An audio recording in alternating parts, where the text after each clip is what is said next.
Hey guys. This is God Harry. How are you all? Please support to subscribe this channel for watching new interesting stories. So in this video, we will see what if Harry Potter took the Malfoy path to power and victory. Here is short summary. When Harry's first magical friend is Draconica Malfoy, everything changes. Drawn into Slytherin's world of ambition and power, Harry trades innocence for influence, and rises not as a hero, but as a legend in green and silver. But before we start, if you want more stuff like this, then be sure to subscribe and like this video. And if possible, share this video with your friends. Now let's start the story. After getting his robes for the school, Harry managed to talk Hagrid into doing parts of his shopping separately to save the time. This also allowed the young wizard to sneak into the Gringotts and exchange some of his galleons into pounds for shopping in the Muggle world he planned to do later today. And right now Harry was getting the last, and most important, thing from his list, the wand. And he was getting quite frustrated as none of the 14 wands he had tried so far came even close to choosing him. Well, maybe you should try this one. Holly and Phoenix Feather, 11 inches. Ollivanders said, giving Harry another wand to try. This wand actually produced a couple of weak sparks, but nothing more. Not good enough, but still, better than the rest you've tried, Mr. Potter. The old wand maker said. If it happens so that none of my wands chooses you, this one will be your temporary wand, while I make you a custom one. Ollivanders' family prides themselves on being able to find a wand for any wizard, and I will have you with a wand that is yours. He vowed. Okay, Harry said, not sure what to reply. But for now, try this one. Cedar and unicorn mane hair, 12 3/4 inches. Ollivanders said, but just as soon as the green-eyed wizard touched the wand, he pulled it back from his hands. No, definitely not. How was the man able to tell? This was beyond Harry's comprehension. Well, how about this one? RR tree, AN. Juniperus phoenicae, and a heartstring from Irish horned dragon, 10 1/4 inches. Harry took the wand cautiously, as if expecting it to set something on fire, like it happened with the 5th wand he had tried, but instead, this wand felt just right. Wow, was all that the green-eyed wizard could say, watching a small fountain of greenish gold sparks erupt from the tip of his wand. Looks like we have found you a match, Mr. Potter. RR tree and a dragon heartstring, 10 1/4 inches, quite rigid. Quite a powerful wand, good for healing and charms. Here Ollivanders lowered his voice so that only Harry could hear him. And darker magics. And then he continued in his normal voice. But it should do well in any area that requires wand. Harry nodded. Is there anything you would recommend buying along with the wand? He asked. Yes. You should get a polishing kit to keep your wand in good condition. The old wand maker replied. I'd also recommend getting a holster for your wand. How much all that will be in total? The young wizard asked then, while Ollivanders was picking a polishing kit from one of his cabinets. Wrist holster. The wand maker asked. When Harry nodded, he continued. I will be 9 galleons total with the leather holster and 10 with dragon hide one. Leather one, please, Harry said, placing 9 gold coins on the counter. Taking the holster from Ollivanders, Harry attached it to his right hand and placed his new wand into it. Then he picked up the kit and did a step towards Hagrid, who waiting by the door with a beautiful snowy white owl in cage in his hand and the rest of Harry's things by his feet. Oh, Mr. Ollivanders, if it's not much trouble, can you shrink my things and make them lighter? I don't want to impose on Hagrid taking me back to my home, but I'm not sure that I can carry all of these on my own. But Harry, the half-giant tried to change young wizard's mind, but Harry didn't want to hear that. Hagrid, I really appreciate your desire to help me, but I'm sure you have more important thing to do than taking me back to my relatives.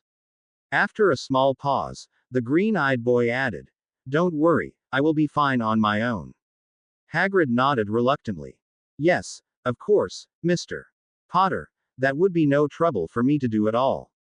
The old wand maker said and, walking up to Harry's school things, shrank them with a single movement of his own wand.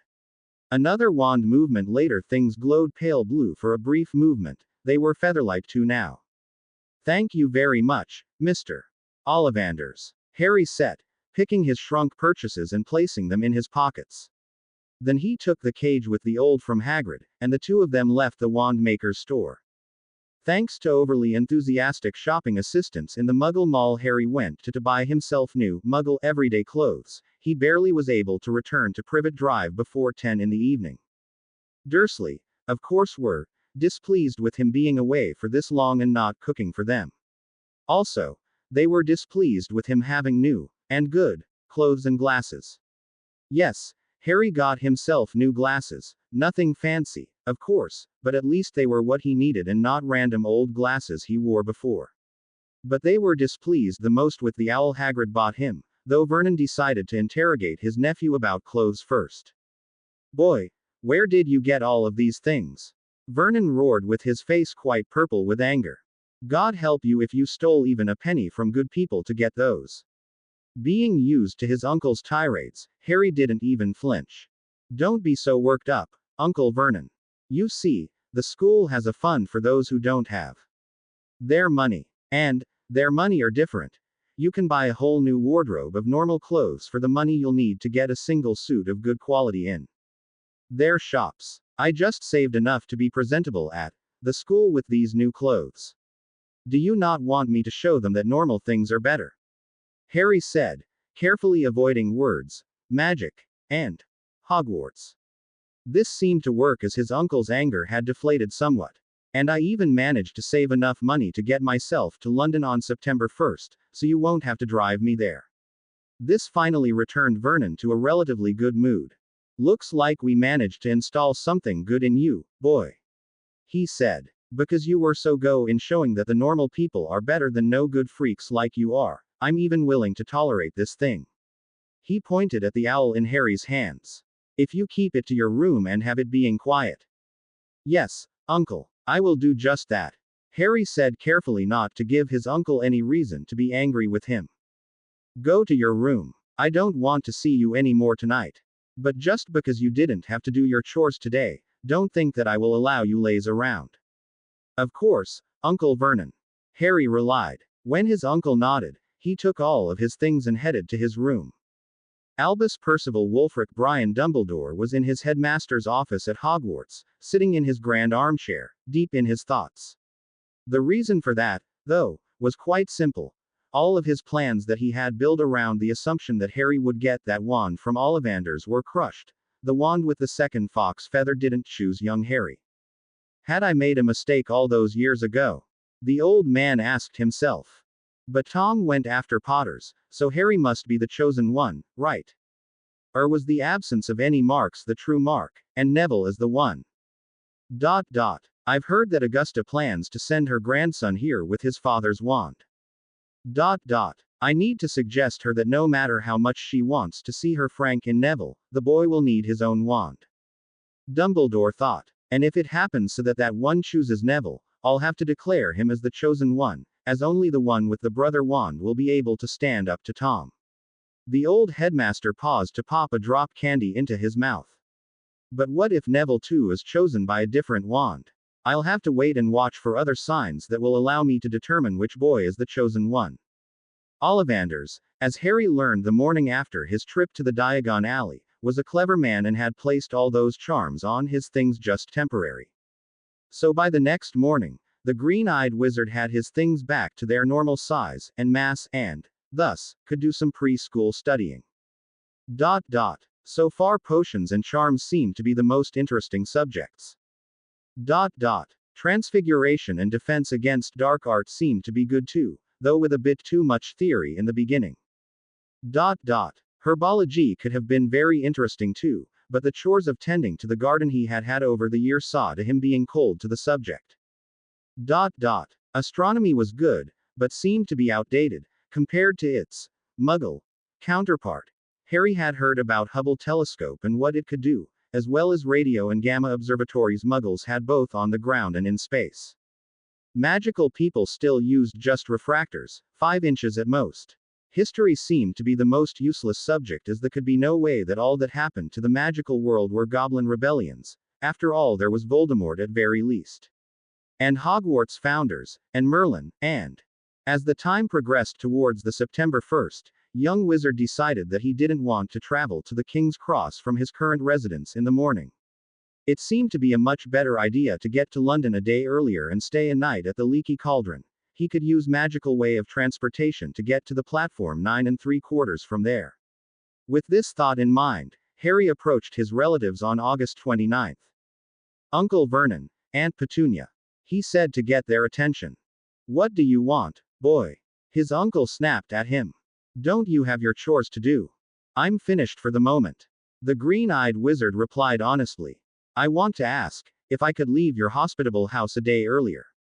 I'm sure that a lot of people there will be up early on September 1st, and they may see me with my things. And I will leave in evening, so I will have to skip only one chore. Harry explained, while carefully watching his uncle's face. I'm sure that one chore missed won't be too bad if we get to have you out of our hair a day earlier. The walrus of a man said. Be sure that there are traces of you at our house by 8 in evening on that day. Thank you, Uncle Vernon. The green-eyed boy replied, before hurrying back to his room. At 9:30 in the evening on August 31st, Harry learned that his idea had a one miscalculation. He didn't take in account that there could be no rooms at the Leaky Cauldron available. Thankfully for him, he managed to get one, but that was the last one the pub had. Also, the bartender, Tom, was kind enough to explain how to get to the King's Cross magically from his pub.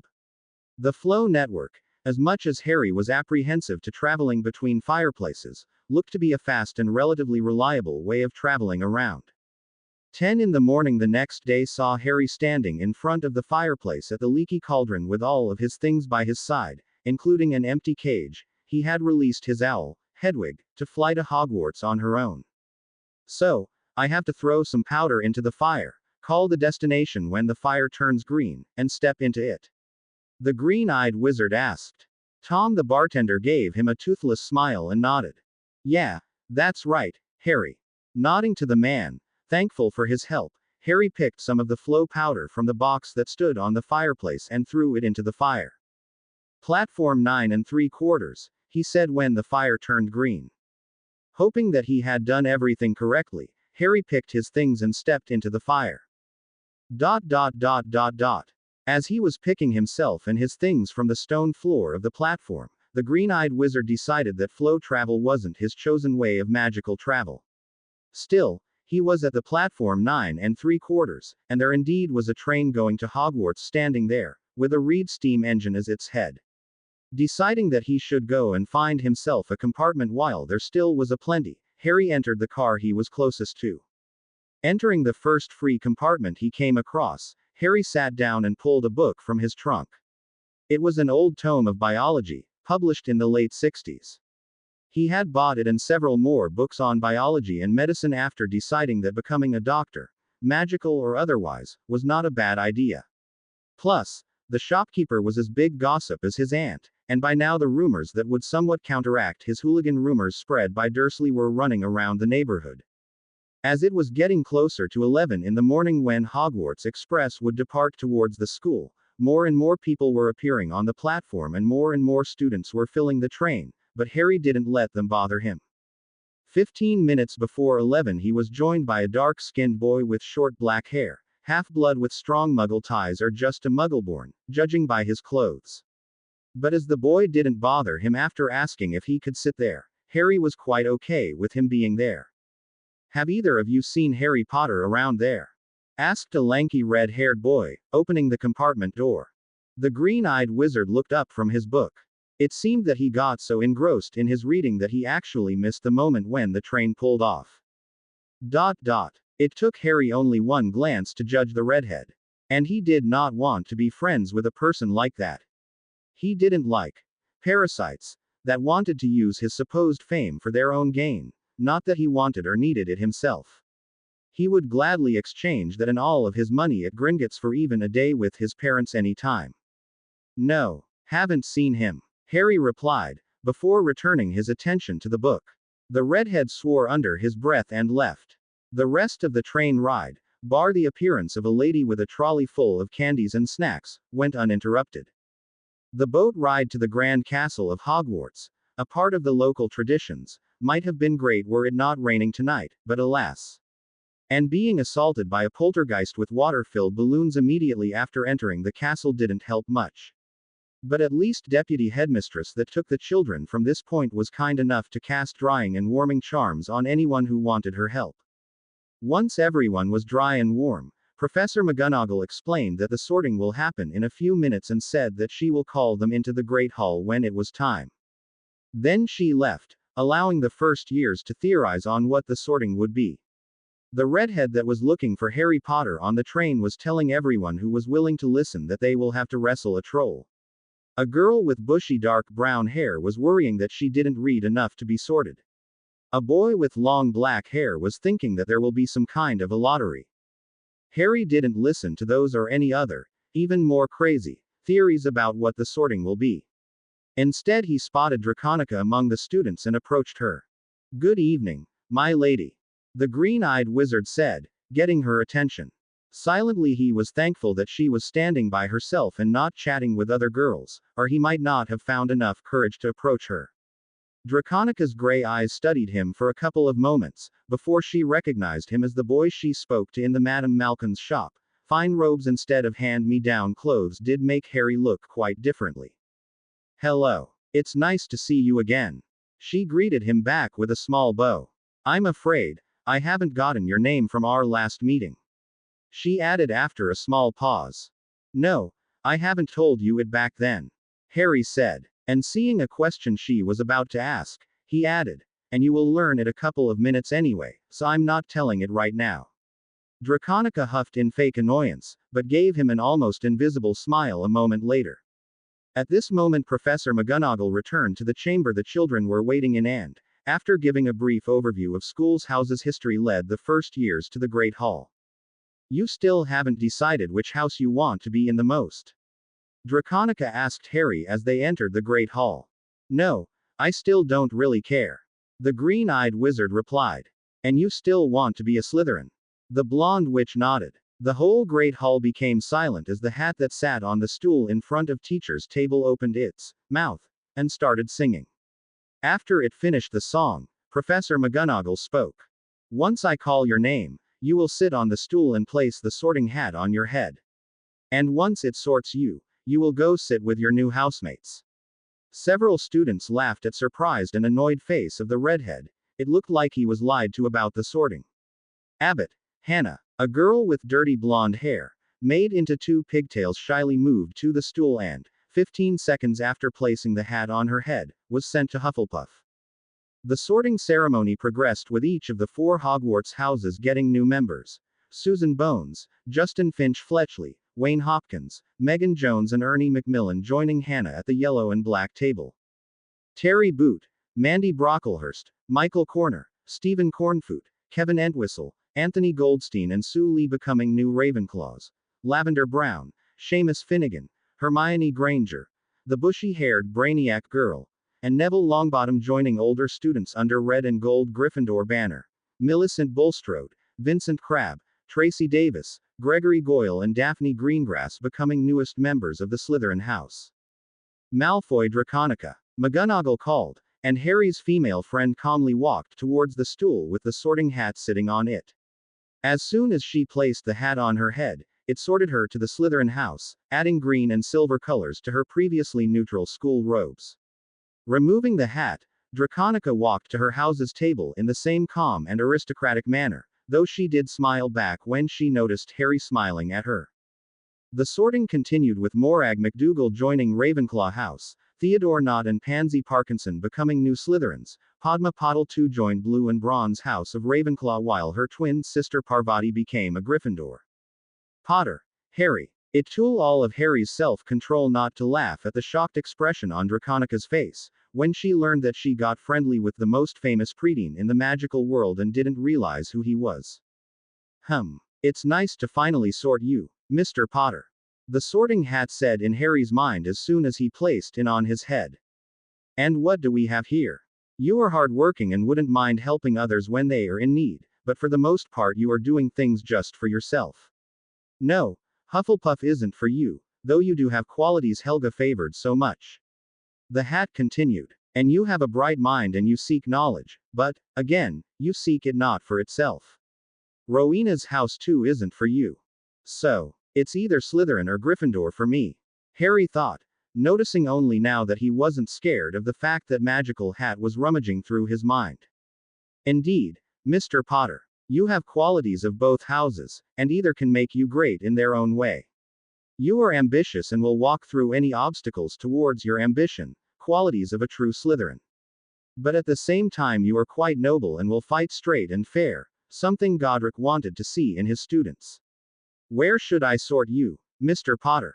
The Hat asked. And isn't sorting students your job? Harry almost snapped at the Hat.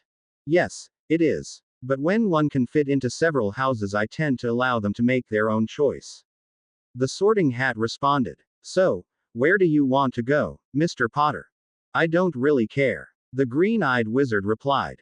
But even if the final choice is yours, you should do it soon. People are starting to wonder why I'm sorted for this long. Harry observed. Impatient are we? No. Patience is an important quality for a Slytherin, and you seem to be lacking it, Mr. Potter. I have no choice, but to put you in Gryffindor. The Hat announced. Removing the hat, Harry walked towards the red and gold table, trying to ignore their cheering, forgetting the boy who lived. Sitting at the far end of the Gryffindor table, Harry made an eye contact with Draconica to see what her reaction was to him being in the rivaling house. The said girl shrugged, meaning the changes in their friendship were unlikely, and it was what the Green-Eyed Wizard hoped for. Draconica was his first friend and didn't want to lose her. The sorting continued, and Dean Thomas, the guy who sat in the same compartment as Harry during the train ride, became a Gryffindor, while Lisa Turpin joined ranks of the Ravenclaw house. The redhead, whose name was now known to be Ronald Weasley, was sorted into the Gryffindor house, and Blaise Zabini became a Slytherin. With that the sorting was finished and, after saying some nonsense, the headmaster opened the welcoming feast. After the dessert of the feast was finished by the students and professors, the remaining food disappeared from the tables, and the headmaster got everyone's attention by tapping on his golden goblet. Ahem. Just a few more words now that we are all fed and watered. Dumbledore said. I have a few start of term notices to give you. First years should note that the Forbidden Forest on the grounds is just that, forbidden, to all pupils. And a few of our older students would do well to remember that as well.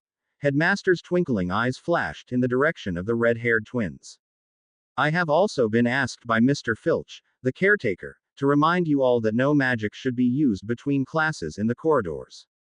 And for those interested, there is a list of forbidden items, published on his office door. Quidditch trials will be held starting the second week of the term. Anyone interested in playing for their house teams should contact Madam Hooch. And finally, I must tell you that this year, the third-floor corridor on the right-hand side is out of bounds to everyone who does not wish to die a very painful death.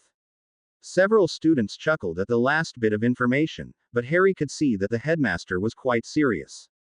Still, I think it's quite stupid to tell children no to go somewhere and not give a reason why. Eyes almost like he wants us to try sneaking into there. Harry mumbled under his breath, and a seventh year that sat close enough to hear him nodded in agreement. While the Green-Eyed Wizards was thinking about what exactly was going on with the third-floor corridor, the headmaster added several more words to his speech, before sending the students to the dormitories. Follow me. Yet another redhead, but this time with a prefect badge on his robes, said to younger students, and the first years, Harry included, followed him to the Gryffindor dormitories. Dumbledore once again sat in his office, thinking about the situation with the chosen one of the British wizarding world. Neville wasn't chosen by that wand too, so the ancient mage still wasn't sure which boy was the one. And the sorting too didn't reveal which one was the one. Both were sorted into the Gryffindor house. Still, Harry sat away from his peers, while Neville, despite being a very shy boy, was actively chatting with his housemates during the feast. Maybe he really did a mistake all those years ago, and Harry Potter wasn't the chosen one. But then again, why would Voldemort go after Potters, were their son not the chosen one? For now we still have time before Tom returns. Dumbledore let out a sigh. The chosen one should reveal himself. The chosen one will go save the fake I'm using to lure Tom. The old headmaster thought, before adding, of course, neither shall know that the stone there is the fake one. Happy with his plan to both find the real chosen one and deal a blow to the shade of Lord Voldemort at the same time, Dumbledore decided to retire for the day. In the Gryffindor dormitories, Harry found himself facing a problem. A redhead problem, to be exact. As soon as the first years were shown where their dormitories was, one Ronald Weasley decided to confront him. Why did you lie and said that you haven't seen Harry Potter on the train, when you were him? The red-haired boy said loudly in an angry voice. I haven't looked into a mirror on the train, so I haven't seen myself there. The green-eyed wizard replied with a shrug, almost causing Ron to start yelling at him in anger.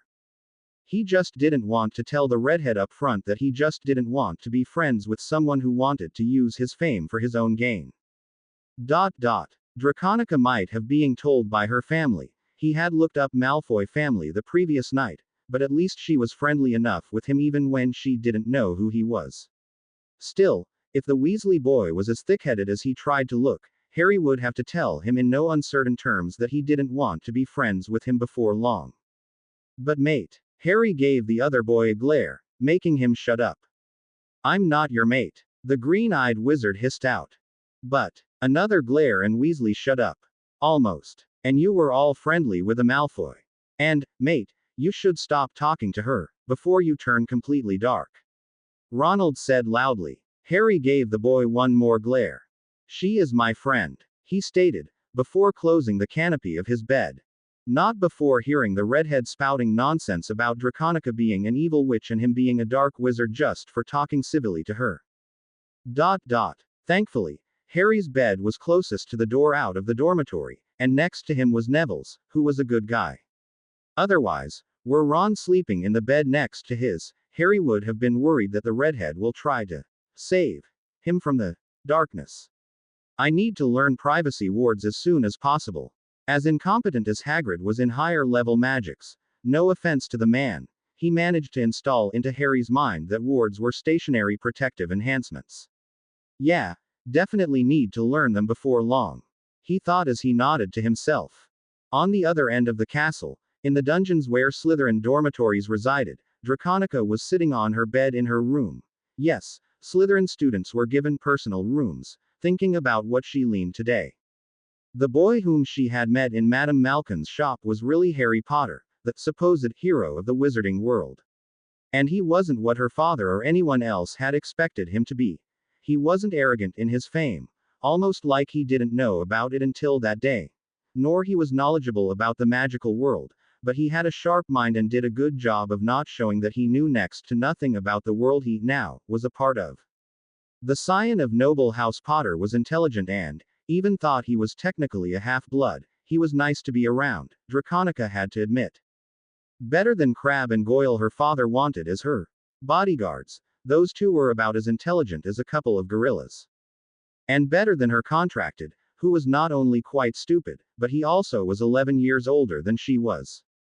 Draconica sighed. She didn't want to marry that man, but she had seen the contract herself, and knew that unless something happened, she would be married as soon as she turned 16.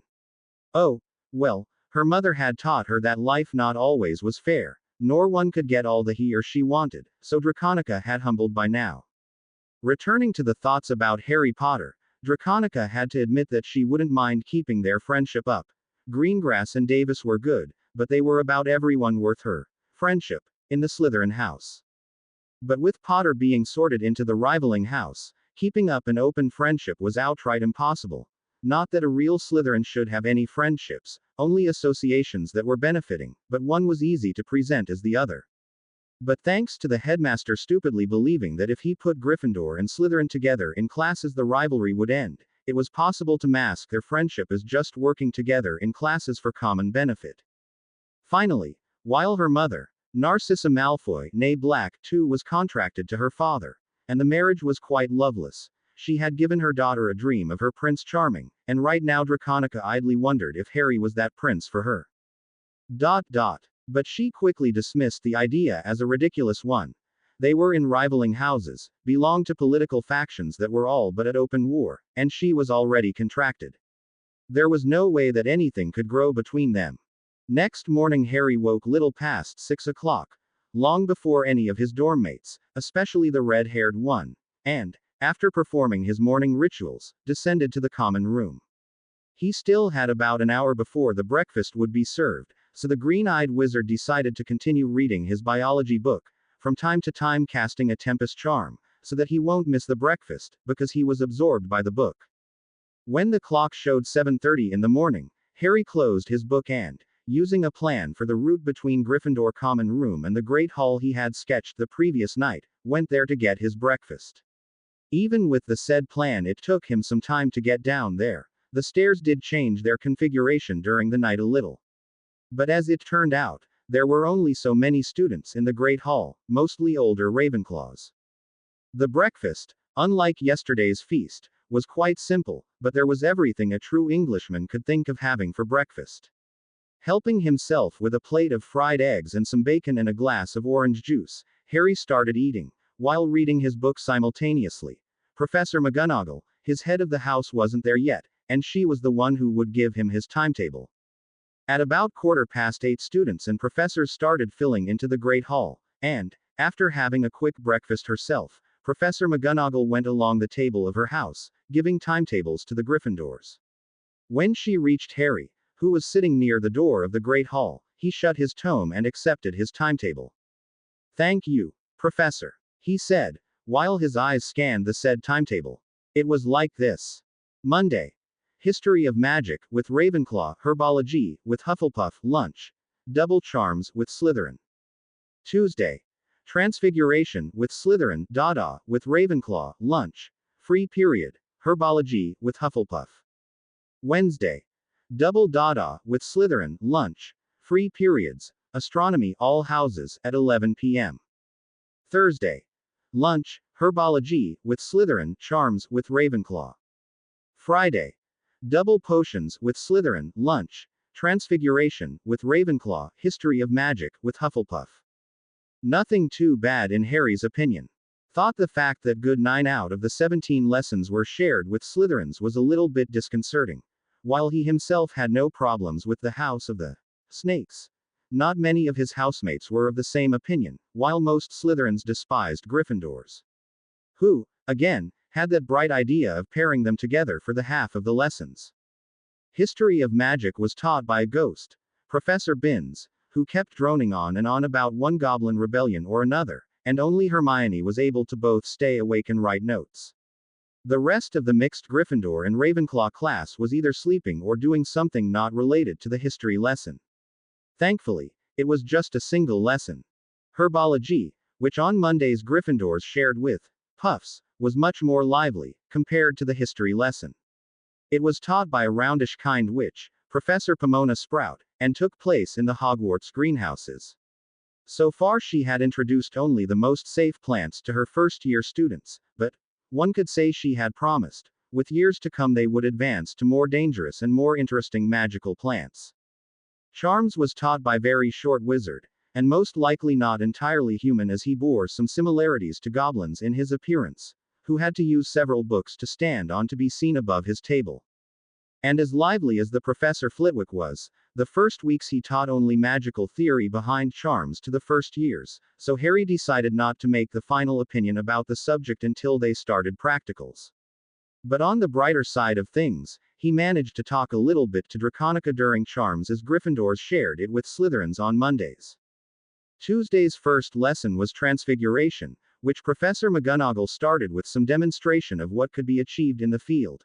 First she transformed into a cat and back, before changing her table into a pig and reverting it to its original state of the table with merely a flick of her wand. At this point, one-winded Ronald Weasley ran into the classroom, claiming that he got lost on his way there. This earned the redhead a scolding from McGonagall, and a threat of turning him into a map, so that he won't get lost again. This caused everyone but Hermione to chuckle or even outright, but still quietly, laugh. After that little incident, McGonagall informed the class, once again Gryffindors and Slytherins, about the rules of her classroom, which was followed by some theory behind simplest transfiguration of one material into another and of shape alternations. Once that was done, Professor sent each student a matchstick and told them to change it into a sewing needle. In the first 10 minutes, no one had succeeded in forcing even the slightest change to the matchstick. But unlike some people, Harry was analyzing his failures and came to conclusion that the effect wasn't tied to the volume with which he pronounced the transfiguration spell, nor to the amount of power he put into the spell, at least not on this scale, and with him performing the wand movements like Professor McGonagall had shown them, those could be removed from the equation. That left only intent as a variable. But how does one intend something to change? Replacing the mental image of the matchstick with the image of the needle didn't help, so that meant that he should imagine and visualize the whole process of the transformation. Unfortunately, it seemed that his mental discipline was lacking somewhat, as all he managed to do was turning the matchstick round in section and making the sulfuric head smaller. Still, it turned out that this was enough to get a small praise and 3 points to Gryffindor from McGonagall for his efforts. Hermione, who managed to turn her matchstick silvery a minute later, earned another 5 points to the House of Lions. How? Draconica asked in an barely audible whisper from across the passage between desks. In response, Harry tapped his head with his index finger and mouthed, "Intent," to her. The blonde girl nodded a "thank you," and continued her attempts at transforming her matchstick into a needle. On her second try she managed to turn it pointy, for which McGonagall gave Slytherin 2 points. "Thank you," Draconica whispered to Harry, and continued her experiments at transfiguration of the matchstick.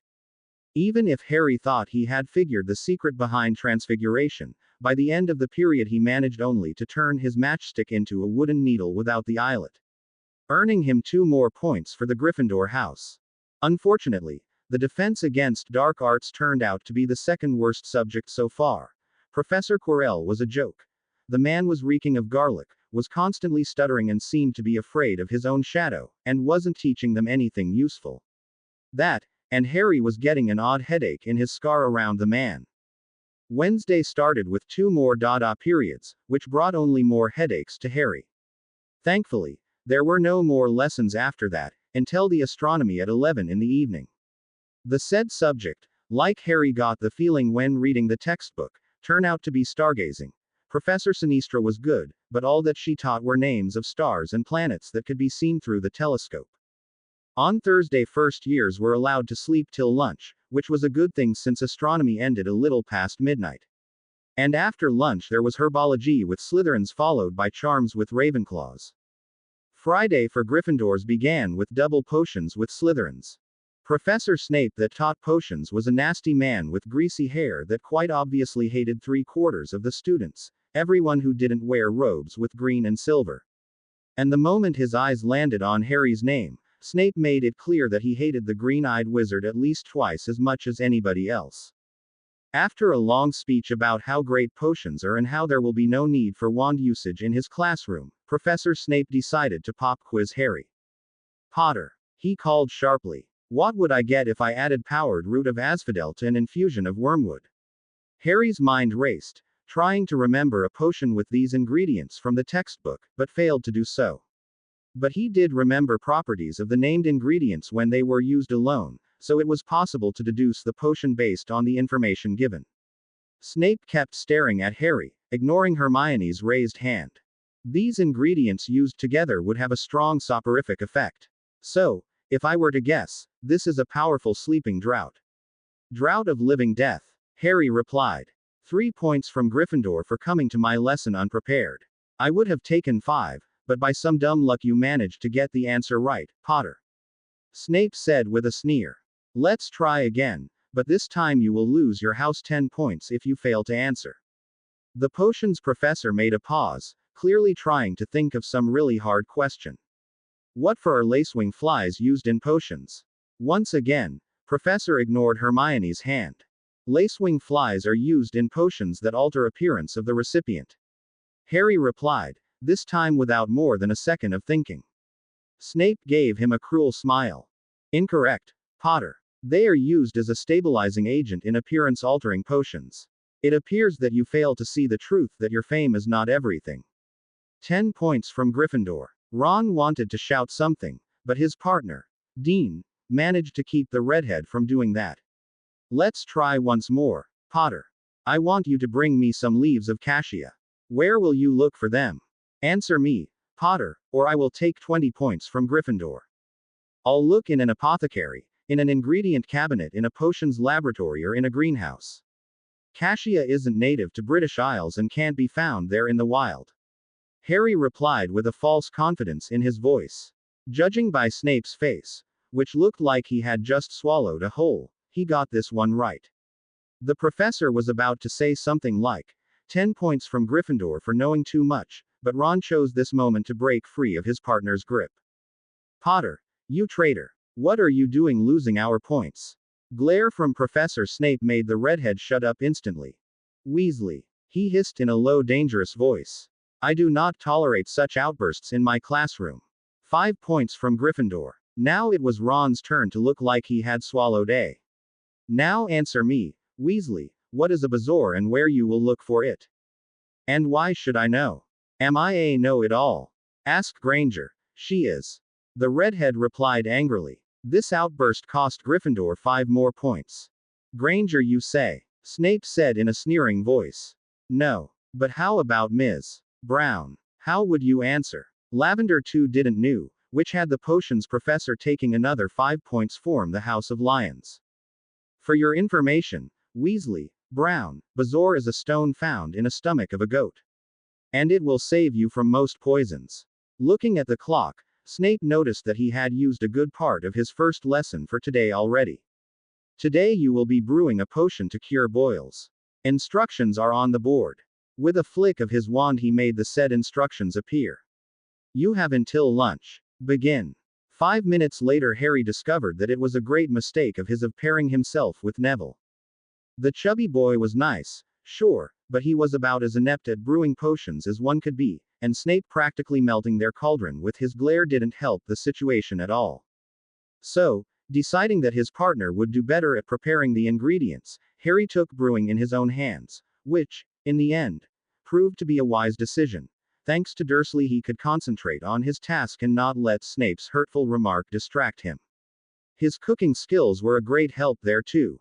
Their potion turned out to be a couple of shades darker than it should be, but Snape marked it as passable, while Draconica's and Daphne's, which was about the same, got outstanding.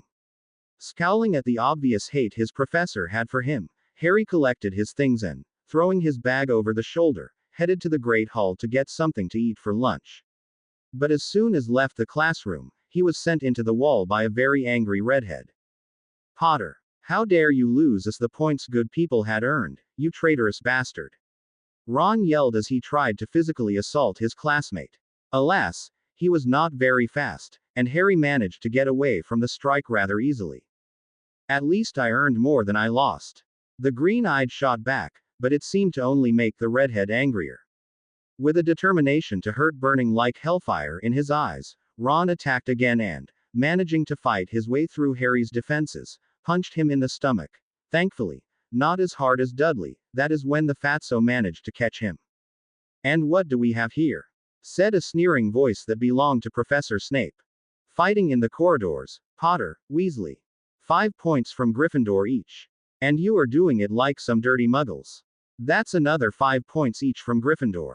Ron immediately switched his anger to the professor, and started yelling at Snape for taking points from him when it was all Potter's fault. This resulted in Potion's professor giving a detention to the redhead. Using this distraction to his advantage, Harry just slipped away. Even though they had transfiguration just after the lunch, Harry decided to visit his head of the house right away. As it turned out, when he had reached the transfiguration classroom, Professor McGonagall just finished her lesson with the 5th years. You wanted something, Mr. Potter? The Scottish witch asked when she saw him standing by the door. Harry nodded. Yes, Professor. I'd like to complain about points being unfairly taken from Gryffindor by Professor Snape earlier today. He took 10 points from me for fighting, even though I only protected myself and wasn't counter-attacking. McGonagall nodded. Very well, Mr. Potter. But I want a proof of that. A simple oath that, had you lied to me, would have you gaining a temporary stigma of a liar, would suffice. Harry nodded. This way of determining whether he was telling truth or not seemed fair. Okay. How do I make such an oath? He asked. Most magical oaths are made this way.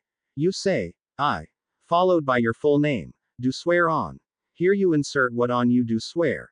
This would determine your punishment for breaking the oath. That. And say what you are making an oath about. You must be holding your wand while making your oath. Professor McGonagall explained. There are some other forms of making an oath, but that's beside the point. All right, Professor. The green-eyed wizard replied, as he drew his wand.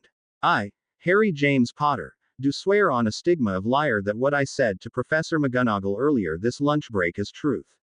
There was a slight flash of magic, but nothing else happened. Very well. The professor replied. As the deputy headmistress, I hereby restore 10 points unjustly taken today from the House Gryffindor student Harry James Potter for fighting by Professor Severus Snape. Harry could have sworn that he felt the castle hum for a moment. But as an advice for the future, Mr. Potter, if you're making an oath about such simple things, try not to make it on the pain of permanent penalty. Harry nodded. Is that all, Mr. Potter? Professor McGonagall asked then. Harry nodded again. Then you are free to go now, Mr. Potter. Thank you, Professor. The green-eyed wizard said, before turning around and heading to the Great Hall. But before he had made even 10 steps, Professor McGonagall called him. One more thing, Mr. Potter. While your mother was a first-generation magic user, albeit one of the most talented witches of this century, your father was from a noble house that has several centuries of history in the magical world. Even more, if you include Potter's history before they were given the title. As such, it is possible that you have another, more official name, even if Harry is acceptable too. She said. I suggest you contact Gringotts or the archives of the Ministry of Magic regarding this matter. Harry nodded, his brain still processing this information. Thank you, Professor, was all that he could say. While Ronald was busy by first consuming his dinner, and then by his detention with Filch the caretaker, Harry was trying to successfully cast a charm he had found in the fourth-year books, the Attention's Disruptor charm. And while this charm was not as good as Notice Me Not charm, nor it was as long-lasting, it required, if it was cast successfully, a lot of mental concentration to find the object under it. And mental concentration, from Harry's observations on his red-headed dorm mate, was something that the youngest male Weasley lacked. Unless it was about food. It took Harry almost 3 hours to cast the charm correctly with himself keyed into it. He did want to fight it every time he wanted to access his things or go to sleep. The green-eyed wizard smiled evilly then. It was time for the payback. As Neville, Dean and Seamus were down in the common room, Harry didn't need to hide what he was doing. There was no one who could see him and tell others. So he approached Ron's bed and cast the charm over it too, this time keying no one in, so that he could play an innocent bystander and fellow victim of the prank. Without recasting, the charm would last for about 3 days. Once the charm was in place, Harry quickly returned to his own bed. That night 4 boys had a good laugh at the misfortune of certain redhead that couldn't find his own bed. The second week for Harry went much better than the first one. Mostly because he was getting familiar with the castle and wasn't getting lost as often. And before Potions of Friday he had earned his house enough points to cover what Professor Snape, has taken from him the previous week. This week the Potions Master had skipped the questioning of his students altogether and gave them the lessons task outright. And as his glare had little effect on Harry, who once again was doing the actual brewing, the potions double period went all right for the green-eyed wizard. On Wednesday that week Harry visited Hagrid at his hut on the castle grounds near the Forbidden Forest. The gigantic man was very friendly, though his cooking was inedible for normal humans at very least, and knew a lot about animals and the forest. But when the green-eyed wizard was leaving, he saw a newspaper, the Daily Prophet, with a caption that caught his attention. Failed robbery of the Gringotts Bank. While Hagrid was busy putting cups away from the table, Harry's eyes quickly scanned the printed text. The robbery failed because the vault they were after was emptied earlier that day, the same day Hagrid had brought him here, while the robbers somehow managed to get away unnoticed. While it was worrisome that someone could sneak past goblin defenses, right now Harry paid it little mind, though he did note that whatever the robbers were after was now in Hogwarts. On Monday evening of third week into the school year, a note appeared on the information board in the Gryffindor common room, saying that there will be a flying lesson on Thursday that week. It immediately started a competition among pureblood and half-blood first year for the most ridiculous story about their talents on the broom. And in Gryffindor, Ron Weasley was a definite champion in that. Oh well, the lesson would show whether he had any real talent on the broom or not.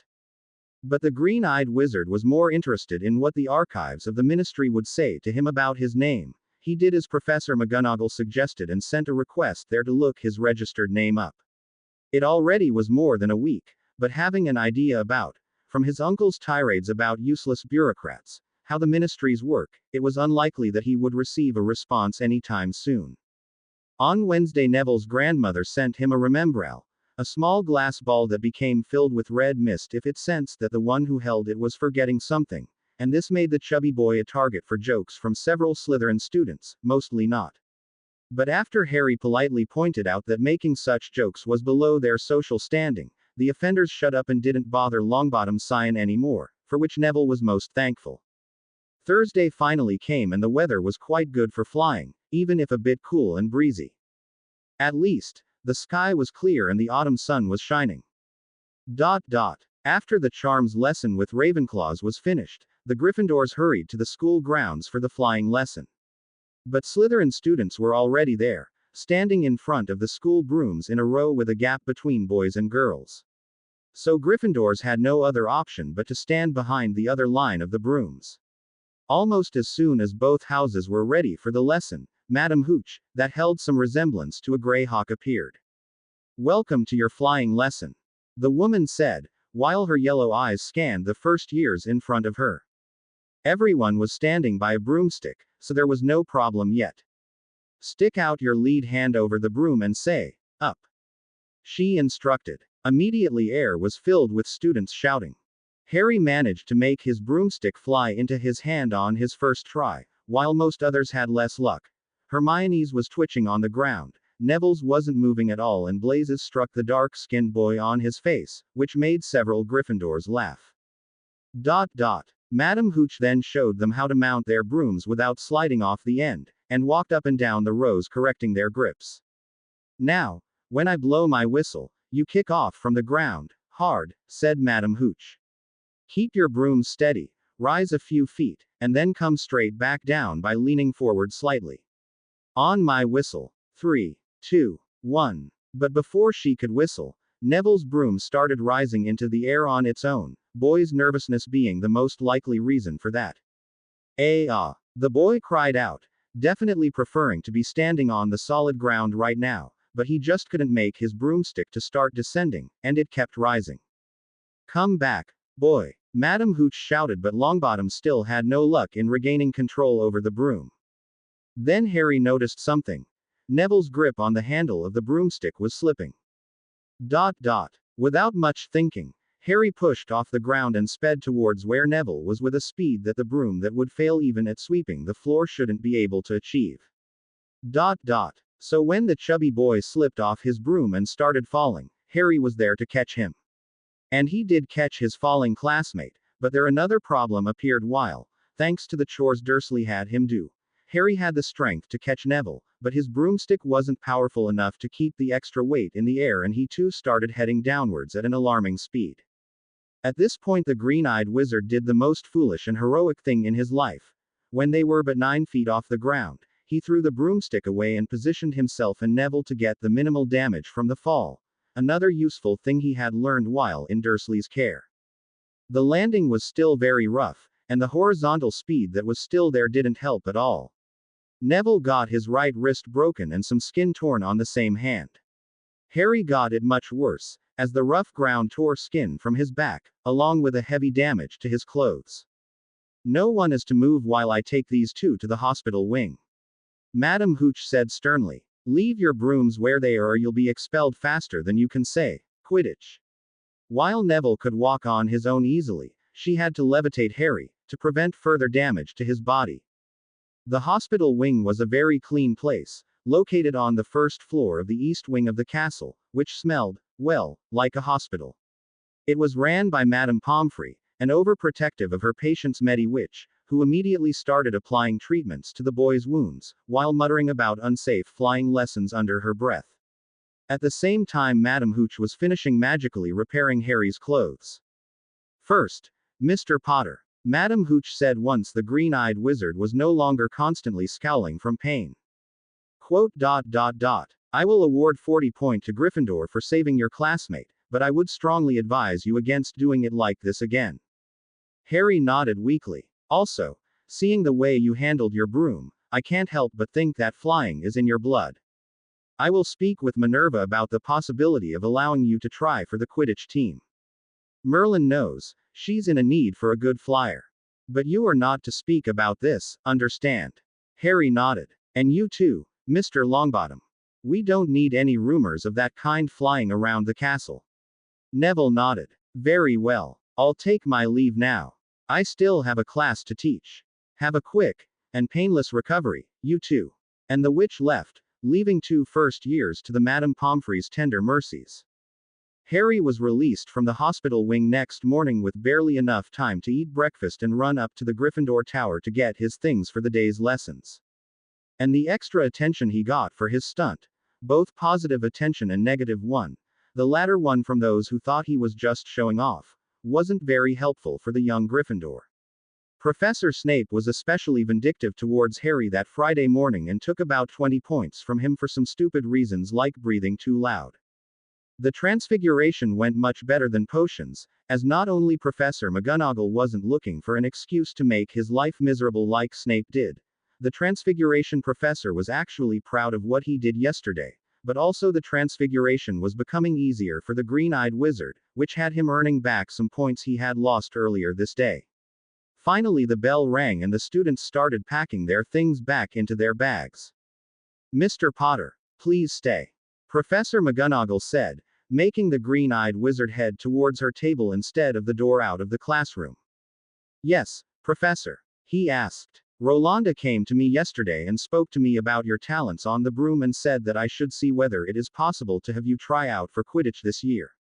Harry tried to make the best imitation of shock he could, but he was sure the Professor McGonagall saw through his act. In turn, I asked Mr. Wood, the Gryffindor Quidditch team captain, and he said, and I quote, if this boy is as good with catching little balls as he is with catching his classmates, I see no problem with him being on the team. Apparently, he saw you catching Mr. Longbottom from the classroom's window.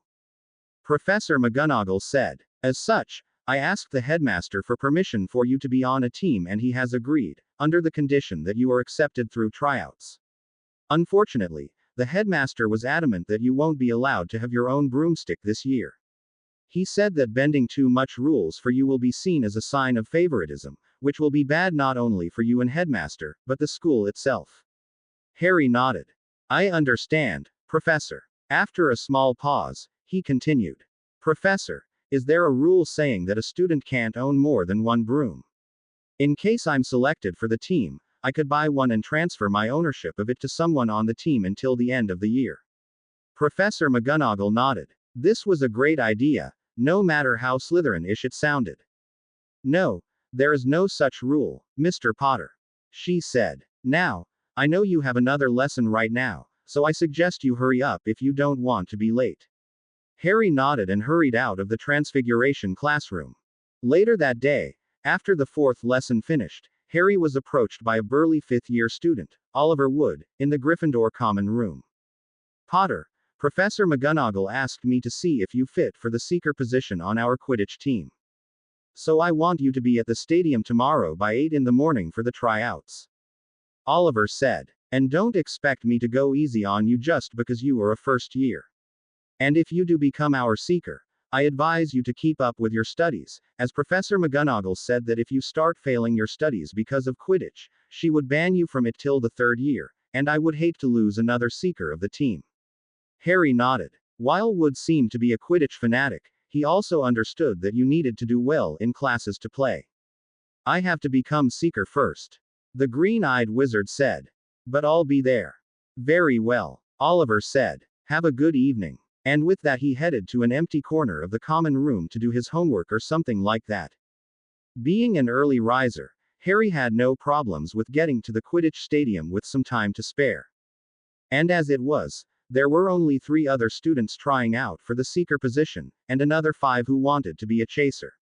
Oliver Wood appeared in front of them at 8 sharp, already dressed in the Gryffindor Quidditch uniform and with a broom on his back. He led the 9 students trying out into the lockers and had them change into the uniform as well. After that, Wood gave a quick intro into the world of Quidditch, along with what he expected from the members of his team. Once he finished, he gave each a school broom, to be sure that no one had an advantage over another in a form of a better broom, and led them out onto the stadium, where the rest of the team, the Weasley twins and 2 girls, named Alicia Spinnet and Angelina Johnson, were standing. All right, maggots. Those who want to try out for chaser, please follow the ladies here. Quote. Oliver nodded towards Alicia and Angelina. Quote. To that end of the stadium. I will join you there after a moment, he said, while gesturing to the far end of the stadium. Seeker wannabes. I will now release 15 snitches. You have 2 hours to catch as many as you can, while twins will try to prevent from catching any by playing as the beaters of an opposing team. If we will have a draw, this will be repeated with the winners of the previous round. Is that clear? Wood barked. After getting a positive answer from the 4 seeker wannabes, he released 2 large black balls called bludgers, and, once the Weasley twins were in the air and ready for their task, 15 tiny winged golden balls called snitches were released too. Start. Wood barked, starting the 2-hour timer. The next 2 hours were a tough fight for survival, as Weasley twins weren't going easy on the 4 seeker wannabes by any means.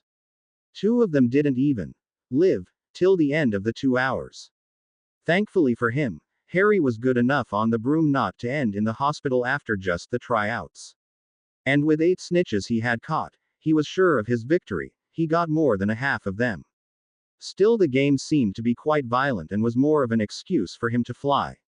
Exactly 2 hours after the seeker part of the tryouts started, Wood approached them and asked to show the snitches they had caught. With his 8 against 3 of his last remaining opponent, Harry was a sure victor. Congratulations, Potter, Oliver said. The other boy who tried out for the seeker position, some 3rd year whose name Harry didn't remember right now, scowled at the younger boy, but admitted his defeat. I have heard from Professor McGonagall that you will have problems with the broom. Is that right? Headmaster bent only the rule about no first years on the teams for me. The green-eyed wizard admitted. But there is no rule against owning more than 1 broom, so I need to buy a broom and transfer my ownership of it to someone on the team till the end of the year. Oliver nodded. Still, what broom are you thinking of? You know, as a seeker, you will need a good one, Clean Sweeper 7 or Nimbus 2000. The older boy said. Sorry, but I don't have that much money. I have asked for a broom catalog yesterday, and the best one I can get would be a Clean Sweeper 4 or Comet 270 for new ones or Clean Sweeper 6 if I were to get a second-hand one. Harry replied. He knew that his vault had about 2,000 galleons, but for all he knew, those were his money for the entire 7 years of schooling, so he couldn't spend that much at this point. Wood shook his head. The difference between 5 latest Cleansweepers is in their top speed, and as a keeper, I don't need it that much. I will give you my 6th and use your 4th, as long as you bring us the victory. Harry nodded. Now, Harry, you can go. The first training session will be tomorrow at 7. Don't be late. The Sunday practice was, well, tough. Oliver allowed Harry to use his clean sweep 6, but Weasley twins still managed to give the green-eyed wizard hard time as they relentlessly attacked him with bludgers. And the bloody snitch saw to Harry zipping around the stadium in a very cold wind for almost an hour, before it was caught. Still, the practice went well, and Harry decided that he might love the game, even if just flying still was better. On Tuesday morning, Harry was sitting between Alicia and Katie and across from Oliver as the team protected their new seeker from attacks from a jealous red-haired prat, the 2 beaters unfortunately called their brother. When the morning post arrived, a group of 7 owls, carrying a large package, a broomstick in a paper wraps, headed towards where the Gryffindor Quidditch team was sitting, which immediately caused many students and some teachers turn their heads to look there. And one potions master decided to pay a visit to the red and gold table, hoping to take some points from Potter. First years are forbidden from owning their own brooms. Snape sneered, looking at the still wrapped broom lying between Harry and Oliver. I think that 20 points from Gryffindor and a lifelong confiscation of the broom should be enough to teach you, Potter, that even you are not above the rules. But, Professor Snape, this broom is mine, Wood said, showing the order tag that was attached to the package. And as there is no rule against owning more than one broomstick for older students, I would be thankful if you restored our house points that you have taken on an empty assumption. The potions master let out an annoyed sneer and restored 20 points he had just taken from Gryffindor, before taking 10 for making him come there, and stalking back to the teacher's table. The Gryffindor Quidditch team grinned almost simultaneously as their captain and seeker managed to circumvent one of Hogwarts' more enforced rules. They got a broom for their first-year seeker. Between his classes, homework, self-study and Quidditch practices, Harry had little time to worry about anything else, which saved him from lots of headaches that would stem from the need to avoid Ron the Prat whenever possible and remain calm in face of his tirades about being a glory-seeking bastard when he was not. The time progressed from sunny and warm September to cool and windy October, and before he knew it, Halloween came. The castle was now decorated with live bats, spider webs and the likes. And, of course, there were pumpkins with scary faces carved on them and candles inside hovering here and there. Most of those, though, were in the Great Hall, bringing the atmosphere to levels that Harry had never felt before. Of course, as great as this holiday was there, the green-eyed wizard felt no desire to celebrate as this also was the day his parents were murdered by Voldemort. But it was only noon now, and he still had 2 periods and then some more time before the feast. Herbology was okay. Neville was understanding of his situation and kept strictly to the lesson topics. Dean and Parvati, who worked on extracting seeds from red stem briar berries at the same table, were a bit too cheerful for Harry's tastes, but he understood that they had no dark memories associated with this day and couldn't be faulted for waiting anxiously for the evening feast. Charms, that on Thursdays Gryffindors shared with Ravenclaws, on the other hand, took the green-eyed wizard's mind completely off of brooding about his Halloween bad memories. Professor Flitwick had them practicing Wingardium Leviosa, a charm that allowed things to be levitated, big white feathers in this case. Already knowing from his experiments in Transfiguration that intent was an important part of any spell, it took Harry only 6 tries, before he successfully levitated his feather, earning Gryffindor 5 points. A minute later Padma and Sue from Ravenclaw and Hermione from his own house too succeeded in performing the charm. And another couple of tries later Neville joined the club. While the 2 Gryffindor boys and some of the more playful Ravenclaws were having their feathers race against each other above the tables, Hermione was trying to be helpful in giving some tips to Ron, who was having troubles with the spell. No wonder there, as the redhead was shouting the incantation with his pronunciation not even close to the correct one, while waving his arms like a windmill. Unfortunately for the bushy-haired girl, her help wasn't appreciated there, and it only made the Weasley boy more irritated. By the end of the period, the red-haired boy was in such a bad mood, that snapped at the poor girl, when she tried to help him once again. For Merlin's sake, leave me alone, you stupid annoying bitch. No one can stand you, you walking nightmare that will never have any friends. Go disappear somewhere so normal people won't have to suffer you. Ron's tirade was stopped by Harry's fist connecting with his cheek. And you're just a self-centered prat that insulted his classmate into tears just for trying to help. The green-eyed wizard hissed through his teeth as he glared at the Weasley boy. I'm ashamed of being in the same house with you. Deciding that he could continue berating the redhead later, Harry ran out of the classroom, hoping that he could help Hermione, but the crying girl was nowhere to be seen, and going looking for her in the castle that had hundreds of rooms, some of those inaccessible to him didn't seem like a good idea. Hopefully, the bushy-haired witch would be sensible enough not to do something really stupid. Hermione didn't show up at the Halloween feast. Not that Harry was there to celebrate. For him it was just an obligation, and the young wizard was starting to get worried about his classmate. From 2 of his Hufflepuff yearmates, Susan Bones and Hannah Abbott, he had heard that Hermione was in the one of the girls' toilets crying her eyes out and telling everyone to leave her the hell alone. Oh, well, the green-eyed boy sighed. He decided to give the girl some more time to herself. But were she not at the common room an hour before the curfew, he would go get her. Looking around the Great Hall, Harry noticed that not only Hermione was missing, Professor Quirrell too wasn't present, being the only one from the staff not there. Shrugging, the green-eyed wizard returned his attention to the meal.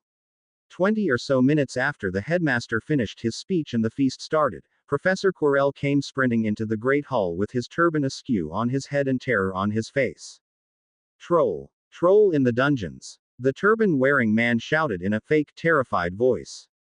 Thought you ought to know. And then the defense against the dark arts professor sank to the floor in a dead faint. Students immediately started shouting in terror. Professor Quirrell acted too good for it to be just a joke, and it took Dumbledore a powerful booming spell to bring silence. Prefects. The old man rumbled. Lead your houses back to the dormitories immediately. Something just seemed off about this order. Then it hit Harry like a sledgehammer. Hufflepuff and Slytherin dormitories were in dungeons. And while the Hufflepuff part of the dungeons was safe, because it consisted of the Puffs dormitories, the kitchen, several storerooms and a couple of not currently used classrooms, the Slytherin part was not. As such, Slytherins had a chance of being attacked by the troll, which more likely than not would lead to several students spending some time in the hospital wing. Or worse. What is the headmaster thinking? It's almost like he doesn't care about that quarter of the students. Then another thought occurred to the green-eyed wizard. Hermione doesn't know about the troll. I have to warn her. While Percy was trying to navigate Gryffindors onto the way towards their common room, Harry mixed up with Hufflepuffs to separate from them later to go warn Hermione. Neville, though, saw his dorm mates maneuver and followed him. Hey, Harry, where are you going? The scion of the House Longbottom asked as he caught up with him. Not stopping so that he won't waste any precious time, the green-eyed wizard answered. Hermione doesn't know about the troll. We must take her to the safety of the Gryffindor common room, or anywhere else the thing can't reach us at. Neville nodded and continued running alongside his housemate. Thankfully, the coordinates Susan and Hannah had provided were indeed correct. The two Gryffindor wizards could hear Hermione still crying in the girls' toilet.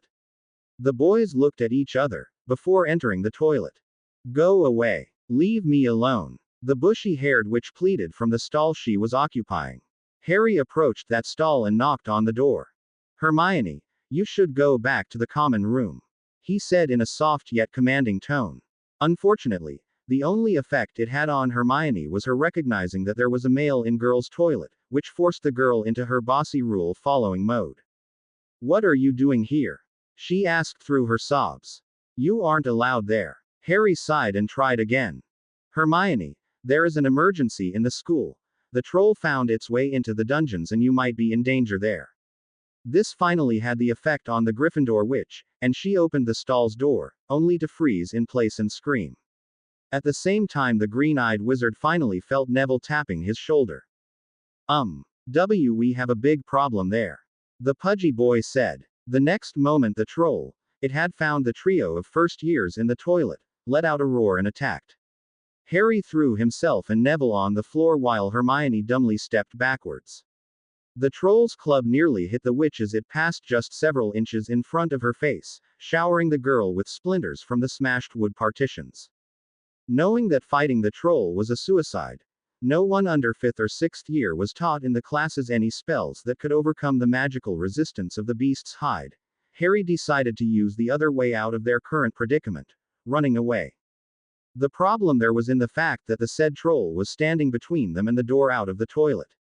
And with the beast already attacking again, the young wizard knew that without getting its attention off him and his housemates, getting past the troll was a suicide too.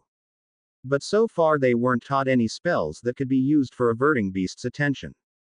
Or were they? Transfiguration, color-changing spells and levitation charm were pretty much useless there, as they either couldn't achieve the desired effect or required too much concentration to be of any use in the current situation.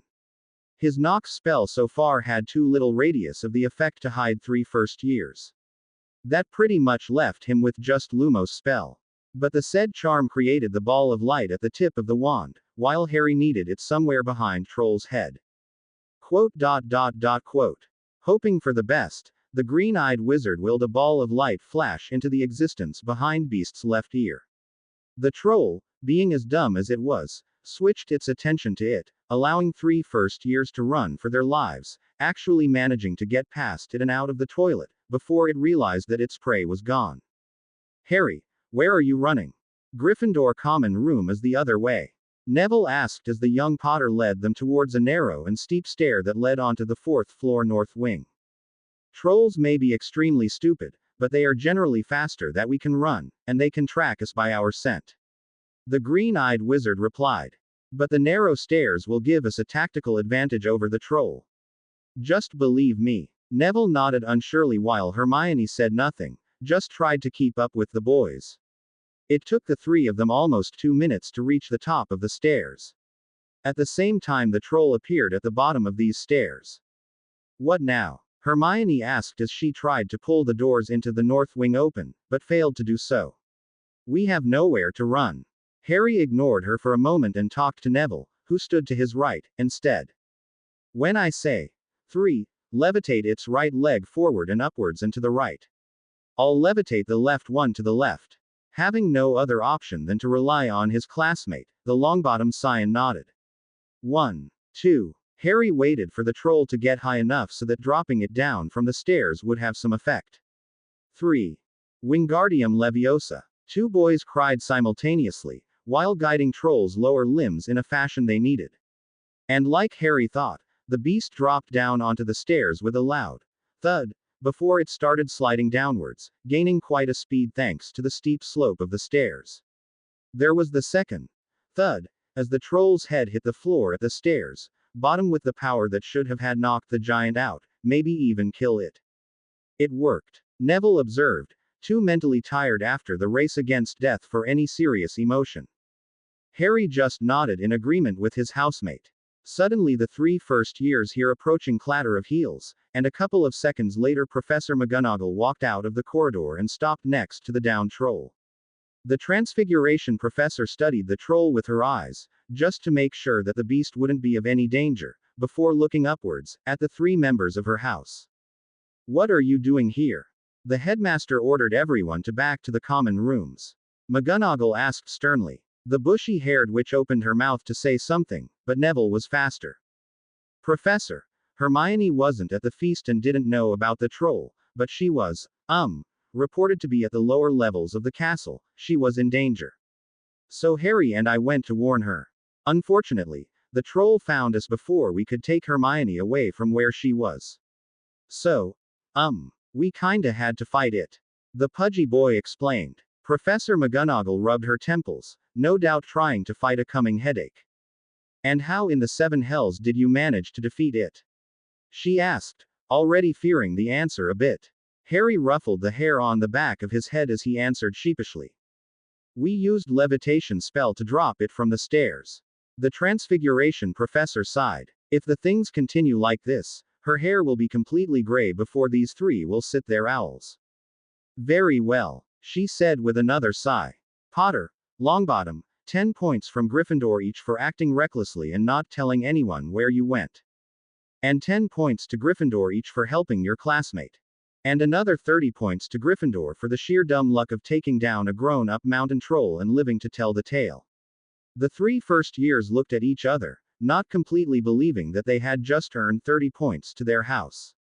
Now, return to the common room, before I'm forced to take those points away for being out during the early curfew. Harry, Neville and Hermione nodded and hurried towards the Gryffindor tower. When they were finally in the safety of the red and gold common room of their house, Hermione turned to face 2 boys that very well could have saved her life tonight. Ron's hurtful words were still at the forefront of her mind, making her confused as to why someone would fight a troll for her. Of course, she had already thanked Harry and Neville several times while they were still on their way towards the Gryffindor tower, but not to sound unappreciative of you or anything, but why did you save me? She asked. Harry looked up from the book he was currently reading into her eyes. Do we need a reason to save our classmate? Besides, aren't you our friend? He said. Am I? The bushy-haired witch asked. Harry and Neville nodded, making the girl smile brightly. She enveloped her 2 saviors into a hug, before running up to the girls' dormitories, leaving 2 stunned, a bit confused and blushing boys behind. Albus Dumbledore wasn't having the best evening tonight. He let Quirrell guide the troll into the castle, hoping that one of the possible chosen ones would run and save that Muggleborn witch, Granger, from the beast. He just never expected both to do that. From Severus's report, the troll died from its skull being crashed against the marble floor as the beast was dropped from the stairs. And neither Potter nor Longbottom used anything more powerful than the levitation charm to do that. Who are you, the chosen one? The ancient headmaster asked himself as he popped a drop into his mouth. If you don't appear soon, the world will be doomed to the darkness. Tom will spread once again. He needed to do something to find the one, but he needed to do it from the shadows if his plan was to succeed. And so, Albus Dumbledore started scheming his next move. Ronald Weasley surely didn't like the punishment he was given for what he had done to Hermione. 2 weeks of detentions with Filch and 30 points from Gryffindor, unfortunately, negating everything Harry and Neville had earned by defeating the troll, were bad enough, but a letter home Professor McGonagall sent was by far the worst, as it resulted in him receiving a howler from his very dissatisfied mother on Saturday morning.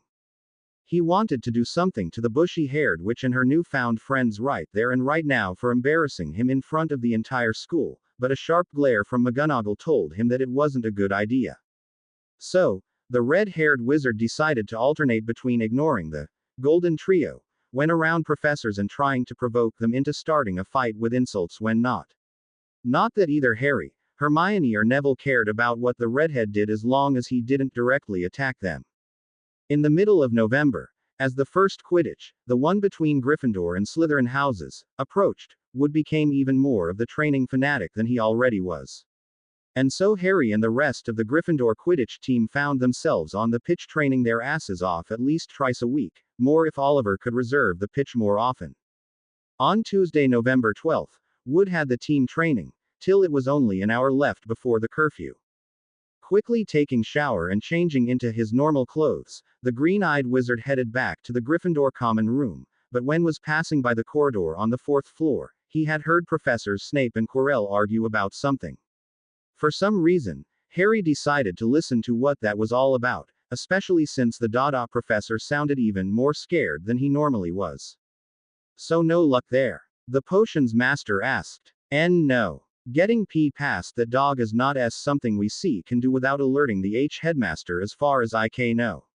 Professor Quirrell stuttered. The stone is out of your reach till you can figure the dog out then. Snape observed. Not knowing what stone the two professors were talking about, Harry still had figured out that it was both something very valuable, and the very same thing that someone tried to steal from Gringotts during his first visit to Diagon Alley. Deciding that it was not wise to continue eavesdropping, though, the Gryffindor seeker hurried towards the common room. The last thing he had heard from the dialogue between two professors was Quirrell agreeing with what the potions master said. While Harry couldn't make any conclusions about the situation in the whole as he didn't know what stone the professors were talking about was, but he could still make some speculations about who the criminal here was. As much as he disliked Snape, the green-eyed boy didn't think about him as the main suspect. The man had worked at Hogwarts for years, while Professor Quirrell joined the teacher's collection only this year, the year when the stone, whatever it was brought to the castle. Plus, the Dada professor was in the Diagon Alley the day when there was an attempted robbery at Gringotts, which made him even more suspicious. Still, without any solid proof, accusing a professor of being after some artifact was at the very least stupid. Most likely, a political suicide, really. But Harry decided to look into this matter as he needed more information before he could act in any way. And the first thing the young Gryffindor needed was information on was the stone. It was something very powerful or very valuable, most likely both, since someone had to break into Gringotts to get to it. And the best way to get information about what the stone could be was to ask one of his friends. But Hermione was unlikely to know much about magical stones, and he didn't want the girl to bury herself even deeper into the books. Neville, too, most likely, would know only so much as his specialization was herbology. Thus, only Draconica was left. And his teammates from the Quidditch team if the Slytherin girl didn't have the information he needed. Still, he would ask Draconica first. In private, of course. Next morning, During the double defense against the dark arts period, Harry had, secretly, passed a message to the blonde Slytherin, saying that he wanted to talk to her today in the library after the lunch. Draconica didn't write anything back, but had nodded to him, signifying that she would come. After the Dada lessons had finished, the green-eyed wizard quickly went down to the Great Hall and ate his lunch, hoping that he would be able to get that secluded table in the library for their meeting. The blonde witch joined him there rather soon. "I take it, you have something to say to me, Potter," Draconica stated, not asked, in a cold and indifferent tone, though, despite being in rivaling houses and rarely speaking to each other, they still were a bit closer than that. But they both had an image to keep up. "Indeed," Harry replied. "I need some information on a particular subject that is not very well covered by the library and felt that you would the best person to ask for it." The blonde witch folded her hands in front of her face and looked into his eyes. "You do understand that you will have to do something for me in return?" she asked. Harry nodded, even though he personally thought that the Slytherin policy of never giving anything without something in return was going a bit too far. Altruism should exist in the world too. "And what exactly do you want in return for sharing some information with me?" he asked her. Draconica replied almost as soon as he finished his question. "While it is rare for our houses to agree on one subject or another, we both know that Professor Quirrell is barely teaching us anything useful. And I know for the fact that you do some self-study for Dada." The Gryffindor wizard nodded, though he wasn't sure how his interlocutress knew about that. "I'd like to go over those notes of yours." Then, after a small pause, she added, "This one time, of course." Harry nodded again. "Agreed. So what did you want to ask me about?" Draconica asked. "Some time ago I have overheard some older students taking about magical stones and got interested in the topic." He lied, but even if the Slytherin girl saw through that, she didn't show it. "But the library there has books only about either precious stones used as foci for staffs, or about stones used for warding." This wasn't necessarily a lie, as those were the book on stones he had found while waiting for Draconica to get to the library. "I have a suspicion that this is not all about magical stones, is it?" The pretty witch nodded. "Indeed, that's not all, but those two are the most popular uses for stones in magical arts," she said. "Since it's quite clear that you are looking not into the specific uses of this stone or that one, but more into general magical mineralogy, I will say this. Quote. She made a small pause, before continuing her lecture. "All precious and semi-precious stones can both be used as foci and as storages for the magical energies. At the same time, stones like marble or granite are good materials for rune-based magics. Then there is Bezoar that, while not a real mineral, is still called a stone. I think it's safe to assume that you remember its properties from potions." Harry nodded. "Finally, there is the philosopher's or sorcerer's stone that is said to be a part of the elixir of life and to be able to turn any metal into gold. While its existence isn't exactly confirmed, as Nicholas Flamel, its supposed creator, has never shown it to anyone, his and his wife's lives of more than 6 centuries long are a good evidence that the stone does exist." "Thanks. That's about what I was asking for," Harry said, while thinking. "I doubt that it is just an energy container that is kept at the Hogwarts. And while I do not know the exact limitations of runic magic, the idea of something of that kind hidden there too is doubtful, as is just a presence of a really big jewel. That means that the most likely stone that is hidden in the castle is the Philosopher's Stone. I'll give you my notes at the astronomy lesson tonight." Draconica nodded. "See you there then," she replied. "Have a good evening." The green-eyed wizard told her, while thinking about what to do with the whole stone situation. "I'm fairly certain that it is the Philosopher's Stone out there, but I still need to do some more research before I can decide what to do about it. On the second thought, it's quite suspicious that Mr. Flamel would give up his stone to have it be kept out here, when it was perfectly safe at his house for the last several centuries. Most likely, the stone at Hogwarts is a fake one, thought it still has to be quite magical, for it has managed to fool the headmaster." Harry continued pondering on the subject of the Philosopher's Stone as he walked back to Gryffindor Tower. Saturday, November 23rd finally came, and the first Quidditch match of the season was today, after the lunch. That, of course didn't mean that Oliver would let his team relax in the morning, as he had called a team meeting at 9 in the morning to discuss the strategy for the match. But, really, was there even one person who was listening to that 3 hours long briefing, Harry wondered. Most likely, no. When the lunch came, the green-eyed Gryffindor found himself so nervous about the match that he had to force himself to eat something at all. He wasn't the only one with such a problem, as it looked like Katie too had troubles with eating her lunch.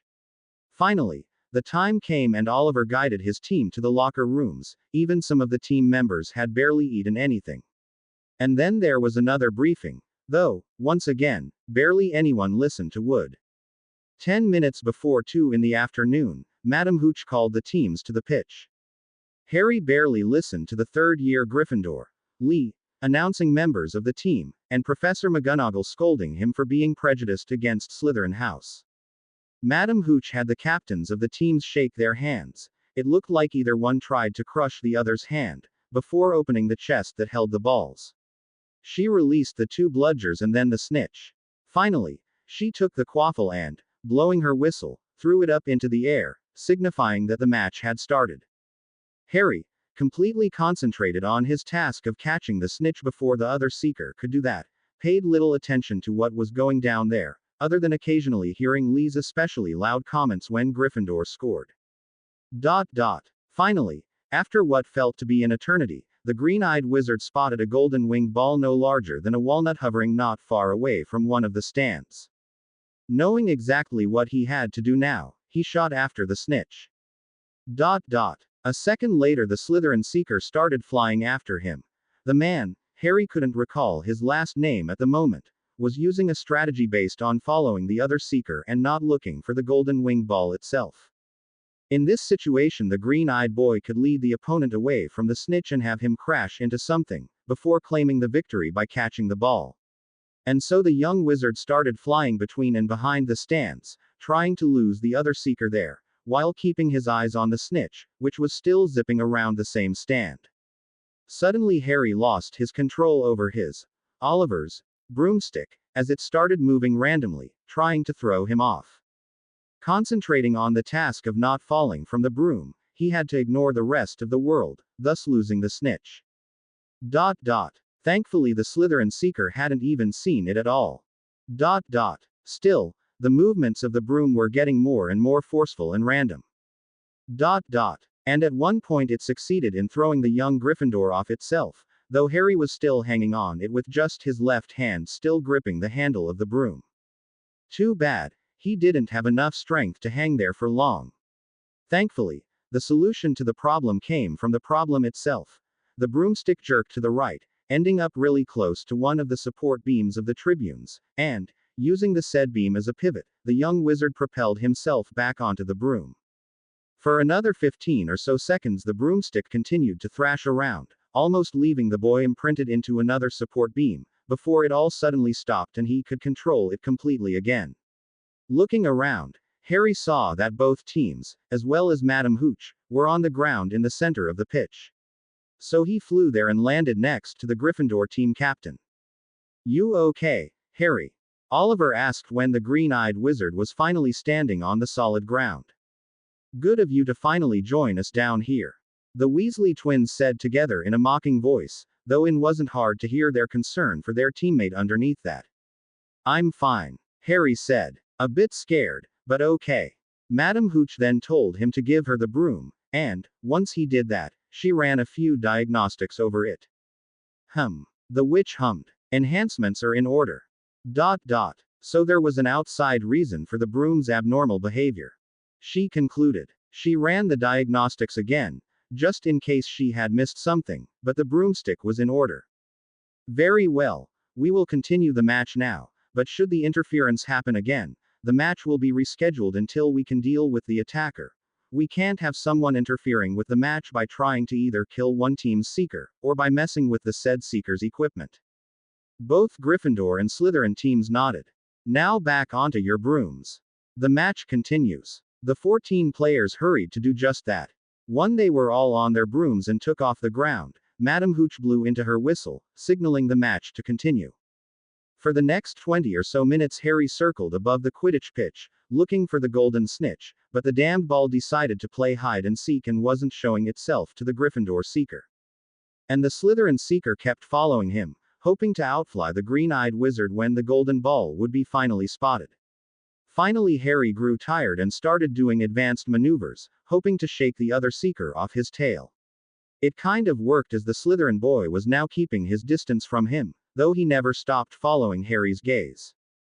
A flash of gold near Slytherin loops had revealed the snitch's location, and the green-eyed wizard flew after it with the fastest speed a clean sweeper 6 could produce. The Slytherin seeker followed Harry just as fast, but as Harry was closer to the snitch, he had much better chances of catching the ball.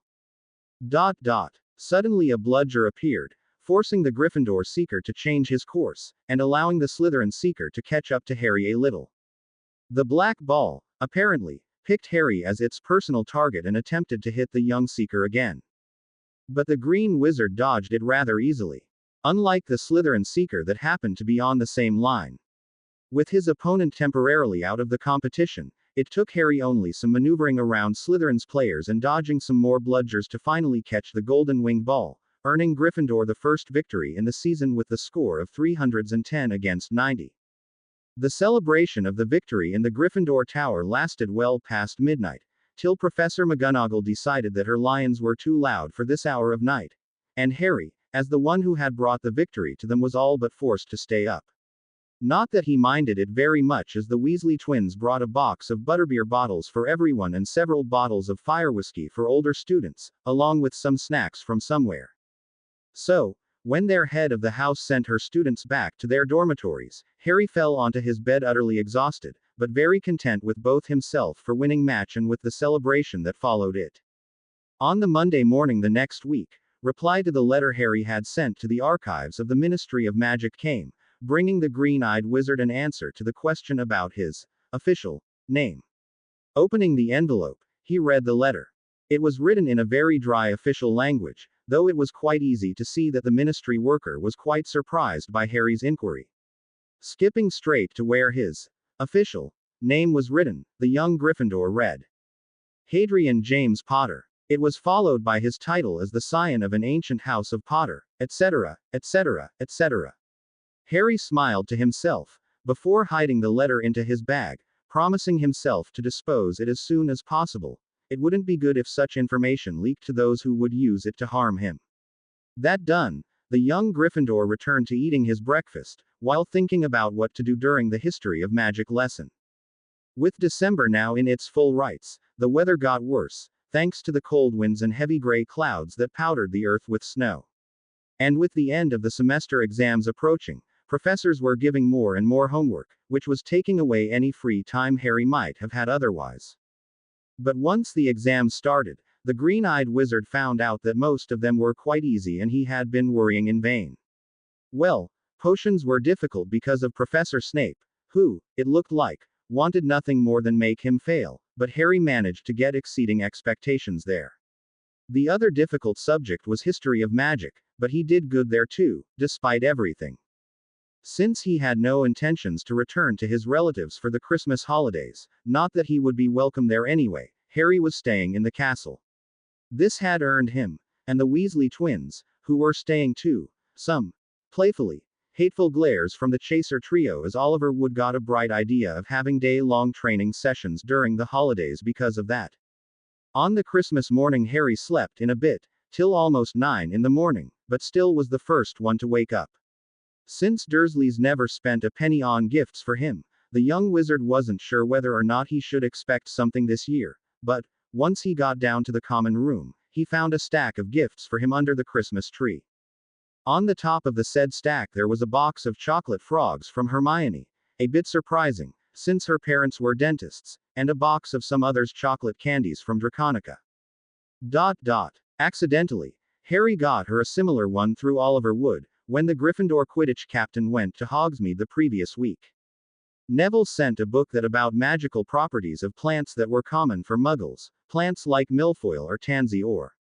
Oliver gave him a booklet with Seeker's advanced moves, what else one could expect from the Quidditch fanatic. Harry didn't know what the twins sent him, as their reputation of pranksters made him quite wary of opening the package. Harry's mind drifted into the thought about whether or not his friends likes the gifts he had sent them. Some sugar-free sweets for Hermione and Muggle book about curative plants for Neville. He had bought this book for himself, but decided that his friend would benefit more from it. Twins got some pranksters, sweets from Zonkos, anything else, and Harry wasn't sure that the castle would still be there by the end of the holidays. He brought out of his thoughts as the Chaser trio descended into the common room. Standing up, the green-eyed wizard turned to face 3 Gryffindor girls. "Merry Christmas," he said. Alicia, Angelina and Katie looked at each other and nodded to themselves, before approaching him. Katie moved to stand right in front of Harry and, raising onto her toes, hugged the younger boy into her chest, making him blush crimson. Absent-mindedly, Harry noticed that she wore nothing underneath her pajama top. "Merry Christmas, Harry," she said, before Angelina took her place, and the girl not only hugged the younger wizard into her firm and rather sizable B.'s, but also gave his bottom a hard squeeze. Then it was Alicia's turn, and she, giving Harry a foxy grin, felt his package down there too, while, like her 2 co-chasers did, hugging him into her bosom, making the green-eyed wizard blush an almost impossible shade of red. The Chaser trio left shocked Harry to stand in the middle of the room and went to collect their own gifts. "Hey," the incredible Weasley twins said from the stairs to the boys' dorms. "What about us, girls?" Alicia put out her tongue, and the girls disappeared towards their dormitories, breaking into giggles. The twins tried to say something to Harry, but he wasn't listening to them at all. Finally, seeing that they weren't getting anything out of the young Potter, Forge and Gred collected their Christmas presents and went back into the dormitories too, no doubt to prank either Ron or Percy. When Harry finally returned to his senses after the gift the girls gave him, he noticed that he had missed one package that was addressed to him. It was thin and light, and inside there was some sort of a cloak and an anonymous note. The note said, "You father left it in my care, and I feel that it is time to return it to the rightful owner. Use it wisely." The moment Harry read the note, a small spell beacon went off in the headmaster's office, telling Albus Dumbledore that the invisibility cloak was now in the possession of the Potter scion. Only the oath to Harry's father, James, had this happening, otherwise Albus would have kept it as his own, despite his inability to break the secret of the cloak. Not that he needed it much, as he could turn himself invisible with just his wand. But why waste his own magic when he had such a wonderful artifact? "I wonder what you will do with it, Harry," the Hogwarts headmaster thought, while making plans about what to tell the young Potter about certain magical mirror, when the compulsion charm on the cloak would bring Harry in front of it. Harry studied the cloak that was gifted to him. It was very thin and felt like it was made from the air itself, and it felt to be millennia old, while still being in the perfect condition. Deciding to see what else the cloak could do, the young Gryffindor put it on. As he looked at his reflection in the mirror in the corner of the common room, Harry had to force himself to remain quiet. Everything that he knew was covered by the cloak seemed to have disappeared. "Whoa!" the green-haired wizard exclaimed. "This is an invisibility cloak." He had already found some information about those during his studies, but what he already knew about this particular one was contradiction to what he had read in the books. For one, invisibility cloaks were made of demiguise, fur, and definitely not of some thin and airy, more so than silk, material. Another thing was the fact that even the best invisibility cloaks lasted for less than half of a century at best, while this one looked like it was made before the King Arthur was born. Deciding that the cloak would be the most useful, if he ever needed it, if no one knew about it. So Harry folded it and, picking up his Christmas gifts, went to the dormitory to put it into his trunk. By the time he went to the Great Hall for his evening meal, there appeared a nagging voice in Harry's head that was telling him to try his cloak on again, this time by sneaking around the castle after the curfew. And as the voice was only getting stronger with time, Harry came to a conclusion that it was a product of some magical spell, compulsion, most likely.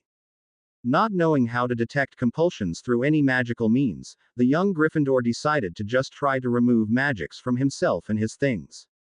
At very least, from the things the charm could have been placed on within last 24 hours. Quite a lot of work, actually, though, it was most likely that the compulsion was placed on the cloak. As soon as he returned to the dorms, the young wizard took the cloak out of his trunk and, hoping that he won't remove anything other than the compulsion, if it was there in the first place, he pointed his wand at it. Finite incantum. Surprisingly, the simplest magic canceller, and the only one he knew, worked, and a bluish wisp of magic rose from the cloak. Putting the cloak around his shoulders, the green-eyed Gryffindor was relieved to find out that it still made him invisible. Just to be sure that the compulsion was completely removed, he cast finite incantum on himself and all of his things that the charm could have been placed on. An hour later, Harry was even more relieved that the voice at the back of his head, the one that urged him to do some night exploring of the castle, disappeared. Now free from the charm, the young Gryffindor started thinking about who could place it. And the only man who came to his mind was the headmaster. After all, the man already had brought the Philosopher's Stone into the school full of children for reasons known only to him. Albus Dumbledore spent that night sitting disillusioned in the corner of one of the unused classrooms, waiting for Harry to come there and, accidentally, find the Mirror of Erised. Unfortunately, the boy never came. But this was just the first night, and the ancient headmaster assumed that the boy just wandered to other parts of the castle. The compulsion to bring him there wasn't exactly powerful, for otherwise it was too easy to notice even by a first-year student, but it should have eventually brought the boy there. Oh well, maybe he will come tomorrow. Dumbledore thought as he drank a potion to recover his energy after the sleepless night. As the headmaster, he should always appear to be lively and ready to work, to set the example to the Hogwarts students. But Harry didn't come in front of the mirror during the next night too, and this was starting to make the headmaster worry that his compulsion failed. He needed the boy to find the mirror. After all, how will he save the stone if he didn't know anything about the object it would be placed into? Why even Harry Potter? Dumbledore, unfortunately for himself, wasn't sure that the scion of House Potter was the prophesied one. But Neville Longbottom so far seemed to be a less likely candidate for that role. After the young Potter didn't show up on the third night after he was given the cloak, the headmaster finally decided to check on the boy, discreetly of course. The old man was quite surprised when he found only minute signs that the boy even was under the charm in the first place. The boy must have had detected the compulsion on the cloak and dispelled it somehow. This was a little worrisome, but a more subtle compulsion should be able to do the job just fine, Dumbledore thought as he discreetly cast another charm at Harry during the lunch. This one would take a couple of days to affect the boy, so he could finally sleep tonight.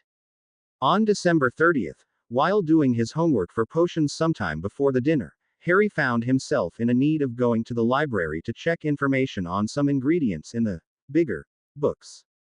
So, taking his trunk with him, the young Gryffindor headed to the library. Unfortunately, having had interrupted his studies for the dinner, the green-haired wizard was unable to finish his essay before Madame Pants closed the library. Closed it till the 2nd January. With his homework almost done, Harry, though, thought that it was unreasonable to postpone finishing it for a couple of days. But without an access to the books he needed, Madame Pants didn't allow him to take them out. He just couldn't do that. Or could he? A thought of using the invisibility cloak to sneak into the library and finish the essay occurred to the Potter scion. Deciding that it wasn't a very bad idea, he did just that. As he was absorbed by his work, Harry didn't notice that he had spent several hours in the library, and it was now well past curfew. The green-eyed Gryffindor was about to leave, and had already hid himself under the cloak, when Professor Snape, who was patrolling this part of the castle tonight, entered the library. Moving as silently as he could to remain undetected by the potions master, Harry walked out of the room. His luck was still on a vacation, it seemed, as the way back to the Gryffindor Tower was patrolled by Filch and his cat, and the young wizard wasn't sure that he could walk past them undetected. As neither of the two seemed to be in any hurry to relocate to some other part of the castle. So Harry had to kill some time somewhere, before trying to return to the dormitories again, hoping that at that time the path would be clear. Without really thinking, he started wandering through the night castle, his legs carrying him through the dark corridors seemingly on their own. Soon, Harry found himself in an unused classroom. The dark shapes of desks and chairs piled against the walls indicated what the room was used for in the past. But there was one other thing in the room, the thing that didn't really fit there.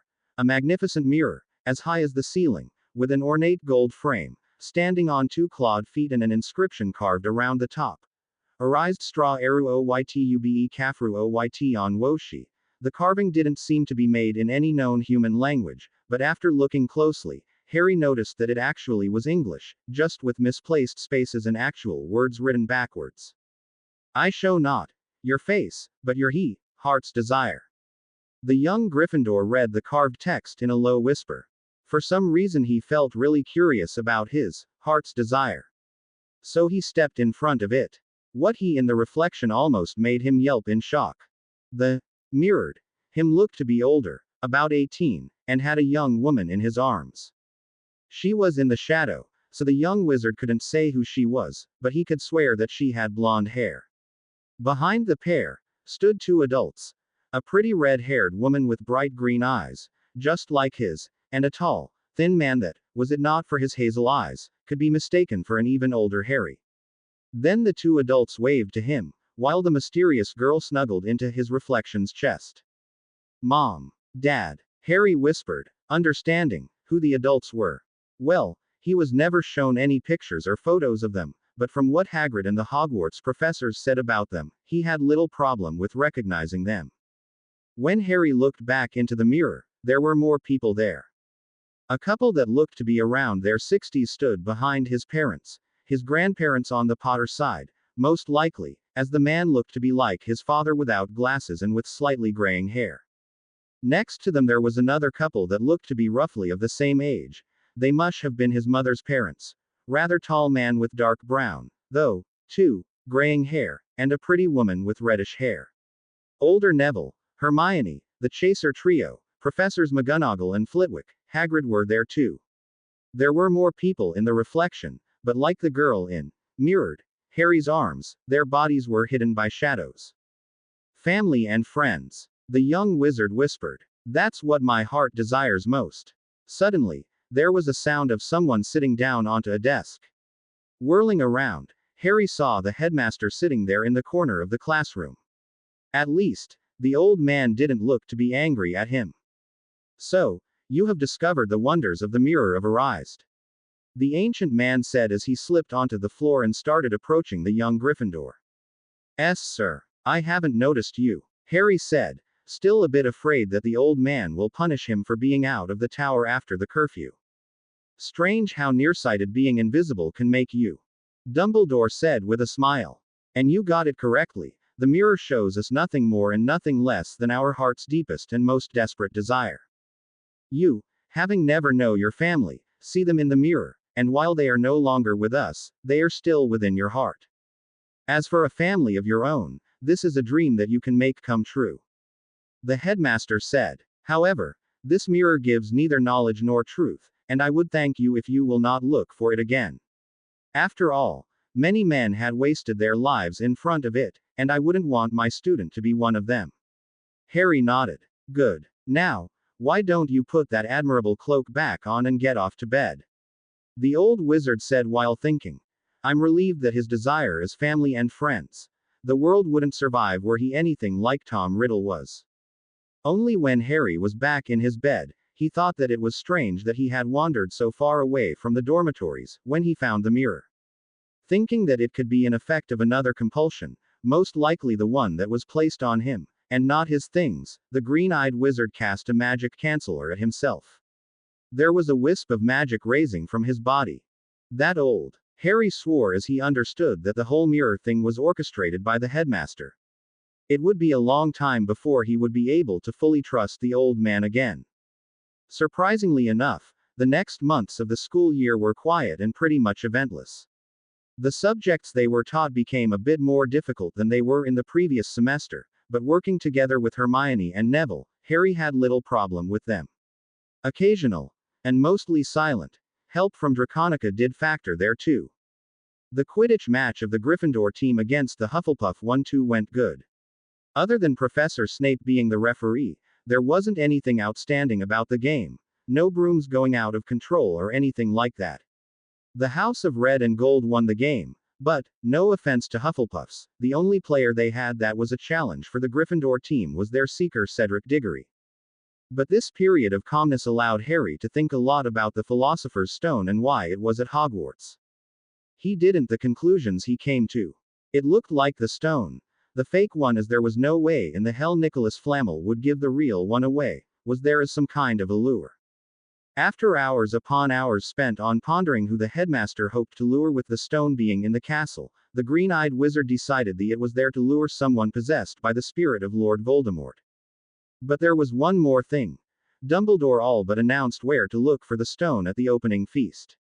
It was almost like he wanted a student to go and save the stone, or something. And thinking about why the whole thing happened in this particular school year, the young Potter came to a conclusion that Dumbledore wanted him to save the stone.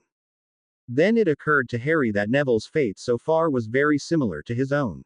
Parents being a major thorn at the Dark Lord's side, being attacked at 15 months of age and losing both parents.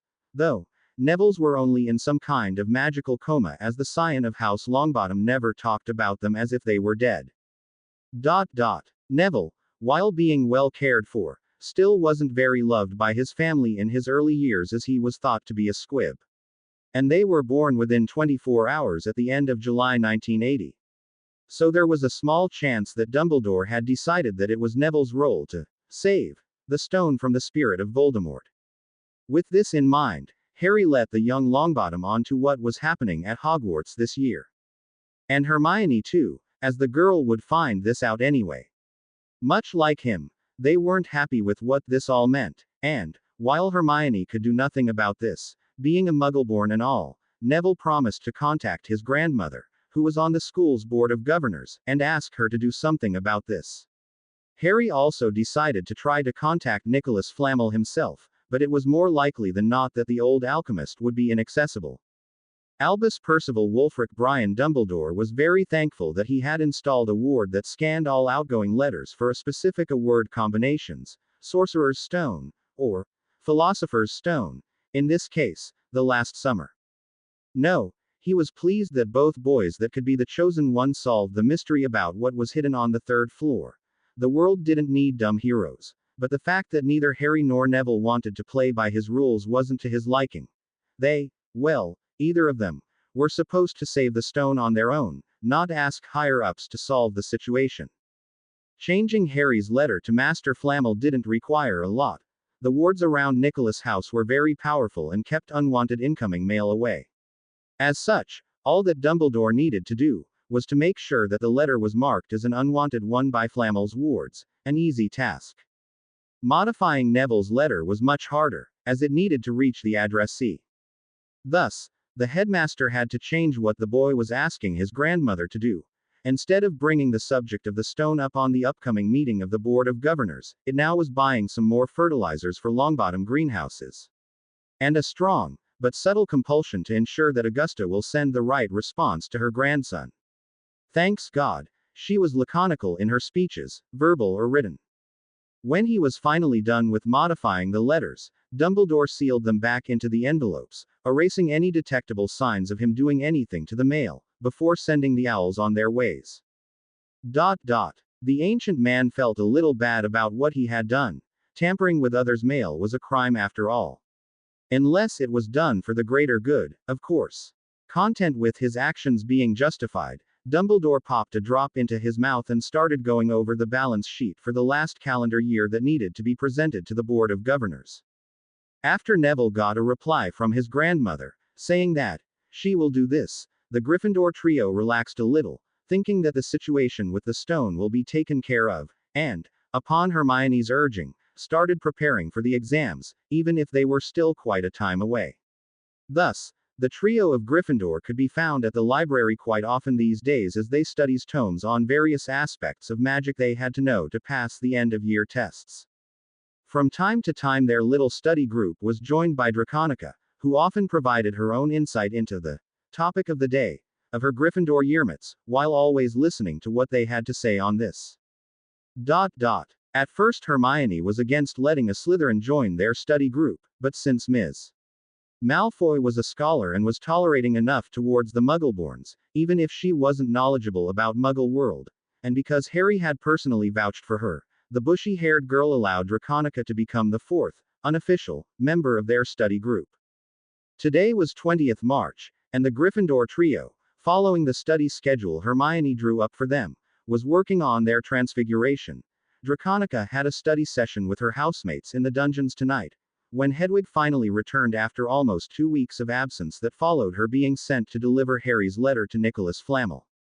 The letter was unopened and still tied to the White Owl's leg. Not that this was unexpected, but Harry still was a little disappointed that he couldn't contact the alchemist about what was done with his stone. Giving tired Hedwig some owl treats and letting her to return to the Ollery to rest, the green-eyed wizard was ready to return to his transfiguration book, when he noticed Hagrid with some books in his hands exiting the restricted section of the library. "You noticed. Hagrid's taking some books again," the scion of House Potter said. It was true. They have seen the giant man taking books yesterday and the day before that. "We're at school, Harry," Hermione reminded him. "Just because he's a gatekeeper, it doesn't mean that he has to stop studying, self-improvement and all. Plus I have heard that he wants to take the position of care for magical creatures professor, when the current one retires. Of course he will be reading books." Neville nodded, most likely to stay on Hermione's good side, though. "That's not what I mean," the green-eyed wizard replied. "Have you seen the titles of the books you Hagrid is reading? They are all about dragons." "Well, dragon are very interesting creatures," Neville said. "And they provide materials and the likes for many things wizards make." Harry nodded. That was all very true, especially since his own wand had a heartstring from a dragon for a core. "Yeah, but a couple of those books were about breeding dragons," he pointed out. This got the attention of his study partners. "Dragon breeding is illegal in Britain," the young Longbottom exclaimed. "And those wild species we have running around, Ministry tries to catch and ship them off to the dragon reserves. The closest I know is in Romania. One of Ron's older brothers works there. Charlie was his name, I think. There was another reserve in Ural Mountains, but they had some troubles with Muggle government and I'm not sure what happened to it." "Then why would Hagrid be reading a book on dragon breeding?" Hermione asked. "You don't think he got an egg from somewhere, do you? Like you can meet a mysterious stranger with a dragon in his pocket drinking in a bar at Hogsmeade," Neville said. "I think you have better chances at seeing Professor Snape laugh like a horse at a random joke than that." The trio shared a quiet laugh at the joke. "Still, don't you think we should go see what Hagrid is up to if he's reading such books?" Hermione said then. Harry nodded, not wanting to his first friend from the magical world do something bad. And wanting to get out of the library and the castle, since the weather was getting quite warm and sunny outdoors. It was several more seconds before Neville nodded, as the young Longbottom was finishing writing a sentence down onto his parchment. It took the Gryffindor trio some time to make it to Hogwarts in trance and then to the hut where the gigantic man lived. Harry then knocked on the door, which was immediately answered by a loud barking of a boarhound named Fang that lived with Hagrid. "Who's there?" the man himself asked from within the hut. "Fang, quiet." Cracking the door open a little bit, the half-giant peeked outside, and smiled when he saw the trio. "Oh, it's you lot. Come in," he said, opening the door completely. "Some tea, cakes." Harry, Neville and Hermione filed into the hut, finding that it was heated very much. Too much, actually, as it felt like they were in the middle of Sahara now. "Some tea, no cakes," the three Gryffindors chorused. By now they knew well that Hagrid's cookery was edible only for Hagrid himself. Harry looked around the hut, trying to find a reason why it was kept so damn heated there. Finally he spotted a pot sitting directly above the flames of the stove, with a large bluish egg in it. "Hey, Hagrid, what is it?" the green-eyed wizard asked, pointing at the egg. "Where? There is nothing there," the half-giant exclaimed, trying to place himself between his guests and the stove. Unfortunately, the trio had already seen the egg, so that action only caused them to shake their heads. Hagrid sighed and gave up. "Okay, I won it. A couple of nights ago I was at the Oggs EAD for a few drinks and got into a game o' cards with a stranger. I think he was glad to get rid of it." Harry and Hermione looked at Neville, who just shrugged, while smiling sheepishly. "And what are you gonna do with it?" the young Potter asked, while he and his two friends got comfortable on Hagrid's bed that was right next to the table and, thus, was used as a sofa when the man had guests. Haven't you been readin' books? You know, dragon breeding for pleasure and profit, and the likes. His egg is from Norwegian Ridgeback. And then Hagrid went on about what to do to have the dragon hatch and how to care for it when that happens. Hagrid, but you are living in a wooden hut. I don't think it's a good idea to keep a fire-breathing dragon there. Hermione said, trying to be as diplomatic as possible. But the half-giant didn't listen to her. The trio tried to tell the gatekeeper that breeding dragons was illegal, but he still didn't listen. In the end, Hermione finally came with a compromise. Hagrid were to have the egg till it hatches, and the young dragon recognizes him as its mother, and then it'd be shipped off to some dragon reserve, Romanian one most likely, as it would need a company of other dragons, something the half-giant couldn't provide. Hagrid had reluctantly agreed with this. Now, the trio needed to contact the dragon reserve somehow and tell them they had a young dragon for them to pick up. Since Harry's relationship with Ron was strained at best and hostile at worst, the boy definitely was not the one to ask for help, when the green-eyed wizard found himself in a need of contacting Charlie Weasley, who was a dragon keeper in Romanian Reserve. Percy was a no too, but because the Gryffindor prefect was even bigger sticker to the rules than Hermione was during the first weeks of Hogwarts, he would just report Hagrid to the authorities, not something the trio wanted to happen. That left Harry with the only other way. He had to go to the infamous Weasley twins for help. Finding the twins, when they weren't in the Gryffindor Tower or at the Quidditch training, Oliver Wood for some reason had cancelled the training that Saturday, was a really hard task. In the end, Harry managed to catch the elusive prankster twins after the dinner on Saturday night. Hello, Harrikins. What do you need from our humble selves? Gred and Forge asked in perfect sync as soon as the young Potter brought them to a nook of the corridor leading to the kitchens, a place where there wouldn't be overheard. I need some help from you, guys. Harry replied. The twins grinned. Who do we have to prank? One of them asked. Then the other twin continued. Quote. Or is it that you want us to give you an advice on how to get into the heart of a beautiful young lady? The green-eyed wizard blushed a little, but shook his head. No, it's something serious I need your help with. Gred and Forge dropped their grins. What is it? They asked, once again in a perfect sync. One of your older brothers works in a dragon reserve, right? The twins nodded. Well, can you ask him to relieve us from a fire-breathing problem? It should be hatching in about 1 month. Gred and Forge looked at each other. Well, Charlie said that he will be visiting our home at the end of April, while several of his co-workers will be at London. Fred, or was it George, said. Then the other twin continued. He said they were heading back to Romania on 28th. We will write to Charlie about this little problem you have there, and, hopefully, they will be able to make a detour here to pick this dragon up. What is it, by the way? Hagrid said that it is Norwegian Ridgeback. But one can't be completely sure till it hatches, I think. The Weasley twins nodded. Quite a nasty dragon you have there, Harrikins, according to our Charlie. Gred said. Then Forge continued. But don't worry. We will ask our brother to relieve you of this little fire-breathing problem. Thanks, guys, Harry said, before allowing the twins to return to planning their next prank, while he himself went to find Hermione and Neville to tell them that he had asked the twins to contact their dragon minder brother. Charlie Weasley, actually, replied quite quickly, and just a week after his talk with the twins, Harry had a letter from the dragon minder with the information about where and when to meet him and his team to give them the baby dragon, along with the detailed instructions on how to prepare it for the upcoming transfer to Romanian Reserve. Harry had passed these instructions to Hagrid, who, while crying as he will have to say goodbye to a dragon that hasn't actually hatched yet, went ahead and started preparing a transportation box. While the half-giant was working in the backyard of his hut, the Gryffindor trio, upon his request, were watching the egg in the hut.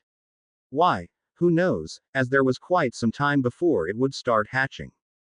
March ended and April started, bringing even nicer weather, and even more homework with it. Harry, Neville and Hermione still spent their free time between the library, where they were getting ready for the exams, and Hagrid's hut, as they were watching the egg. On April 19, during lunch, the half-giant sent them a message, telling that the dragon will hatch soon, and they were welcome to be there when it happens. The dragon, when it hatched, was actually quite small, about 20 inches long with the tail, and had a wingspan of roughly 3 feet, and was a girl. Lack of certain marks made that clear. And the dragon indeed thought that Hagrid was her mommy, and blew a small stream of fire at gigantic man's beard. The next 9 days were quite tiring, as the trio and Hagrid tried to keep the growing dragon hidden. On the evening of April 28th, Hagrid had Norberta. He called the dragonette like that. Go asleep thanks to special food and a potion and placed her into the transportation box. With was then placed under Harry's invisibility cloak and levitated by trio to the astronomy tower, where Charlie and his team picked Norberta up at midnight.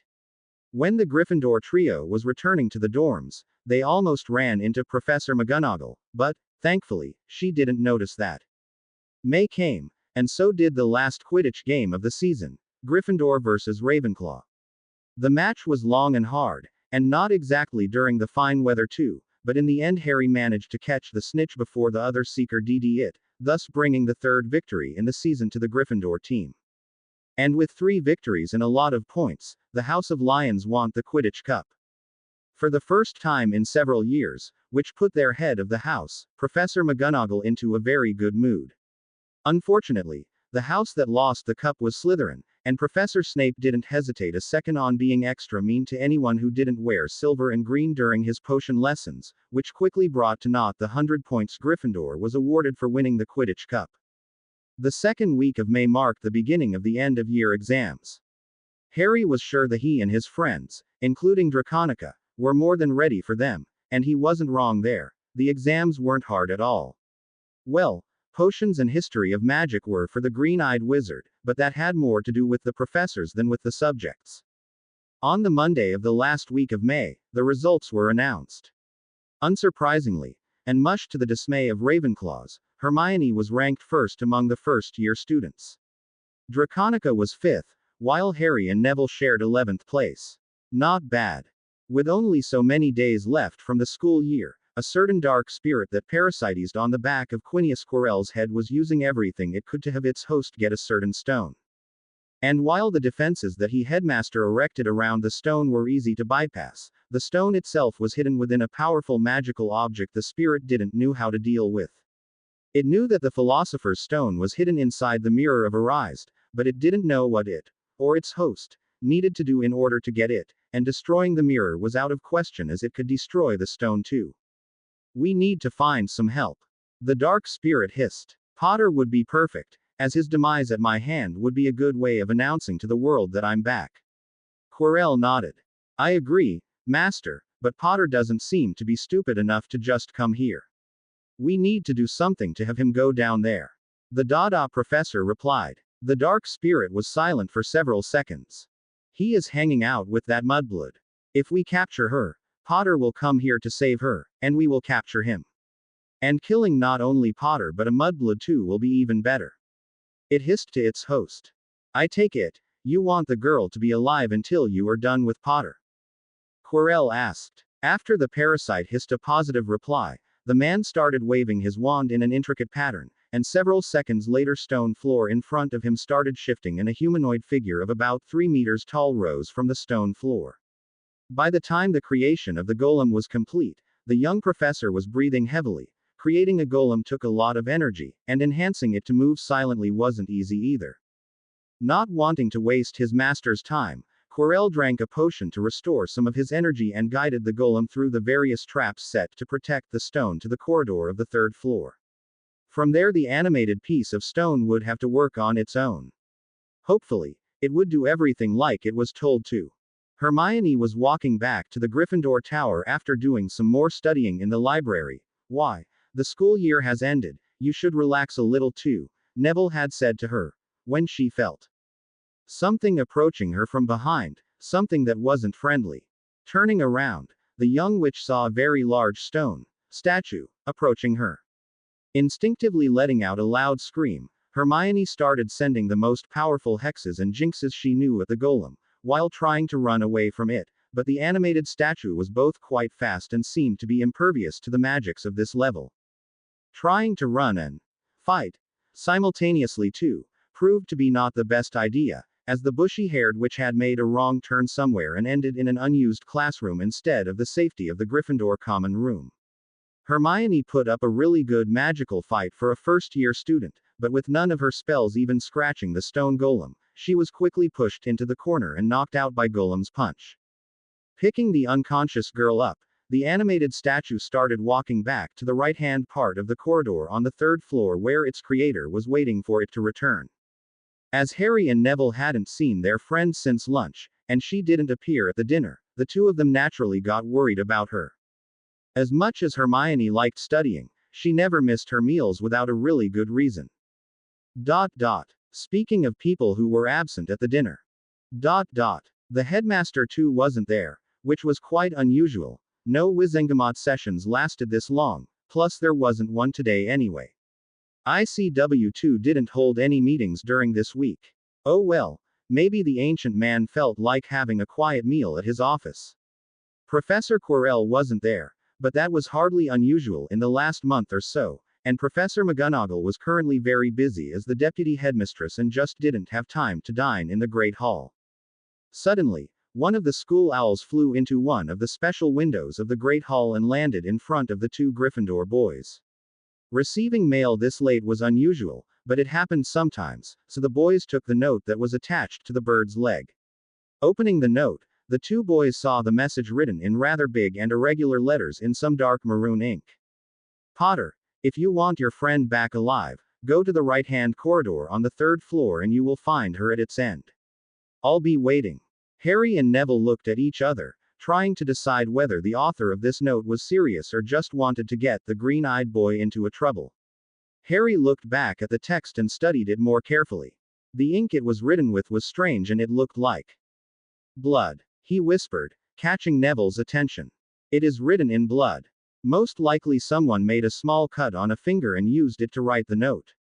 And I'm afraid, this blood is Hermione's. Neville looked now both really worried for his friend and a bit sick from what the message was apparently written in.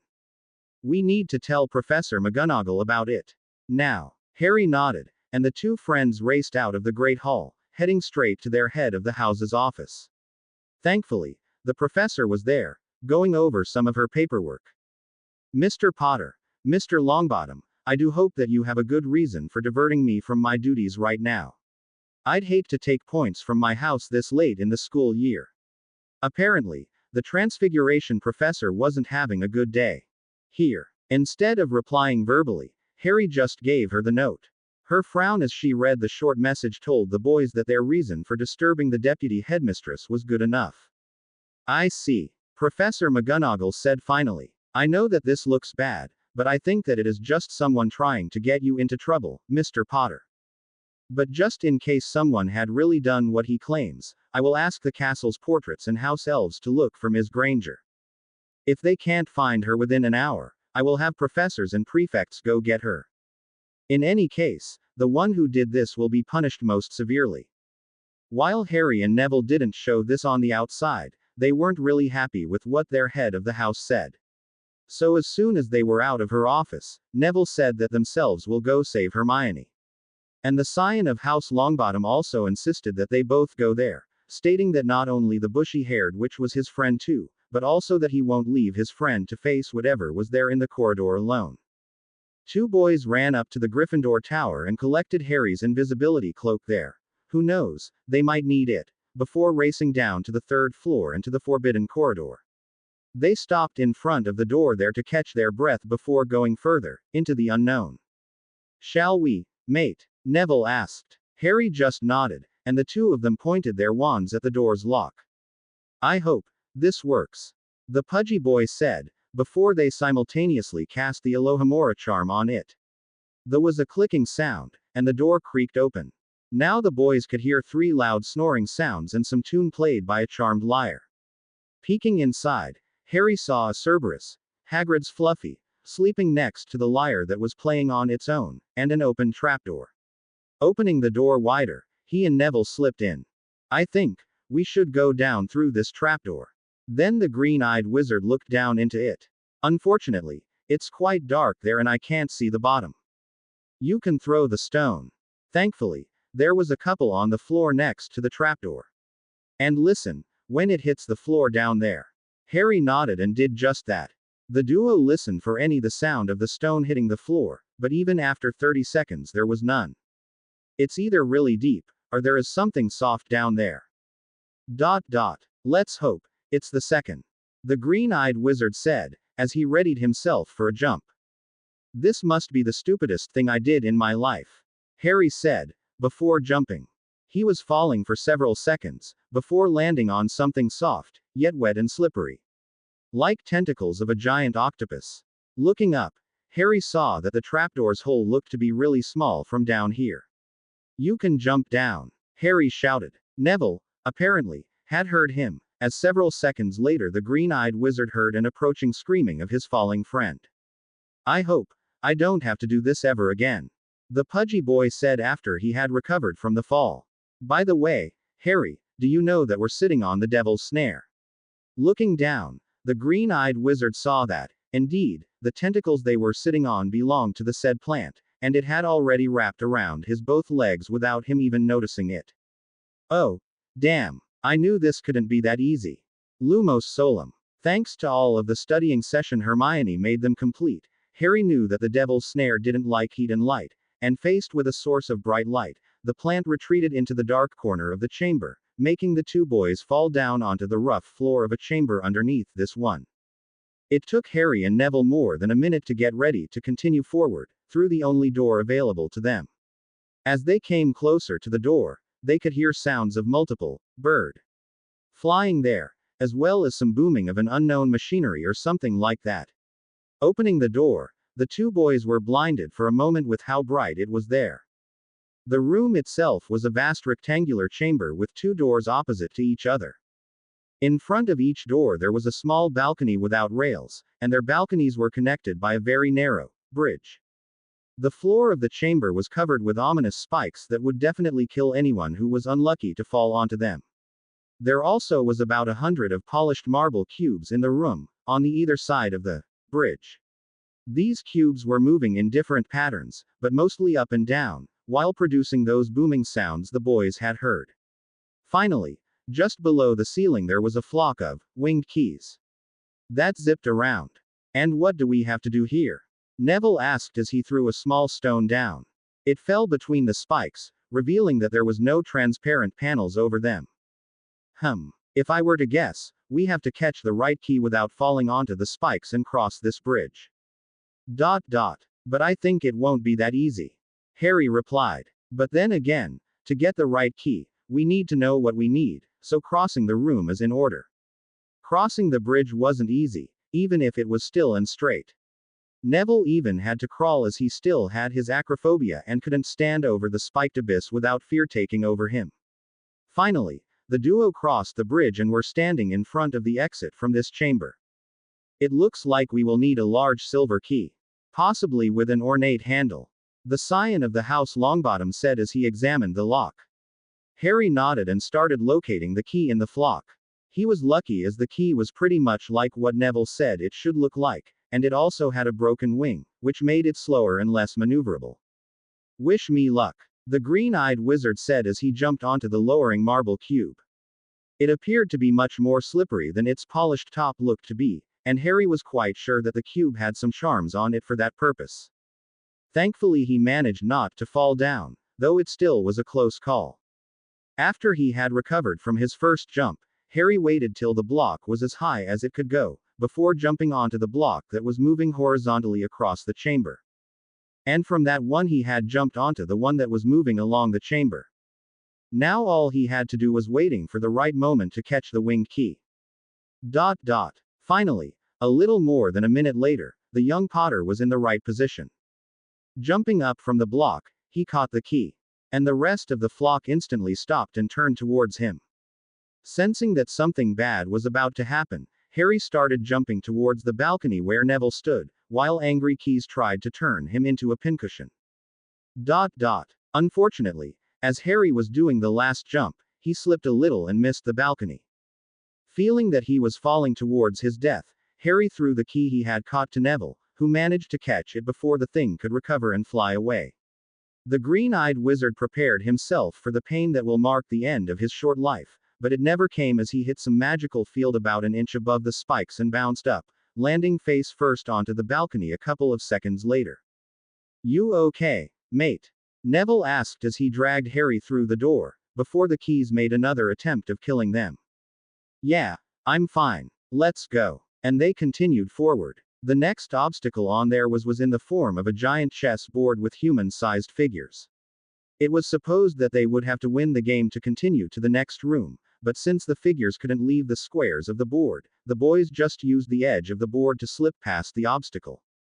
The next room greeted the two first years with a terrible stench that could only belong to a troll who had spent a lot of time in a closed space. Thankfully, the troll in the room, and it was bigger than the one they had faced on Halloween, was dead. Going past the dead beast, two boys reached the next room. Unlike the previous ones, it was circular and rather small. Right in the center of the room there was a table with 7 vials of various sizes with some liquids, an open scroll and a key. As soon as they picked the key from the table, they found themselves trapped as some liquids formed walls in front of the doors out of the room. One of the walls, the one that blocked the door back to the troll room, was of some clear liquid, while the other one was formed by a yellowish liquid. "These are contact poisons," Neville said as he studied the walls of liquids. "I bet some of these vials have protection against them."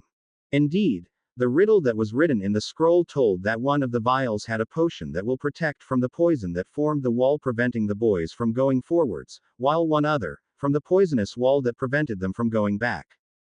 2 other vials, according to the poem, had wine in them, and the final 3 held deadly poisons. Solving the riddle without Hermione there to assist them proved to be not an easy task, but after 10 or so minutes, the boys were sure that the smallest vial held the potion to protect from the yellowish poison, though there was barely enough for one swallow, while the bigger vial on the opposite end of the table had a potion that would allow the drinker to return to the previous room. "So, what will we do now?" Harry asked. "Only one of us can continue forward," he pointed out. "I think you should go, mate," Neville replied. "We might be placed as equals by the exams, but you are better with the wand than me." The scion of House Longbottom paused for a moment. "I'm not as great as you are, Harry. I will go bring the help, instead." Harry shook his head. "No, Neville, you are a great wizard, and even better friend. But you are right. It's me who must go forward. The kidnapper asked me to come. Who knows what he will do to Hermione if you come instead." And at his friend's nod, Harry drank the potion and stepped through the wall of yellowish poison. Inserting the key into the keyhole, the green-eyed wizard unlocked the door and opened it. As the door in front of Harry opened, he could see a well-lit corridor faced with a light brown marble tiles leading to a big circular room with 8 pillars holding its high ceiling that, despite being deep under the ground, had windows that had warm sunlight pouring through them. Taking a deep breath, the green-eyed wizard started walking towards the room, flinching slightly when the door behind him closed with a thud. When he approached the room at the end of the corridor, the young Gryffindor saw that it had a pit in the center with the mirror of Arised standing in the exact center of the pit. Unfortunately, other than for the mirror, the room appeared to be empty.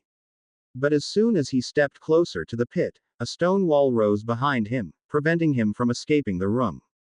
"So you have come, Potter."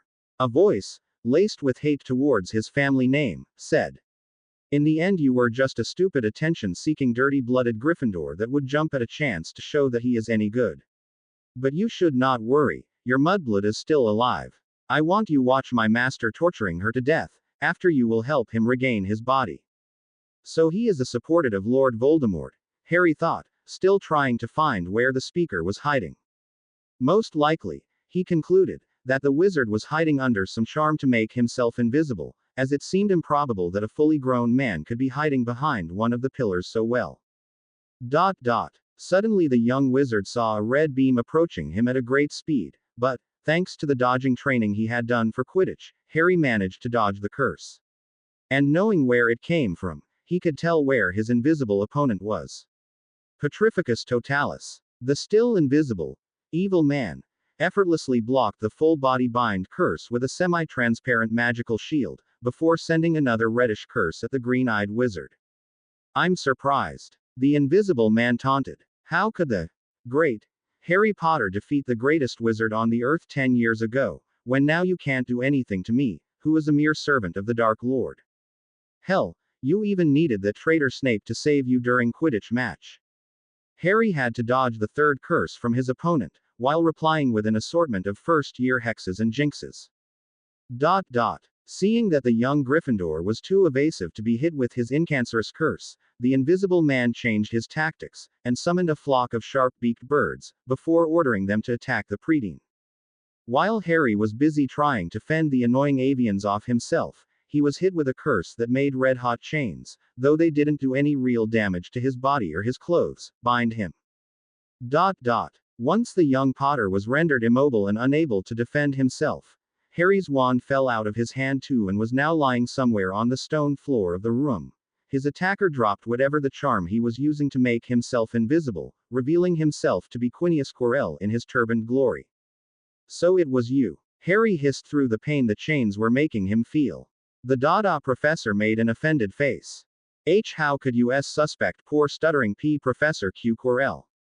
He asked, using more of his fake stuttering than he did during his lessons. Then he put his mask of the Lord Voldemort supporter, what were they called, Death Eaters, back again. Now you shall tell me how do I get the stone from this blasted mirror, Potter. What should I do? I can see myself presenting the stone to my lord, I can see him using it to gain his powers back. But I can't get the stone. Tell me what I need to do, or I will start torturing your mudblood. And with a flick of his wand Quirrell lifted a disillusionment from Hermione, who was seated against the wall across from the entrance into the room, unconscious and bound by stone rings. But as her chest was moving slightly and unevenly, Harry could tell that the man in front of him told the truth about her being alive. I do not know. It was the honest reply. Until Harry had reached this room he didn't even know what was the final protection of the Philosopher's Stone. Unfortunately, Quirrell didn't like this answer and cast some torturing curse at Hermione, making the unconscious girl stop breathing for a moment. Think again, Potter. The servant of the Dark Lord said, as he trained his wand on the bushy-haired girl again. I do not know. The green-eyed boy repeated, hissing in pain. He knew that pleading the man to stop torturing Hermione would be useless and only result in her being harmed even more. Harry knew this personality type well. Hell, he lived for the last 10 years with the man who was just as cruel as Quirrell was now. The Death Eater once again didn't like the answer, but this time he sent a purplish curse that made numerous cuts appear on Hermione's upper body. Now, this is interesting. The evil professor taunted. Who would have thought that the hero of the wizarding world would be a sadist who likes to see his associates suffer? But let's see what you will do when you are on the receiving end of my curses. Quote. And the man launched a deep red curse, that made Harry feel pain stronger than any he had felt before. I was like white-hot knives were piercing every point on his body, both from outside and not. The curse caused Harry to scream so loudly that Quirrell was a bit surprised that it didn't cause the ceiling of the room to collapse. Still, no matter how much he wanted to torture the boy for what he did to his master on that Halloween night 10 years ago, he had to lift the curse. For one, he needed the boy to stay sane at least until the blasted Gryffindor would tell him how to get the stone out of the mirror, and then the boy was his master's to torture and kill. I ask you again, Potter, how do I get the stone? Each word was spoken slowly and in such way that lesser men would run away in fear from hearing just the voice.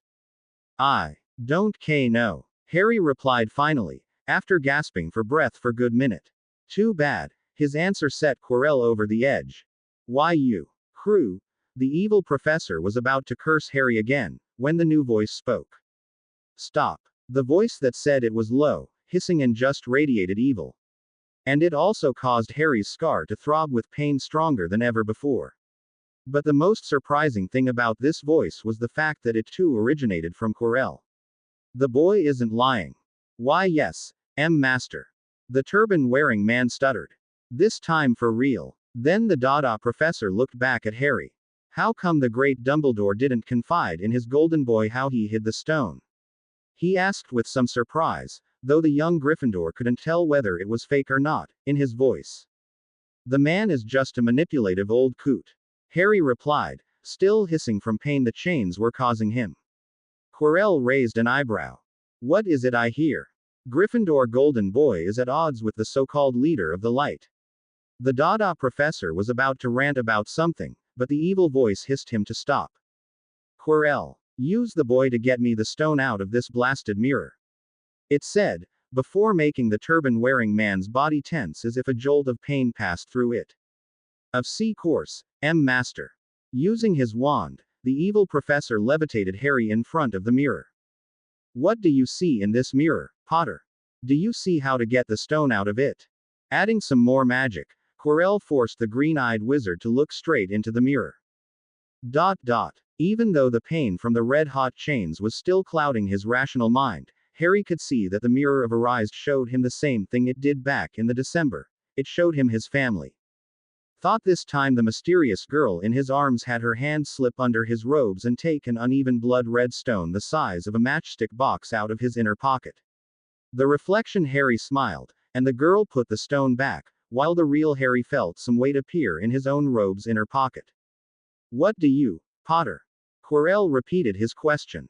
I see my family. The young Gryffindor replied, still hissing in pain. The evil professor was about to explode again, but the hissing voice stopped him again. Family, you say? It spoke, causing Harry's scar to flare with more pain. Potter. The voice hissed then. If you tell me how to get the stone and promise to serve me, I, Lord Voldemort, promise you to bring your parents back. Like hell I will serve you. Harry managed to exclaim. Then you will die by my hand today, Potter. The voice that claimed to be Lord Voldemort hissed. Quirrell, check the boy. I think he is hiding something. The possessed Dada professor nodded and approached the young Gryffindor, who was still bound and levitated by man's magic. After looking at the boy for a second, Quirrell checked Harry's pants, pockets first, but found nothing of what he wanted there.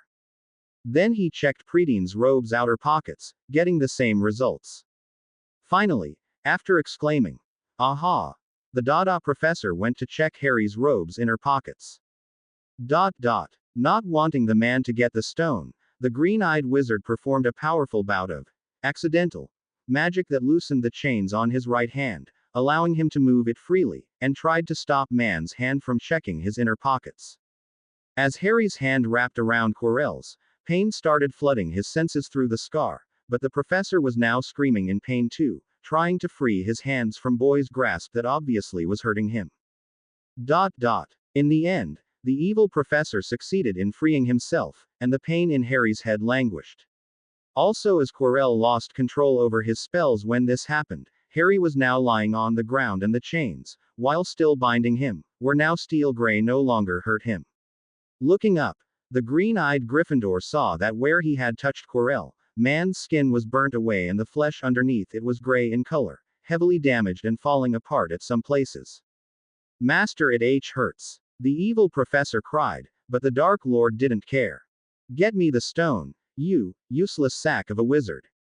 The voice hissed. Quirrell reluctantly nodded and tried to reach for the stone in Harry's pocket again, but the young Gryffindor, acting on his instincts, grasped man's wrist again and, as pain from it paralyzed the older wizard momentarily, then wrapped his hand around Quirrell's neck, making him scream like he was put through the most painful torture. The effect was even stronger there, as Harry could feel, even though his mane was hazy from the amount of pain that his cursed scar sent through his nerves, how the flesh of the evil professor withered under his touch. And then man's head fell, as the neck that supported it was completely destroyed, while the chains that were binding Harry disappeared. For a couple of seconds nothing happened. Then a sickly-looking black and gray smoke rose from Quirrell's head, taking shape of some specter. It had reddish eyes and slightly snake-ish face. You've destroyed my host, Potter. But I will still get the stone from you. The specter hissed, before flying into the body of the young Gryffindor and trying to possess it. Harry's world exploded with pain, but somehow he managed to push the unwanted entity out of his body. The last thing the green-eyed wizard saw, before losing conscious, was the specter of the Lord Voldemort flying away, while swearing in its hissing voice. Albus Percival Wulfric Brian Dumbledore was once again unsure what to do. On one hand, It seemed that young Harry Potter possessed the power to defeat Britain's latest Dark Lord. On the other, the boy wasn't fit for the role the old man had for him.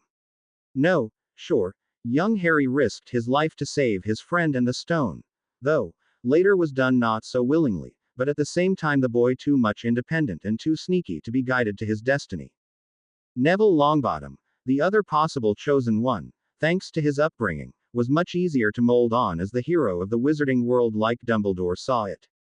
And the boy, despite his shyness, seemed to be the better leader than the young Potter. Plus he was a pureblood, which meant more people would follow him. Still, it was Harry who stopped Tom again and, thus, he and not Neville should be the chosen one.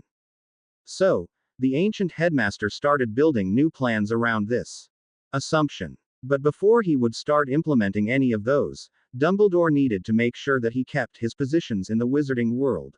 The incident with the stone, should it become the public knowledge, would shake the faith into him the average wizarding public had, thus making it harder for him to remain in the positions from where he could guide the chosen one towards his destiny. And to do that he would need to modify some memories. The easiest one would be Hermione.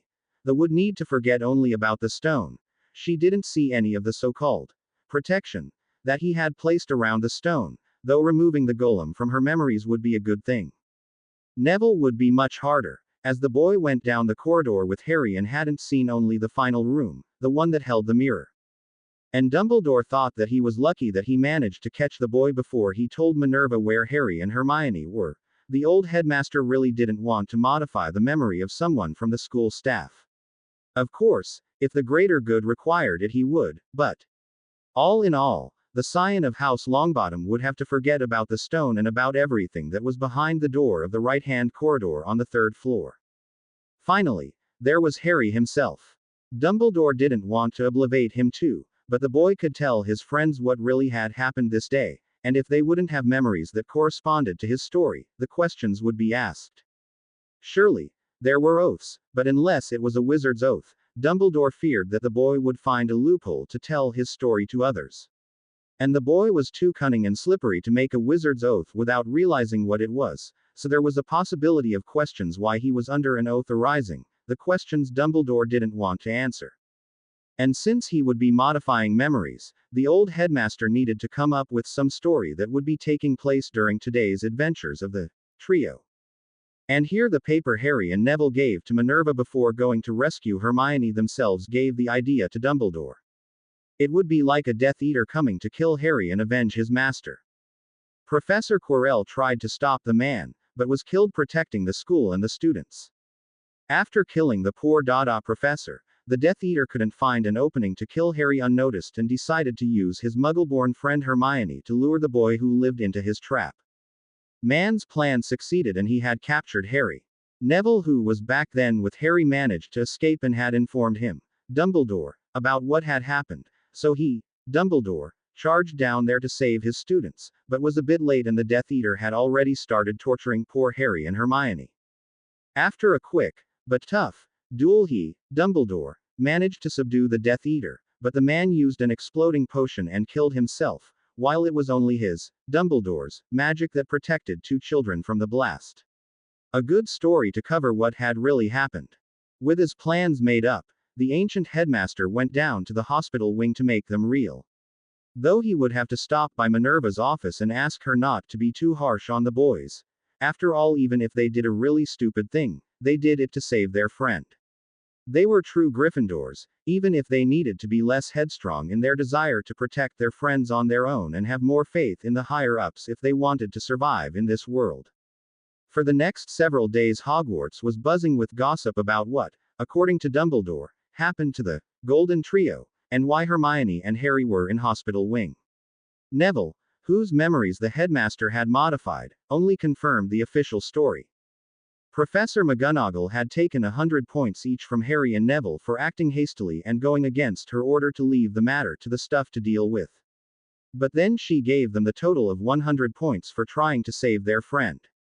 So Gryffindor lost just 100 points, which, while still allowing the House of Red and Gold to be in the lead for the House Cup, brought it dangerously close to Slytherin. The House of Snakes was now only 7 points behind. Hermione was the first one to leave the hospital wing as it took Madame Pomfrey less than 2 days to fix the girl. Healing broken bones and cuts, even made by a dark magic, was way easier than dealing with the post-effects of torture curses, including a brief exposure to Cruciatus curse, Harry was placed under.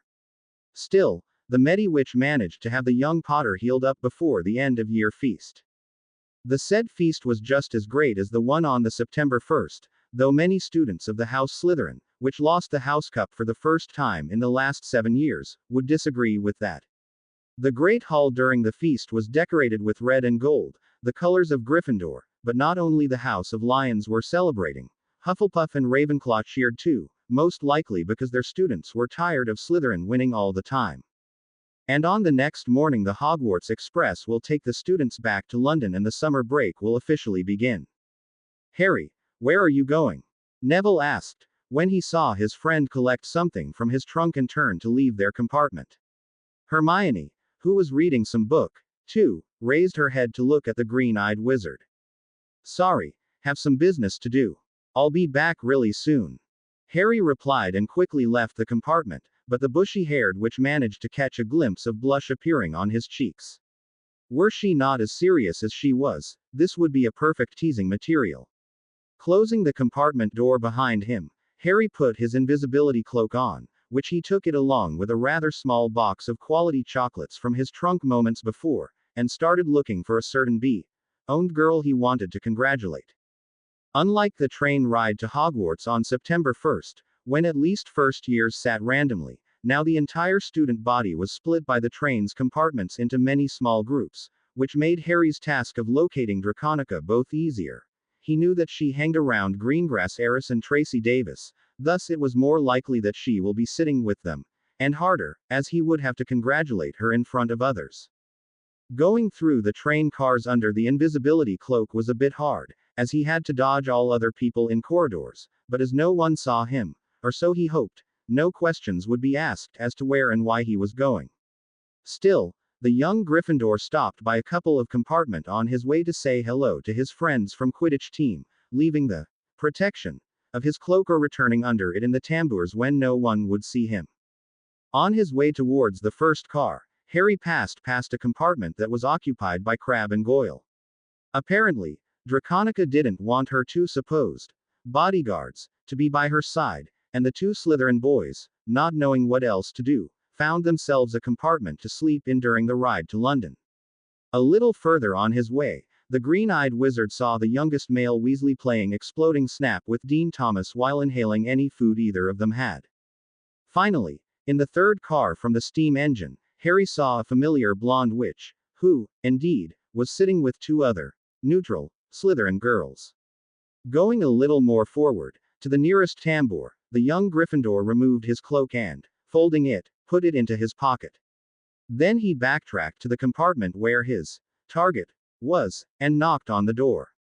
Can I have a moment of your time, ladies? He asked then as he slid the compartment door half open. All three girls looked up at him, a bit surprised to see him there. Absent-mindedly, Harry noticed that Draconica had a charms book on her lap, while Daphne and Tracy were reading some magazine together. Potter, the Greengrass Heiress asked. Very well. While her mask didn't show it, Daphne was quite interested in what brought the Gryffindor Golden Boy to this compartment. The young wizard nodded and slipped in, screening the door behind him. Now, I know that giving gifts early is considered a bad tone in either world, but I'm not sure that I will be able to have it delivered to you the day after tomorrow safely, Ms. Malfoy. So, happy birthday. With those words Harry, blushing not so slightly, presented the box of chocolates to the blonde witch. Draconica, a bit surprised by this, she didn't expect to get a present from him as she didn't remember telling him that her birthday was on June 2nd, or the day after tomorrow, but still accepted the sweets. I will get you something more substantial when I can go shopping myself. Harry added in a whisper so that only Draconica would hear him. Then he continued in a normal voice. Well, ladies, I won't take any more of your time, so have a nice ride. And with a small bow the green-eyed wizard left their compartment.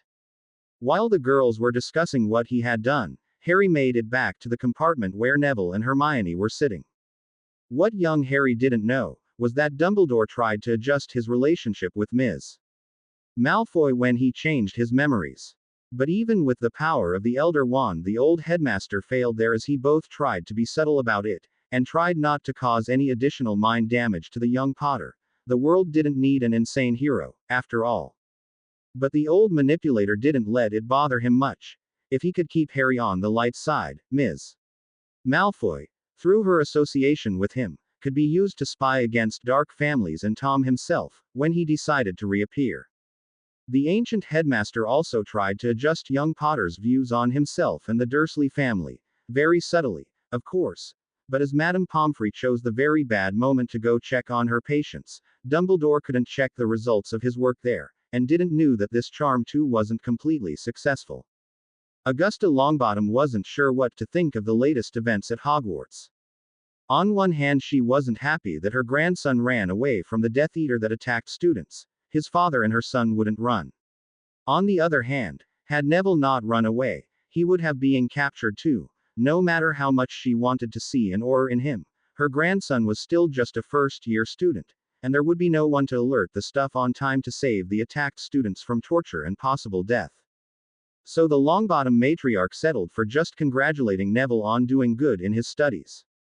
At the same time, the elderly woman made a mental note to talk to the rest of the Board of Governors about getting the information out of Dumbledore about how the Death Eater managed to get into the school unnoticed. And, depending on what the old headmaster would have to say, it was possible that the board would have to readjust the budget of Hogwarts for the next year to get the money needed to update the wards around the castle. Now knowing what to do, Hermione quickly passed through the barrier that separated the platform 9 3/4 from the Muggle part of the King's Cross, and almost immediately saw her parents waiting for her there. As she stopped the trolley with her luggage next to where her parents were standing, the bushy-haired witch went to hug her mother and then her father. She missed them dearly since they saw each other last during the Christmas holidays. "How was your year, Pumpkin?" Hermione's father, Dan, asked, as the girl finally released him from her hug. Apparently, they weren't informed about the Death Eater getting into the school and attacking Hermione and Harry. Not that the bushy-haired witch was going to tell them about it, lest they pull her out of the school and away from her friends. "It was good. And I was ranked first in my year and..." Hermione started enthusiastically, but suddenly she recalled what they were said about doing magic during summer holidays, and her mood dropped a little. "Unfortunately, I won't be able to show you anything, aside from my books." "And why is that, dear?" her mother, Emma, asked. "Well, as no magical society is hidden from non-magical people, and so that it could remain just like that, they placed restrictions, so that I can do any magic in front of non-magical people," Hermione replied. "There are exceptions, of course, like self-defense, but..." "I understand," Dan Granger said. "And we should have guessed that there will be something like this. After all, we didn't know anything about magic until one of your professors, McGonagall was her name, came the previous summer and explained that you are a witch," the man said. "Now, Pumpkin, tell us some more about your lessons."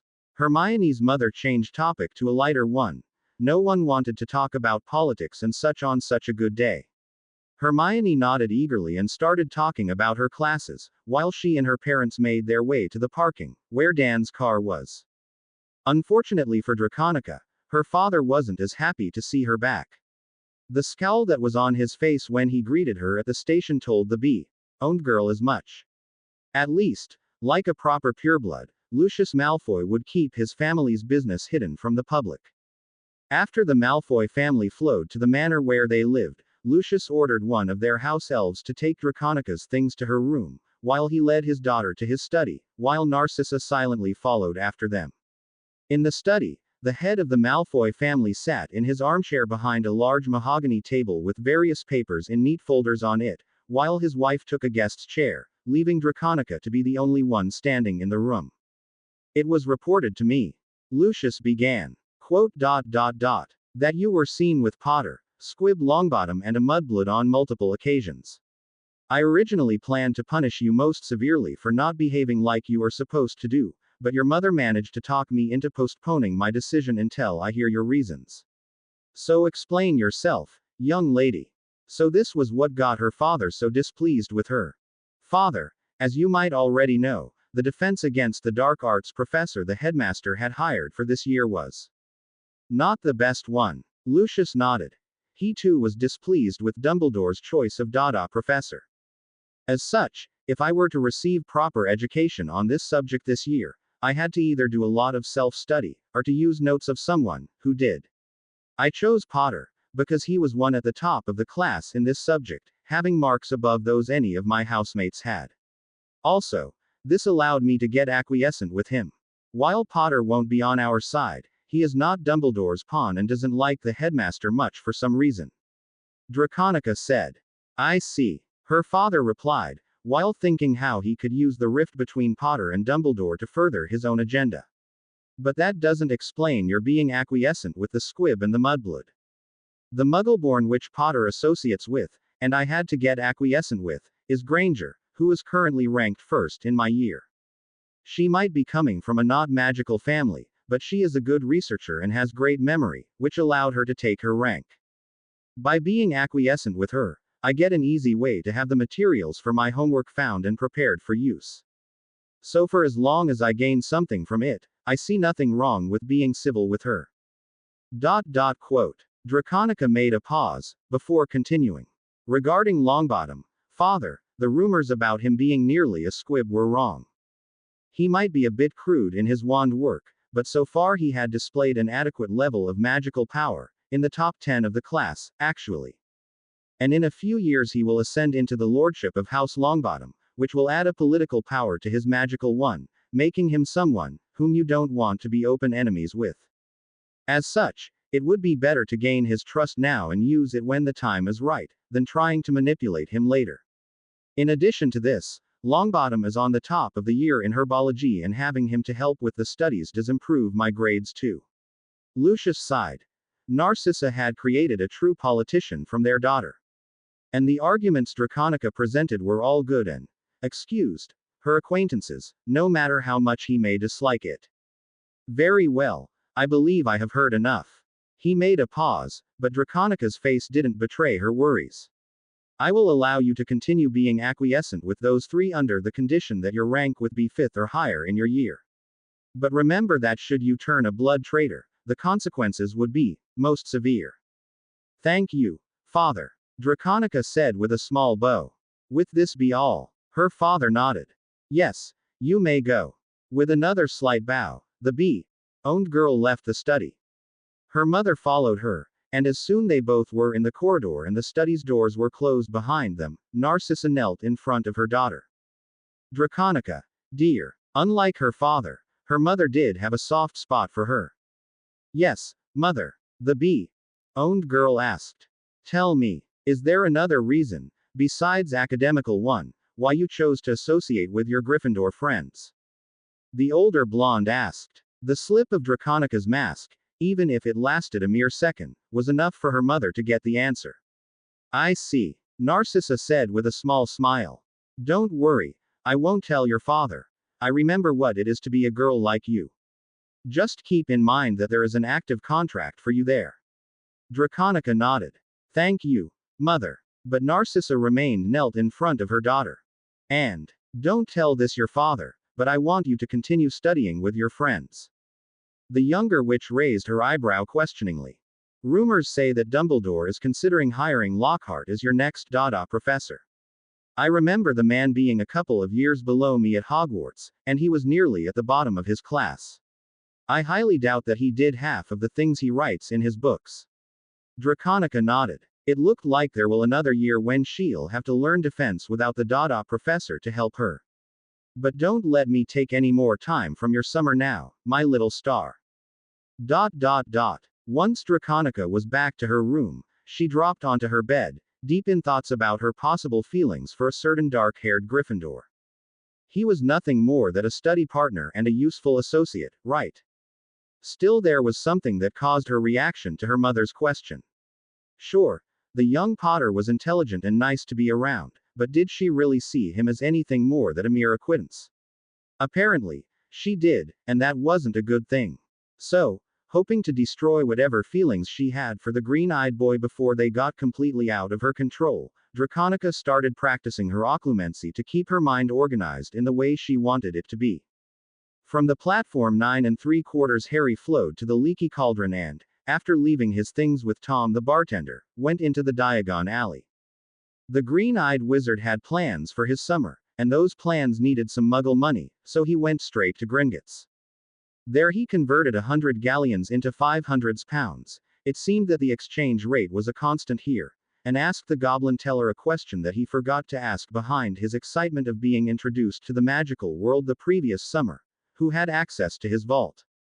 After receiving the answer that only the holder of the key and those with him at that moment, as well as the information that this vault was a trust one and it wasn't accessed until the previous summer, Harry thanked the teller and left the Goblin Ran Bank. After collecting his things from the leaky cauldron, the young Potter was on his way back to Dursley's residence.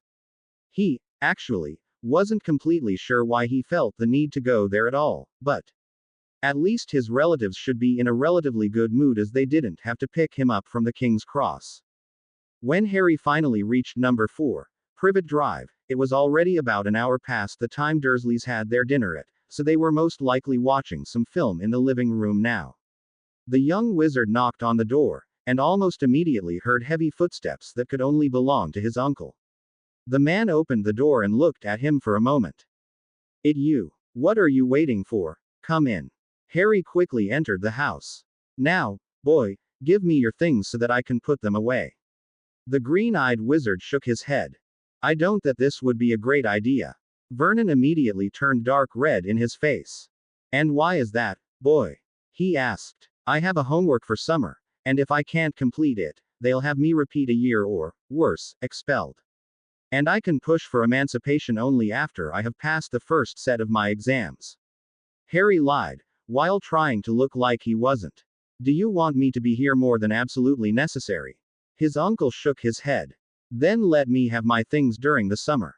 I promise that you won't see anything unnatural." "Very well, boy. Take your damn things to your room." Still red-faced man said loudly. "But if I hear or see anything freakish, you'll be very sorry."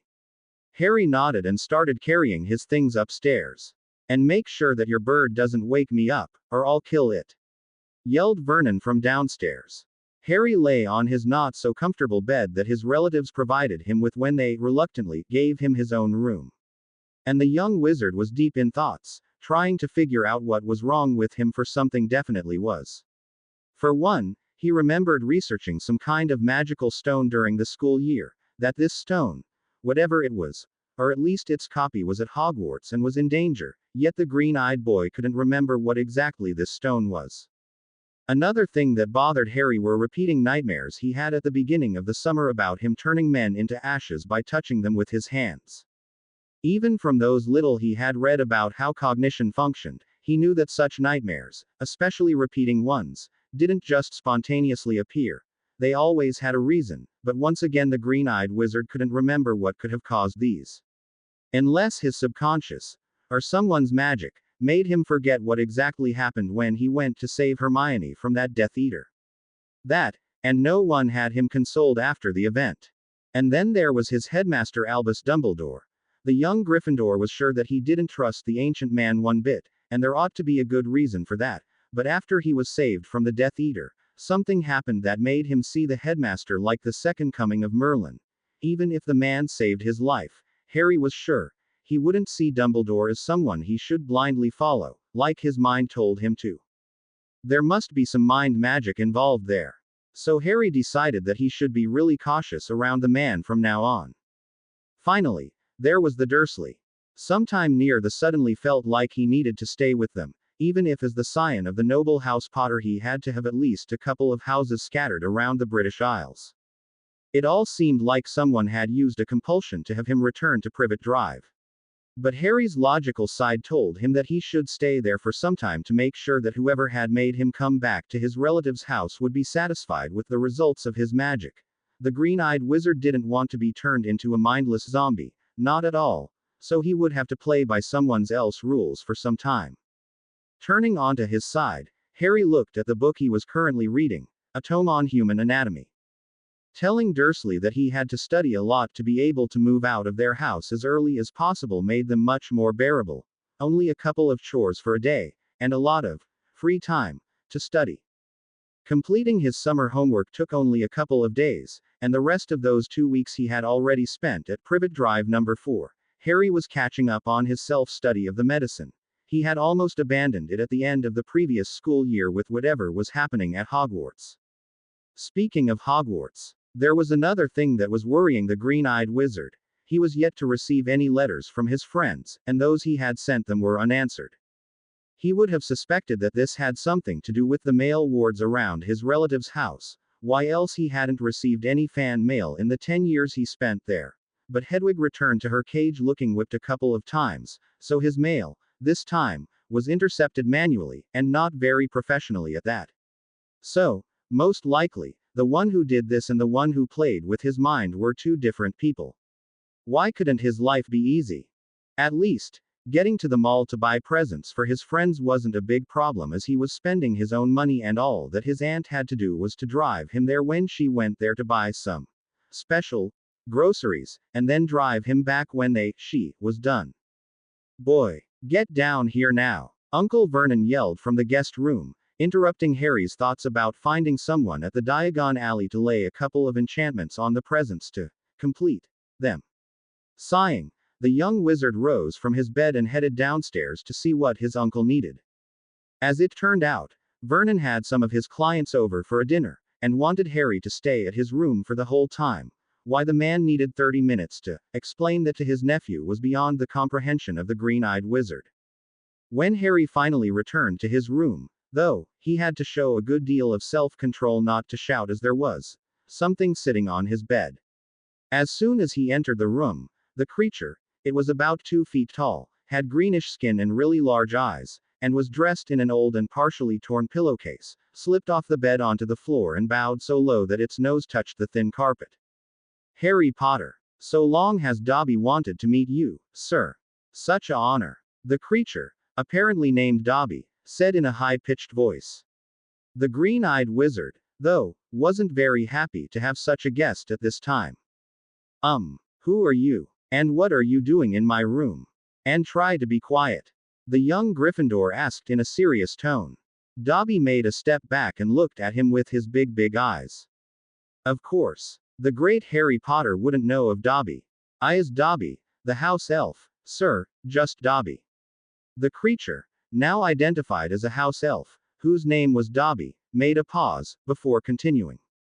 Dobby come to tell you, sir. It be difficult. Dobby don't know where to begin. Harry sighed. Getting any information out of this house elf will be very difficult. Sit, the young wizard said, gesturing towards the only chair in his room. The house elf's eyes grew even bigger than they already were, if that was even possible. Oh, no, Dobby can't. Dobby not allowed to sit on equal with wizards. Good thing, Dobby at least remembered that he was not to be loud. But great Harry Potter tells Dobby to sit in. So great Harry Potter, sir. Still, the house elf sat. So, what did you come here to tell me? Harry asked with a sigh. This elf was quickly thinning his patience.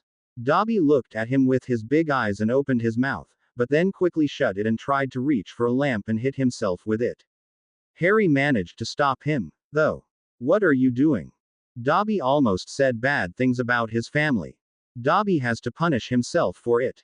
Mental. This house elf was bloody mental. But already understanding that speaking this Dobby out of doing it would hard if not impossible, the young wizard decided that it would be more productive to have the thing postpone self-harming until it left the house number 4 at Privet Drive in Surrey. You can punish yourself later. The green-eyed boy said, a bit too sharply, as Dobby now looked even more scared than he usually was. What? Your family you are talking about, and you still haven't told me what you wanted to tell first. The house elf relaxed a bit. Dobby be talking about wizarding family he is serving. Dobby be serving them until he dies, sir. It was clear to Harry that the house elf wasn't treated well, but it was also quite clear that Dobby couldn't leave his family. And since the elf managed to get past whatever wards that surrounded Dursley's house, Harry was sure that there were some It looked like there was some kind of magical bond between a house elf and the family it served. Symbiosis of some kind, where masters started abusing servants. The green-eyed wizard really hoped that it wasn't normal, that Dobby was just unlucky to be bound to a bad family. Well, Harry said with another sigh, after the house elf was quiet for 20 seconds. What did you want to tell me? Dobby looked back at him. Dobby be coming to warn the great Harry Potter, sir. The young wizard merely raised his eyebrow at this. The elf didn't seem to be entirely sane, so there was a chance that it was something trivial. But there also was a chance that the warning would be a real one. Anyway, it would be better to listen to whatever this Dobby had to say. Dobby be here to warn Harry Potter, warn that terrible things will happen at Hogwarts this year. Well, this at least sounded like something serious. What kind of terrible things? Someone else is planning to attack the school? Harry asked. Dobby looked torn, like he wanted to tell, but something, an oath, prevented him from doing so. You can just nod if I was right. The house elf nodded after being still for several seconds. The green-eyed wizard sighed. And what is going to attack Hogwarts? This time there was an answer. Dobby not knowing what be attacking Hogwarts. But Dobby know something will. Damn. Oh well, at least he was now warned. The great Harry Potter, sir, must promise Dobby not going to Hogwarts. Harry Potter is too important to face danger at Hogwarts. This made Harry think hard. House elves seemed to be quite strong as they could bypass wards, and, he was sure, could do housework with magic, so the chances were, this Dobby could do some nasty things to keep him safe, were he not to promise not returning to Hogwarts. On the other hand, were Harry to make the promise and follow it, he would be in some great problems. But he wants me to make a promise, not an oath. Harry thought then. And thus I can promise and still go, as it won't be binding. Plus I'm asked to promise not to go, while students are taken to Hogwarts by train and then by either boats or carriages. So, technically, I won't be going to school, I'll ride there. Forcing himself not to smirk, the green-eyed wizard spoke with a false resigned sigh. Very well, I won't be going to Hogwarts. His guest beamed at him. Dobby be so happy. Dobby be able to keep the great Harry Potter safe. Then the house elf's mood darkened a bit as the creature became serious. Dobby feels that he can give the great Harry Potter his letters back now. And he produced quite a thick wad of letters out of his pillowcase-like clothes. So that was you interfering with my mail. The green-eyed wizard said coldly. Harry Potter, sir, shouldn't be angry. Dobby did this for the best. Dobby hoped that if Harry Potter thought that his friends had forgotten about him, Harry Potter wouldn't want to be returning to Hogwarts. The young Gryffindor forced himself not to yell at the house elf, as it would, no doubt, bring Dursley's ire upon him. Give me the letters, please. Dobby exploded into blabbering about how great Harry Potter was and how he was so kind to Dobby, but gave the letters to the young wizard. But as the house elf was passing the wag to Harry, Dobby's eyes landed onto the signature on one of the letters, and he, almost dropping the letters, did a step back, his eyes wide in horror. Dobby be punishing himself most severely. Dobby be interfering with his young mistress, letters. ... And the young mistress was always kind to Dobby. ... Judging by the way the house elf expected to be treated, kind, most likely meant that this, young mistress, Draconica. Harry couldn't think of any other girl at Hogwarts coming from a dark family that would have a reason to send him a friendly letter, was just more forgiving and let Dobby have more freedom in how he was doing the things the house elves did. While Dobby kept telling how kind his young mistress was and how bad he was for intercepting her letters, Harry looked through the letters he got from the crazy house elf's possession. 3 of them were indeed from Draconica, another 2 were from Neville and 5 more from Hermione. The final 7 were the letter he himself tried to send to his friends. Finally, the green-eyed wizard grew tired of listening to the house elf. Thankfully he wasn't overly loud, and decided that it was time for the little thing to return home. The young Gryffindor said as politely as he could in his current mood. Dobby, not that I don't enjoy your company, but shouldn't you be returning home now? What if your family noticed that you went somewhere on your own? Dobby looked at the alarm clock Harry had next to his bed and his eyes widened in horror once again. The great Harry Potter, sir, is right. Dobby should be returning home. Dobby be going now. And the crazy house elf disappeared from the room with a quiet pop. Sitting down onto his bed, Harry browsed through the letters, before deciding that he would reply to all of them first thing tomorrow morning. And being not in the mood to continue reading, the young wizard decided to call it a day, and go to sleep early tonight. Back at Hogwarts, one certain old man with too many titles was thinking of the ways to bring the magical Britain to the light side, now that he was sure that he had his control over the chosen one, and could guide him to bring the world to the greater good. Still, with the independent streak young Potter had shown, the ancient headmaster knew he had to be very subtle in his manipulations, lest Harry decided that he knew better how the things should be done.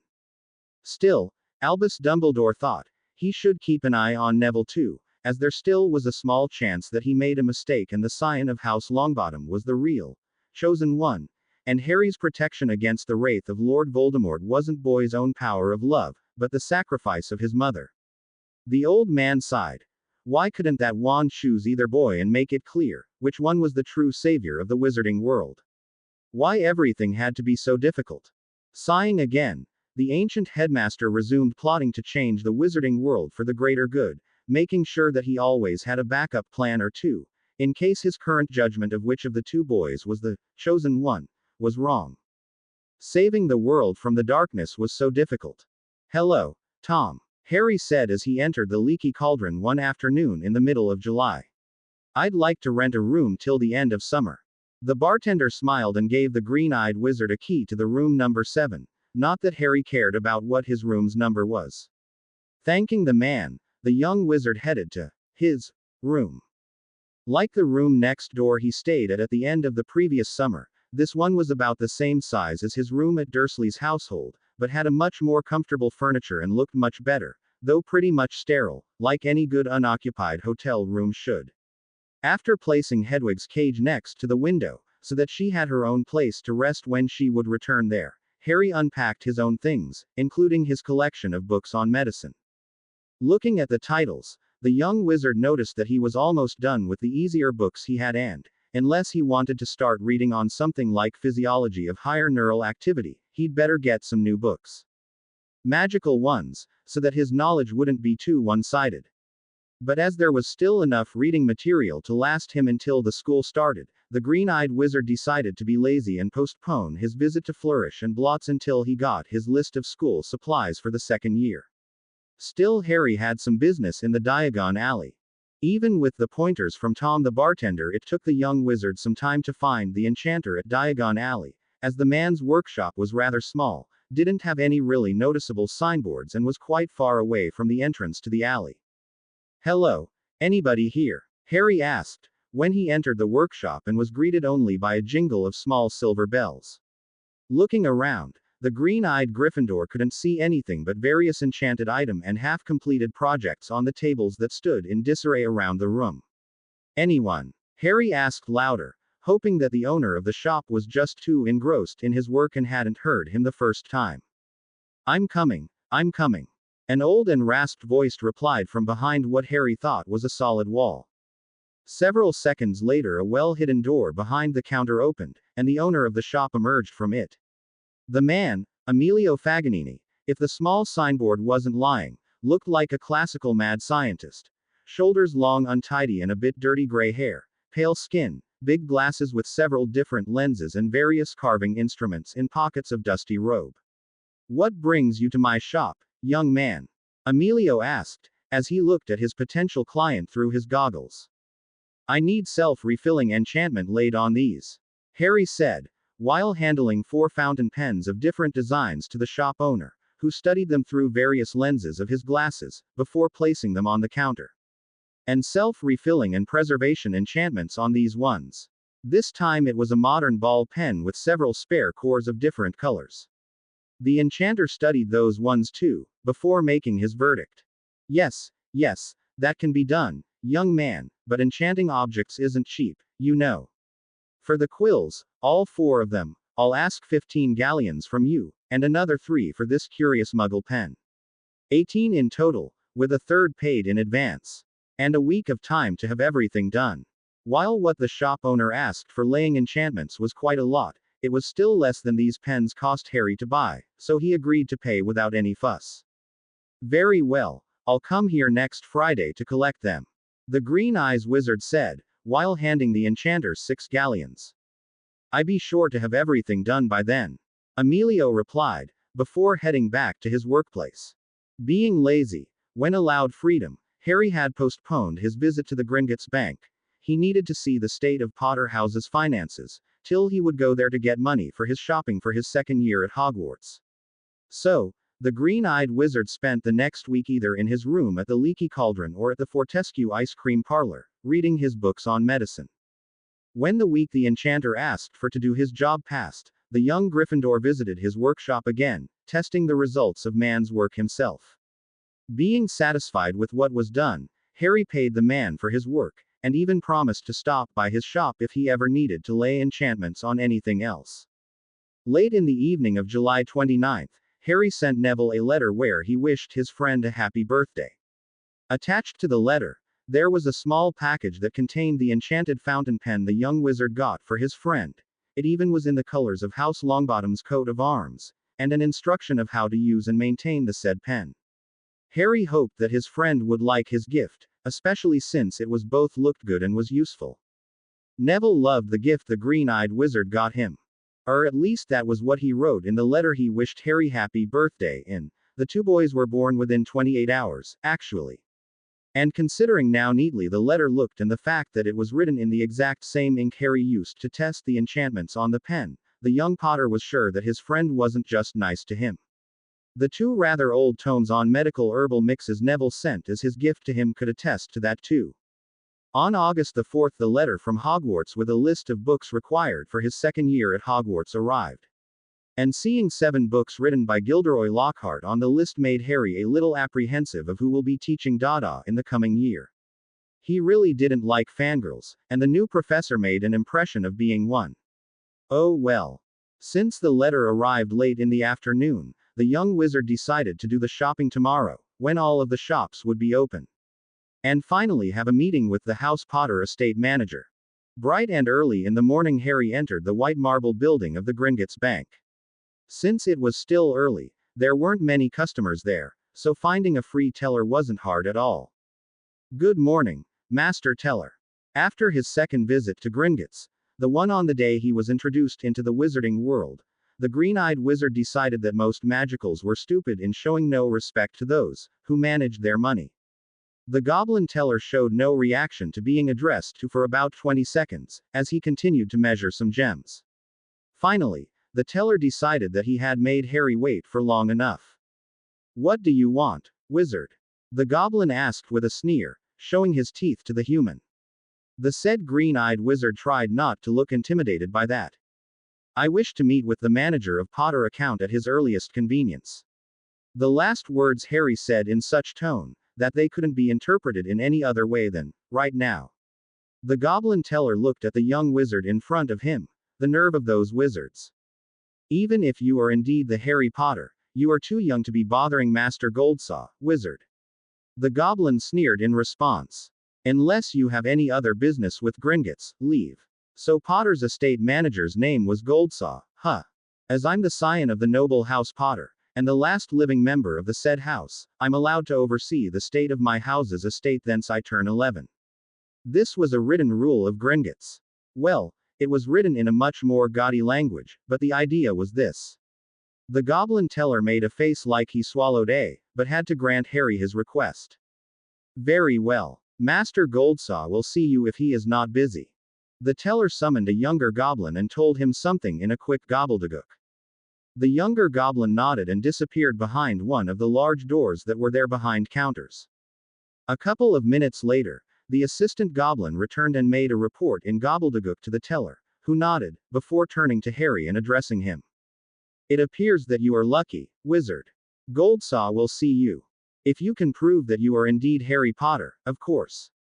With that the teller handed a parchment and a deep red, almost black, quill to Harry. Understanding what was required of him, the young wizard wrote his name on the parchment, wincing slightly as the blood quill wrote, exact copy of his signature, on the back of his hand. At least that healed just moments after. Very well, Mr. Potter. Rustknife would guide you to Master Goldsaw, the teller said, as he examined the signature. Follow me, the assistant goblin said, before he started walking towards one of the doors out of the bank's lobby. Harry did as said, and followed him. They walked through the corridors that made up a maze not unlike the one formed by the tunnels underneath the bank leading to the vaults. Finally, they arrived to a massive door of dark wood that had a golden nameplate for Goldsaw, along with the list of his titles. The assistant goblin led Harry into the Goldsaw's office, a large room that had 2 levels. Lower level had a sofa and a small table, and was for customers, while the higher level held a estate manager's massive table of dark wood and was dimly lit, making the goblin look more intimidating than he, a retired warrior, looked otherwise. It was more than a decade since a Potter visited me, Goldsaw said, once Harry was sitting on the sofa in front of him. From what I'm told, you wish to see the state of your house's finances. The young wizard just nodded. While this goblin didn't behave like he was a dirt on the ground, Goldsaw was still very intimidating. The goblin handed him quite a thick ledger with a Potter crest on it. Read it. If you have questions, ask me. But try not to be too wearisome, as I'm very busy right now. Nodding again, Harry opened the ledger and started reading. First and foremost, there was information on his trust vault. It was to activate on his 10th birthday, and would deactivate when he became an adult. Normally that would happen on his successfully passing his OLWs, as he was the last member of a noble house, but there were ways of becoming an adult earlier. Though none of those looked good. He didn't want to be tried in front of the full Wizengamot, for example. His trust vault was set to contain 2000 galleons and to refill itself once a year on July 31st. He was allowed to take any amount of money from his trust vault, but even if it became empty, it wouldn't refill till next August. The Potter family vault, on the other hand, was currently inaccessible to him in terms of money and other objects, like a small library, contained there. The vault contained impressive 3,500,000 galleons, well, a little more than that, as there was a lot of sickles and nuts there too, several dozens of jewels that were worth another 100,000 galleons combined, a collection of old and rare books, some of which were priceless, and some other things from old times. After the information about his vaults, the ledger contained data on Potter family's properties. First there was a manor, located under powerful wards somewhere in Wales, but it was all but ruined after the fire in 1983. Then there was a cottage at the Godric's Hollow, which was both destroyed and turned into a national monument. He who must not be named was defeated there, after all. There also were a penthouse near the centre of London and a summer house not far away from Brighton, but both were under stasis that could be removed only either by his legal guardian, Dumbledore the Suspicious, or by himself, when he would reach majority. It appeared that it would be still several years before he will be able to move out of the number 4 Privet Drive. Finally, the ledger had the information about shares of stocks in various wizarding business Potter family owned. Unfortunately, there wasn't much of interest to Harry, though he noticed that the most of the shares of stocks were either in firms that worked with potions ingredients, or with charms and enchantments. Also, there was a share of stock in General Electrics, but that seemed to be the only Muggle business House Potter was investing into. All in all, the stocks House Potter owned were worth roughly 35,000 galleons. Done with the current state of his estate, the green-eyed wizard looked into what it was in the past. The ledger contained such information too.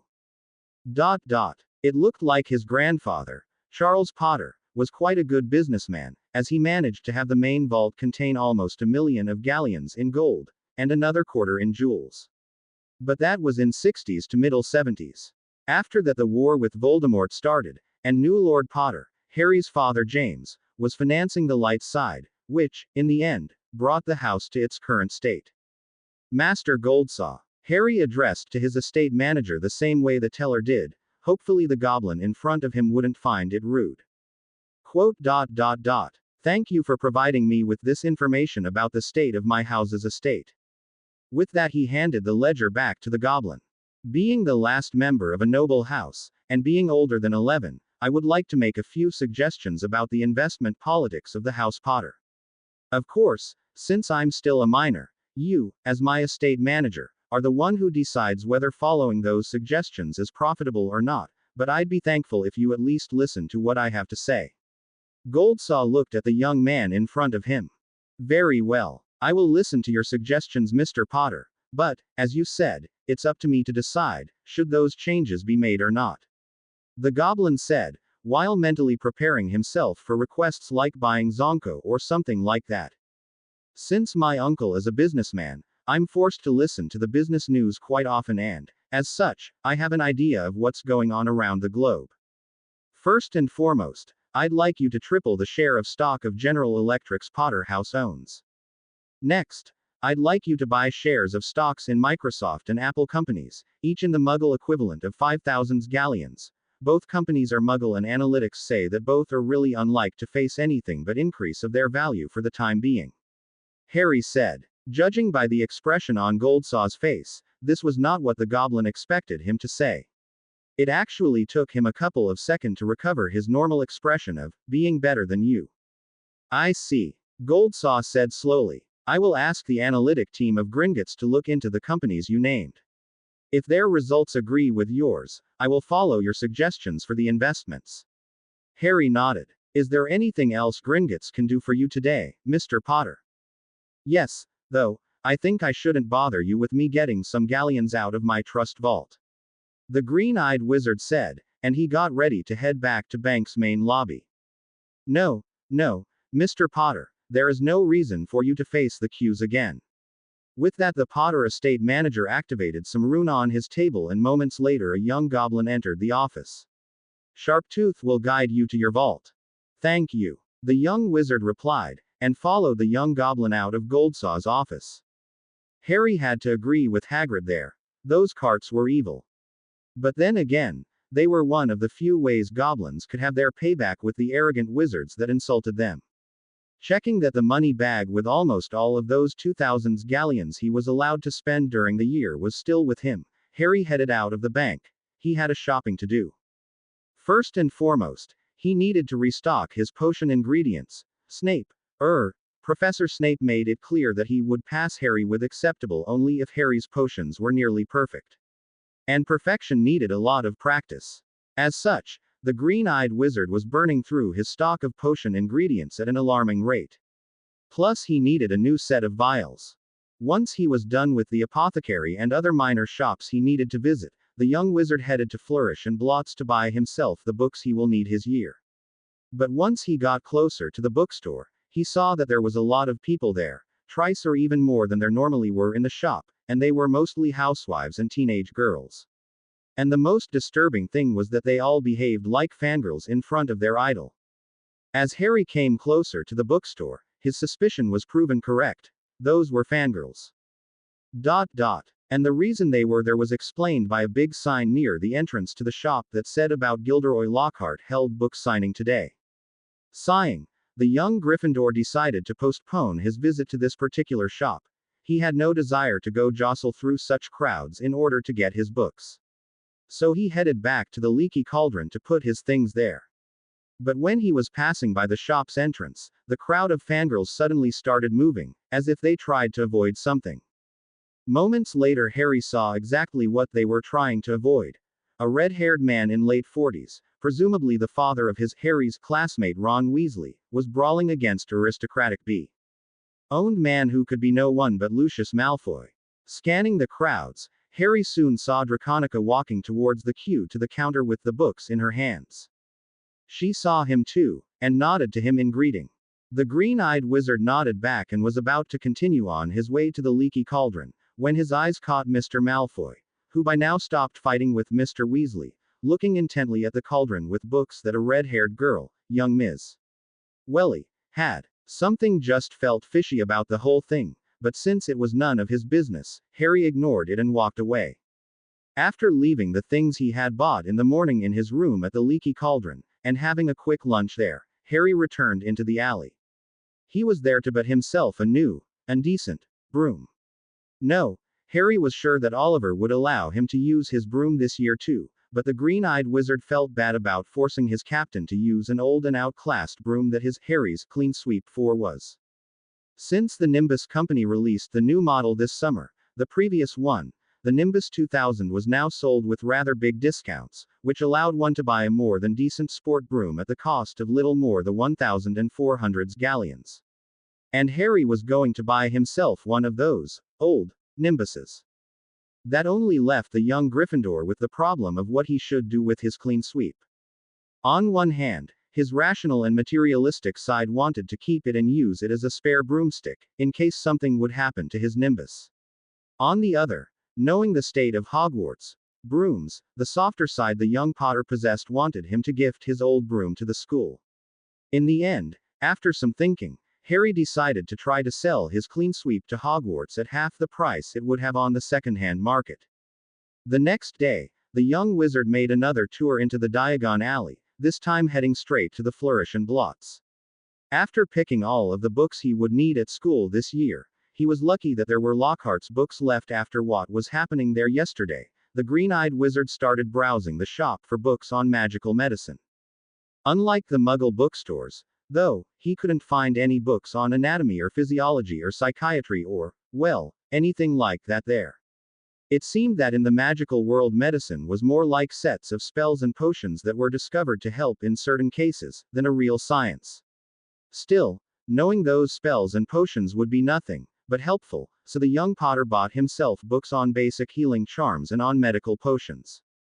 Even if the shopkeeper was surprised by Harry's choice of his reading material, he didn't show it, and sold the books without any questions as to why the boy who lived wanted to study medicine or something like that. And it suited Harry just fine. Later that day, in the afternoon, Harry flipped through Lockhart's books, hoping to see how exactly they would be useful for the Dada class. The answer, unfortunately, was this. These books were pathetically useless, unless you wanted a novel written by a narcissist author.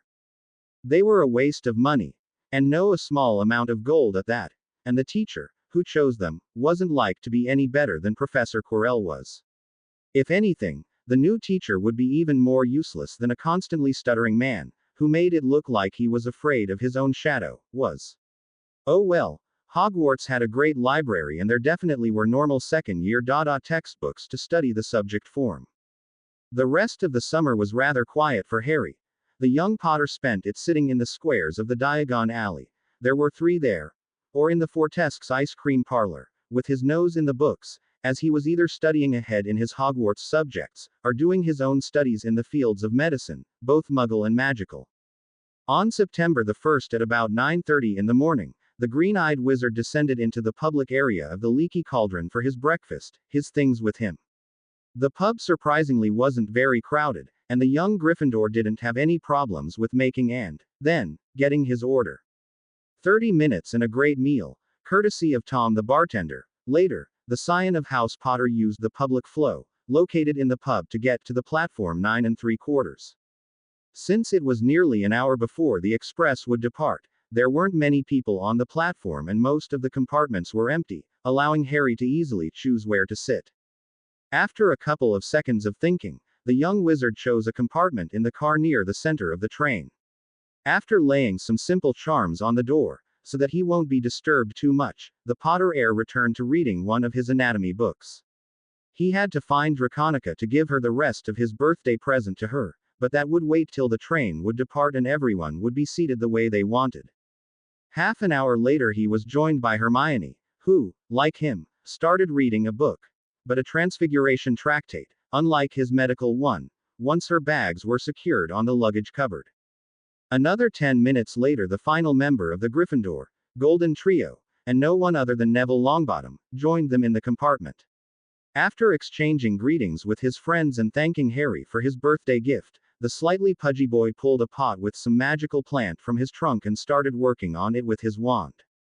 About an hour after the Hogwarts Express departed from the King's Cross, Harry excused himself from the compartment he and his friends were occupying and started looking for his Slytherin friend.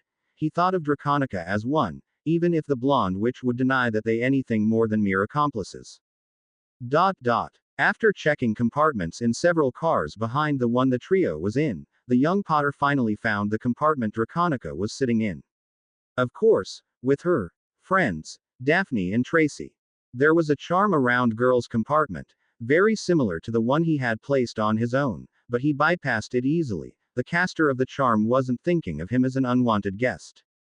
Ladies, allow me to take a couple of minutes of your time, Harry said as he opened the door, after knocking on it. Draconica nodded, as she was quite sure about whom the boy in front of her came to. Ms. Malfoy, like I had promised you back on the last day of May, here's the second part of my gift to you. After saying that, the green-eyed wizard presented the pens to the blonde witch, who accepted them right away. They are enchanted to never run out of inks, and their quills are made from metal, so they will never break either. Harry added with a small blush appearing on his face. I hope you'll like them. Thank you, Draconica said, as she put her gift into the chest pocket of her robes. Looking round the compartment, the scion of the House Potter sighed lightly. Guess I shouldn't take any more of your time, ladies. See you all at school. And with that Harry left the girls' compartment. Someone's falling for the Gryffindor, golden boy. Tracy teased her friend. She had noticed the momentary slip of Draconica's mask when she accepted Harry's gift. The blonde witch sent her a glare. Why does everyone think that there is anything going on between me and Potter? We are just associates. Draconica replied with an annoyed sigh, causing Tracy giggle and say something about denying feelings being not healthy. Roughly 15 minutes after Harry returned to the compartment he and his friends were occupying, the door was rudely opened. The charm to keep undesired away didn't work for some reason. Was it designed against those who had at least some intelligence? By Crabbe and Goyle. Quote. Potter, I'm talking to you, damn it.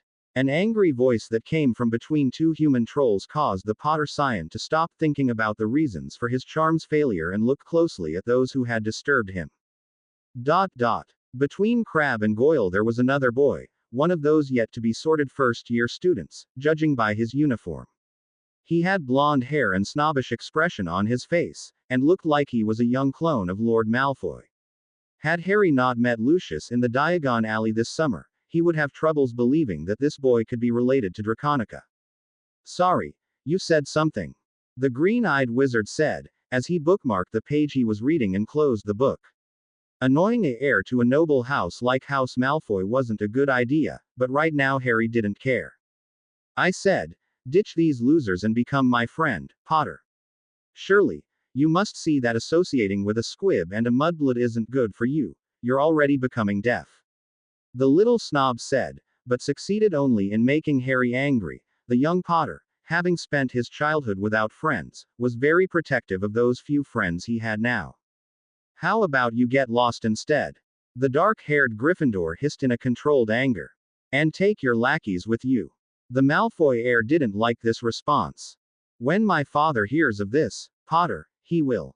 The blonde boy couldn't finish, as Harry levitated him and his bodyguards out of the compartment, before shutting the door close and laying a locking charm on it. Who was that? Harry asked, nodding to where the invaders were standing moments ago. I can tell that the blondie is a Malfoy, but I don't remember Draconica saying that she had a brother. Not that I asked much about her home life. You are right, mate, that brat, indeed, was the heir to the House Malfoy. His name is Basilius and, like you can guess yourself, he starts Hogwarts this year. Neville replied, as he stopped making notes about his plant. And as for him being the secret brother of Draconica, this brat is spoiled rotten by his father, 'cause he will be next lord of the house, and will bring even more glory to the name Malfoy, etc., etc. While Draconica, as a girl, is pretty much useless, beyond being a way to secure an alliance with another house, in their eyes, and she is just tolerated by her father. That is very barbaric, Hermione exclaimed. Neville nodded. I agree with you, but Malfoy family is a dark one. Their lord, at least. And they are very patriarchal, more so than most other noble houses. The daughters of the house are loved much less than sons there. But don't think it is always like this. Blacks are patriarchal and even darker than Malfoys, but the daughters to that house were always loved. The scion of the House Longbottom said. Harry said nothing, but in his mind he was relating himself to the blonde witch. Neville's lesson had put the compartment into a dark mood, and it hadn't lightened much by the time the train reached Hogsmeade Station. Heavy clouds that were ready to pour down a cold rain didn't help there either. But that little issue aside, Harry, and he was sure, his friends too, was glad to return to the old castle of Hogwarts. This time, like all older students, the Golden Trio rode horseless carriages to the front doors of the school. Somehow, they managed to be the only ones in theirs, even though each carriage should have had 4 passengers. Oh, well, another difference from what they had experienced the previous year, they were allowed to the Great Hall right away, instead of having to wait for Professor McGonagall to invite them. Quickly scanning the professor's table, the green-eyed wizard saw only one new face. A blonde-haired man in forget-me-not blue robes who definitely looked like he spent too much time in front of a mirror. Was that their new Dada professor? Maybe Quirrell wasn't that bad after all. Once everyone was seated, Professor McGonagall left the Great Hall, no doubt, to bring the first years there for their sorting. Indeed, a couple of minutes later, the Scottish woman returned with a group of 11-year-old boys and girls in school robes that didn't have house symbolic yet. The hat sang its song, a new one, and the sorting started. For the first couple of minutes it was interesting to see the sorting from the sidelines, but it soon became a bit boring.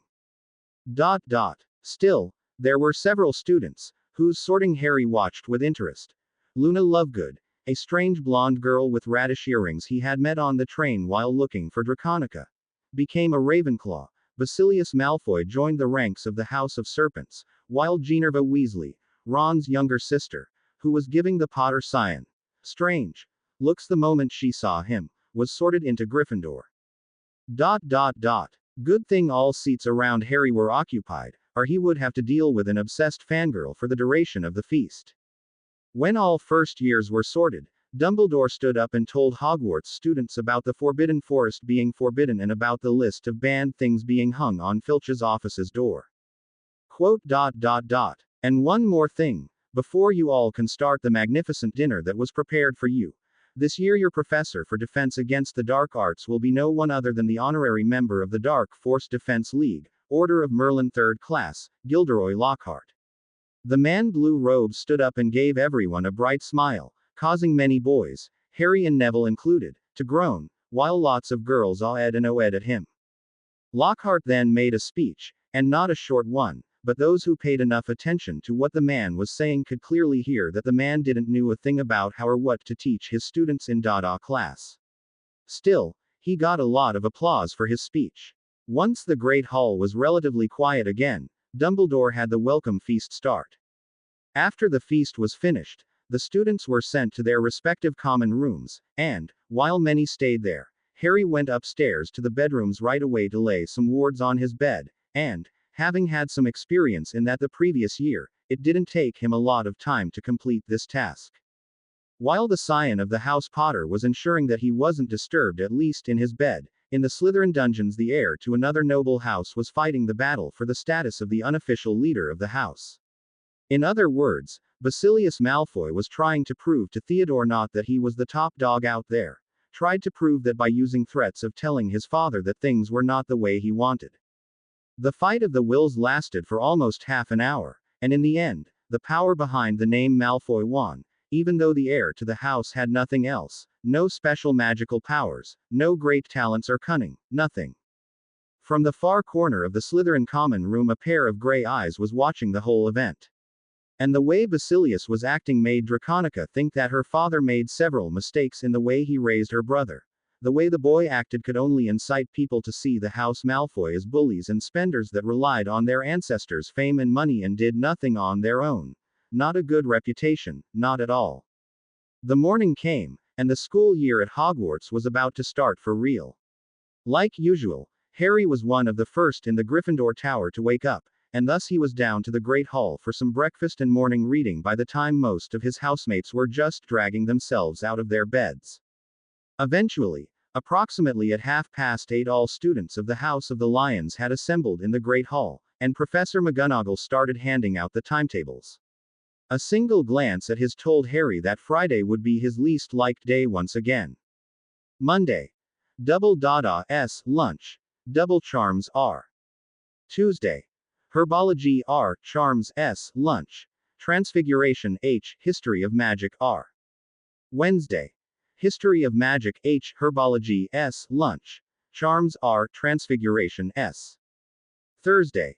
Double Transfiguration R. Lunch. Astronomy all at 11 p.m. Friday. Lunch, Double Potions S. Dada S. Well, at least he had no lessons with Lockhart till, once again, Friday, the man was making his skin crawl for some reason. Maybe that had something to do with the narcissistic way the man acted, or maybe with how he was a glory hound. Anyway, Harry had 3 full days to get used to the idea that that man will be his professor for this year. The students, who got their timetables, were now hurrying back to their dormitories to get the books they needed for their lessons, but the young Potter continued his breakfast. Thanks to a couple of useful enchantments, he had everything he could need, Featherlight and, of course, in his trunk. Ronald Weasley rushed past him, still chewing a piece of beacon. Apparently the redhead had learned his lesson about needing to be on time for his lessons. But it appeared that the fates still wanted to punish the boy, as he got to the doors that led out of the Great Hall at the same time with Basilius Malfoy and his bodyguards Vincent Crabbe and Gregory Goyle. "Out of my way, blood traitor." Blonde's words were followed by Crabbe pushing Ron to the side and into the jam. Moment later a faint sound of wood cracking was heard. That was Weasley's poor wand which the boy had in his robe's pocket. McGonagall, of course, was there a moment later, berating the young Slytherins for his actions and choice of words. But that could do nothing to help Ron out of his predicament. 20 minutes later, and 10 minutes before the lessons would start, Ravenclaws and Gryffindors, including Harry and Ron, who was nursing his cracked and winded round with some spellotape wand, were descending to the greenhouses for their herbology lesson.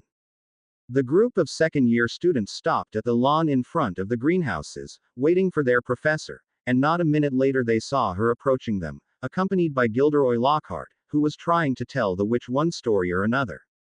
Judging by her face, Professor Sprout didn't like her colleagues' company that much. "Greenhouse 3, everyone," Sprout said, causing a murmur of interest among her students. The third greenhouse held much more interesting and dangerous plants than the first one, where their lessons were held the previous year. As the students were moving into the greenhouse, Lockhart caught the sight of one Harry Potter, much to said boy's annoyance. "Bless me, that's really Harry Potter," the blonde man said loudly as he tried to catch Green-Eyed Youth's hand and pull him out of the crowd. "Come here, my boy, I wanted to have a word with you for a long time." Unfortunately for the new Dada professor, Harry didn't want to talk to him, and, ignoring Man's attempts to grab his arm, continued on his way to the Greenhouse 3. "Wait, Harry, there are some important things I need to discuss with you. You don't mind if I will have him late for a couple of minutes, Pomona?" The scowl on Sprout's face clearly said that she did mind, but Lockhart ignored that and continued trying to fish Harry out of the crowd of his fellow students. Thankfully for the green-eyed youth, he had reached the doors of the greenhouse and slipped into the relative safety from the beeping glory hounds. A loud sound of the bell, that told everyone that the first period has started, served as the final protection from Lockhart for the time being. The man needed to return to the castle for his own lesson to teach. Professor Sprout stood in the center of the main passage inside the greenhouse, with a trestle bench filled with pots behind her and a box of earmuffs at her feet. "Welcome back to Hogwarts and to the second year of your herbology studies," the witch said to her students. "This year we will be studying mandrakes," she continued, while gesturing towards the rows of pots behind her. "Can anyone tell me what the mandrake is, where we can use it?" the professor asked. Almost instantly Hermione's and Neville's hands went up into the air. Friday came too soon, that was what Harry thought. First thing he had 2 potions with Professor Snape that day, and now there was defense against the dark arts with Lockhart. The green-eyed wizard still didn't think that the man was fit to teach. And the classroom did nothing to dissuade the young Potter. On every wall there were various photos of Lockhart. Quirrell, as bad teacher as he was with his constant fake stuttering, at least had pictures related to the subject he taught, not his portraits. And, of course, the new professor himself looked like he was there to show himself off and not teach children. Once everyone was seated, Lockhart cleared his throat to get everyone's attention. Now, with the classroom silenced, he picked one of his books from Dean Thomas, who happened to be sitting right in front of the teacher's table, and held it up, to show everyone his own, winking portrait on the front cover. Me, the new Dada professor said, pointing at his portrait, while winking himself. Gilderoy Lockhart, Order of Merlin 3rd Class, honorary member of the Dark Force Defense League, and 5-time winner of Witch Weekly's Most Charming Smile Award, but I don't talk about that. I didn't get rid of the Bandon Banshee by smiling at her. Only few students smiled weakly at the man's joke. I see you've all bought a complete set of my books, well done. But we will start today with a little quiz, nothing to worry about, just to check how well you've read the books. With that, Lockhart started handing out the test papers. With his hands, not magic. You have 30 minutes. Start now. Harry turned his paper and the questions. All 54 were about Lockhart, and none was about what could be taught as defense, if there even was such a thing in the books. Still, the green-eyed Gryffindor tried to answer some questions. He didn't want the professor to pay him more attention than the man was already. Half an hour later, Lockhart collected the test papers, again, not using magic, and riffled through them in front of the class, commenting from time to time on what he saw. As it turned out, only Hermione answered all questions correctly, thus, earning Gryffindor 10 points. Done with the tests, the man put them away into his table and then placed a large covered cage. It was hidden behind the table up to now, onto the tabletop. Now, be warned. It is my job to arm you against the foulest creatures known to wizard kind. You may find yourselves facing your worst fears in this room. Know only that no harm can befall you whilst I am here. All I ask is that you remain calm. Many students, mostly Gryffindors, leaned forward, interested in what could be in the cage. I must ask you not to scream, said Lockhart in a low voice. It might provoke them. As the most of the class held its breath, Lockhart whipped off the cover. Yes, he said dramatically. Freshly caught Cornish pixies. Seamus Finnegan couldn't control himself. He let out a snort of laughter that even Lockhart couldn't mistake for a scream of terror. Yes. The Dada professor smiled at Seamus. Well, they're not very dangerous, are they? Seamus choked. Don't be so sure, said Lockhart, waggling a finger annoyingly at Seamus. Devilish tricky little blighters they can be. Indeed, pixies were tricky little creatures and they also had poisonous little fangs, but you needed to be bitten dozens times to start feeling the effects of the poison. So all in all, they weren't dangerous. Unless you were Lockhart. Right, then. The blonde professor said loudly. Let's see what you make of them. And he opened the cage. It was pandemonium. The pixies shot in every direction like rockets. Several shot straight through the window, showering the back row with broken glass. The rest proceeded to wreck the classroom more effectively than a rampaging rhino. They grabbed ink bottles and sprayed the class with them, shredded books and papers, tore pictures from the walls, upended the waste basket, grabbed bags and books and threw them out of the smashed window. Within a couple of minutes the whole class was hiding under the desks. Come on now. Round them up. Round them up. They're only pixies. Lockhart shouted. He rolled up his sleeves, brandished his wand, and bellowed, Pescipixie Pesternomi. It had absolutely no effect on the little beasts. Instead, one of them seized his wand and threw it out of the window, too. Lockhart gulped and dived under his own desk, and then made a run to his private office, when the pixies picked another victim to torment. Seeing that their professor fled with his tail between his legs, Harry knew that dealing with the pixies was now their task. But what could they do? Even with his self-study, he didn't have any spells that could be used against the little beasts. Or did he? He remembered from somewhere that pixies and their cousins doxies relied a lot on their hearing, so this was something he could use. Hoping for the better, the young Potter created a loud banging sound, causing pixies to stop their current mischief and head towards the source of the sound, him. He was saved from being attacked by another bang, coming from the opposite side of the classroom. Apparently Draconica had understood how loud sounds could be used in the situation. Well, Hermione had understood that too. The green-eyed wizard was sure, but she was sitting too close to him to be able to use this. When the pixies got close to the blonde, Harry used his wand to create another bang, causing the pixies to return their attention onto him. Meanwhile, the students started getting from under the desks, and many of them started attacking the pests with random spells they had learned during Quirrell's lessons, or, like Crabbe and Goyle, simply using Lockhart's books to hit them hard. Eventually, all pixies were neutralized and locked in the cage.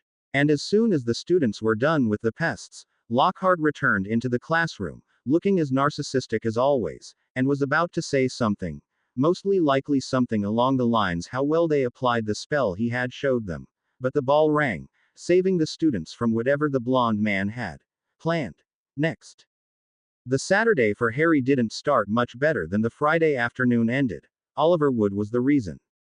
The Quidditch fanatic decided that the team should start training for the season as soon as possible, at 6 in the morning on the first day of the first weekend of the school year. And last till lunch. At very least he had the elves of the castle bring some food and drinks for the team, when they were having a half an hour long break in the training session. As the team was returning to the castle for some late lunch after a tiresome 7 hours long training session, where Wood had them doing just basics all over again, they passed by another team, heading to the pitch. The Slytherin team to be exact, and they had a new player among them, and brand new Nimbus 2001 brooms for everyone, which was probably the reason for the new player being there. And the said player was exactly what got Harry's attention. It was Draconica. He looked into her eyes, as if asking a silent question of what she was doing there, as he had never seen her as someone who was even remotely interested in the game. The blonde witch looked back at him, telling him with just her eyes that she would answer his unspoken question later. Monday's Dada were just as bad as the Friday one was. After the Pixie incident, Lockhart decided that they will be role-playing the scenes from his books, Year with the Yeti, for today. At least Harry managed not to end as the one, whom the professor had assisting him, and he was very thankful for that. Sometime in the middle of the second Dada lesson, Harry was trying to look like he was at least somewhat interested in whatever Lockhart was playing up while reading the normal defense textbook. Hidden from Professor's view by a stack of his novels, a paper plane suddenly landed on his table. Quickly picking the plane up, the young Gryffindor unfolded it and read the message. Meet me in the library tonight at 6, and bring your friends with you as well. There are things needed to be discussed.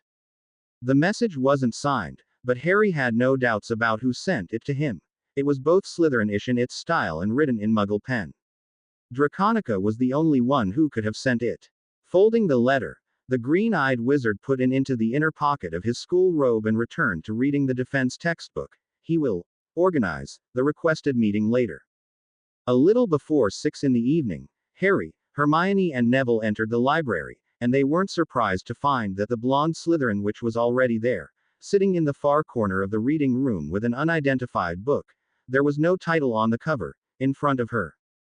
Longbottom, Potter, Granger. Draconica greeted them as they approached her table. As you might have guessed, I asked you to come here, because, to be frank, our defense professor is useless. Quote. Harry had an idea that whatever the Slytherin witch wanted to talk about was related to Dada, but he hadn't shared this with his friends as this was a mere guess. Still, all three Gryffindors nodded. Even if Hermione was arguing that Lockhart was a great mage to accomplish all the things he wrote about. And with Professor Quirrell barely teaching us anything the previous year, we will need to do a lot self-studying if we want to successfully pass our Dada exam for owls. Yeah, we already needed to study defense on our own the previous year to get A's. Harry said, with Neville agreeing with him and Hermione being hesitant as she still had some of her adults in power are always right philosophy rooted in her mind. So, what I propose is that we organize some kind of a self-study club for those who wish to learn defense. And since none of us is good enough to teach on his or her own, the club should be working like this: those who have something useful share it with the others. Draconica said. She made a small pause, before adding, don't think that I'm proposing this out of the goodness of my heart. Should something happen to Wizarding Britain, we will need Aurors, and if the situation with the Dada doesn't change soon, there will be no wizards and witches qualified for that kind work. Thus, there will be no one to protect us. I like the idea, but, will it work? With everyone from different houses, I mean. Harry asked while pondering on his acquaintance's idea. I personally feel that the house rivalry goes a bit too far, as it is. But since not everyone feels like this, it will be their loss. We will be working only with those who wish to work with us. The blonde witch replied. Well, I'm all for the club. We need to prepare for the life outside Hogwarts, walls on our own, if the school fails to prepare us. Harry said. I'm in too. Neville agreed with his friend. Me too. Hermione said. No surprise there, since the girl, it seemed, would never miss a chance to learn something. Very well. For now we need more members for the club, so ask your housemates and, if you can, Hufflepuffs in our year, if they want to join. I will ask my own house and Ravens. The blonde witch said. There is only half an hour before dinner, so it would be better if you go now. We're supposed to be rivals, and it wouldn't do us any good if we're seen leaving the library together. ... And I have some reading I need to finish before the library closes tonight. The Golden Trio nodded and was about to leave, when Draconica stopped their unofficial leader. Potter, I know that you have some things you want to ask me. ... You can ask me now. She finished in a much softer tone, compared to the official one she started with. Harry nodded to his friends, telling them to continue without him, and returned to his seat across from his Slytherin friend. But words didn't want to come out of him, so he just sat there. Draconica, meanwhile, continued reading the book, looking up at him from time to time. Finally, after what felt like hours, but in reality was only a couple of minutes, Harry spoke. This last Saturday I saw you among the Slytherin Quidditch team. I never thought you even liked the game. This wasn't coming out as a question, but Draconica understood perfectly well what he wanted to ask her. I never thought like that either. She replied, dropping her mask for a moment to allow a small smile. She didn't understand why she did this, but it didn't felt wrong to show some emotions when alone with Potter. But my father decided that I have to earn some more glory to the House Malfoy. At least I was allowed to pick the position I will be playing. I'm a chaser, the safest position out there. So don't be afraid, I'm not after your status of the best seeker around. The Gryffindor wizard chuckled. Just don't expect me to tell you the strategies Wood creates for the Gryffindor team. He replied, catching his acquaintance's attention. I never remember them myself. Draconica allowed herself to smile again. I wouldn't dream of that. The rumors about us being more than we are might start spreading otherwise. Oh, yes, they still were, just associates. And you should probably return to your friends now, Potter. It's almost dinner time. Nodding, Harry stood up and, after a quick, see you later, left the reading room. Meanwhile, down in the dungeons of the Slytherin house another student was scheming. Theodore Nott wasn't happy with the youngest Malfoy replacing him as the unofficial leader of the Slytherin. The only thing, beside the arrogance, the little brat possessed was politically and economically powerful father. No one in the house wanted to have House Malfoy as their enemy. Still, Basilius was poor leader and, in Theodore's eyes, would no doubt cause a lot of troubles to the Slytherin with his almost Gryffindor stupid behavior. No, Slytherin needed someone who had both cunning and political power to be its leader. Someone like him, even if House Nott's political power wasn't that great, compared to other noble houses. So, the young Nott started thinking of getting his position from the previous year back. And since he couldn't take it directly from Basilius, he would have to have the brat removed by the house. Once the brat will be a threat no more, he would just have to take his place. The fact that he had already being a leader of his year one and had performed this role adequately would only be helping him. All that he needed was to make the Malfoy heir make a fool of himself. The next couple of days the Golden Trio and Draconica spent asking their classmates whether or not they wished to join the club. Of course, they were doing this a bit on the sly, not wanting to get extra attention to what they were doing. Out of the Gryffindor house only Parvati Patil wanted to join the club, other than the Golden Trio, of course. The other either didn't want to do extra studying or didn't want to spend more time in the same room with the slimy Slytherins than was absolutely necessary. Hufflepuffs, on the other hand, were quite interested in joining the club. Other than Ernie Macmillan, who didn't like Harry for some reason, Only Justin Finch Fletchley, he was being lazy, and Zacharias Smith, for the same reason, said that they won't be coming. From what information Draconica had passed on to her associates, Ravenclaws were also very interested in the idea of the club, and only one of the claws, Michael Corner, decided against joining. Slytherins, much like Gryffindors, though, had only 4 students who will be the members of the club: Tracy Davis, Theodore Knott, Daphne Greengrass, and Draconica herself. Now, with the members of the club known, the 4 met again in the library, just several hours before their astronomy lesson. After some debates, it was decided that the club's meetings will be held there, in the reading room of the library, on Thursdays in the afternoon, starting with the next week. And the name of the club was to be decided during the first meeting. The 4 just hoped that the idea worked, and they and everyone interested in this will get a chance to learn how to defend themselves in this cruel, cruel world. Since Lockhart's teaching methods didn't improve the following week, the man still had scenes from his books role played. Everyone who joined the club were looking forward to Thursday afternoon, when the first meeting will be held. On Thursday morning, during double transfiguration, even Ravenclaws were waiting somewhat impatiently for the lessons to finish, not something one could see normally. Of course, Professor McGonagall noticed that, but decided to ignore it for some reason. Even though the first meeting of the club wasn't until 3 in the afternoon, many of those who were coming were hastily eating their lunches. Harry couldn't understand why. They had an hour and a half, more than enough to eat at a normal pace and have quite some time left. But then again, their restlessness was coming from the fact that they were finally getting some, hopefully, decent instructions for Dada. The Golden Trio arrived to the reading room of the Hogwarts library with 5 minutes to spare, but they actually were the last ones. Unless someone else decided to join the club, everyone else was already there, sitting in the groups by schoolhouses or families, in Poddle Twins' case. Harry, Hermione, and Neville took one of the remaining free tables for themselves as they joined the group. Now that everyone's here, let us begin, Draconica said. Potter, if you will.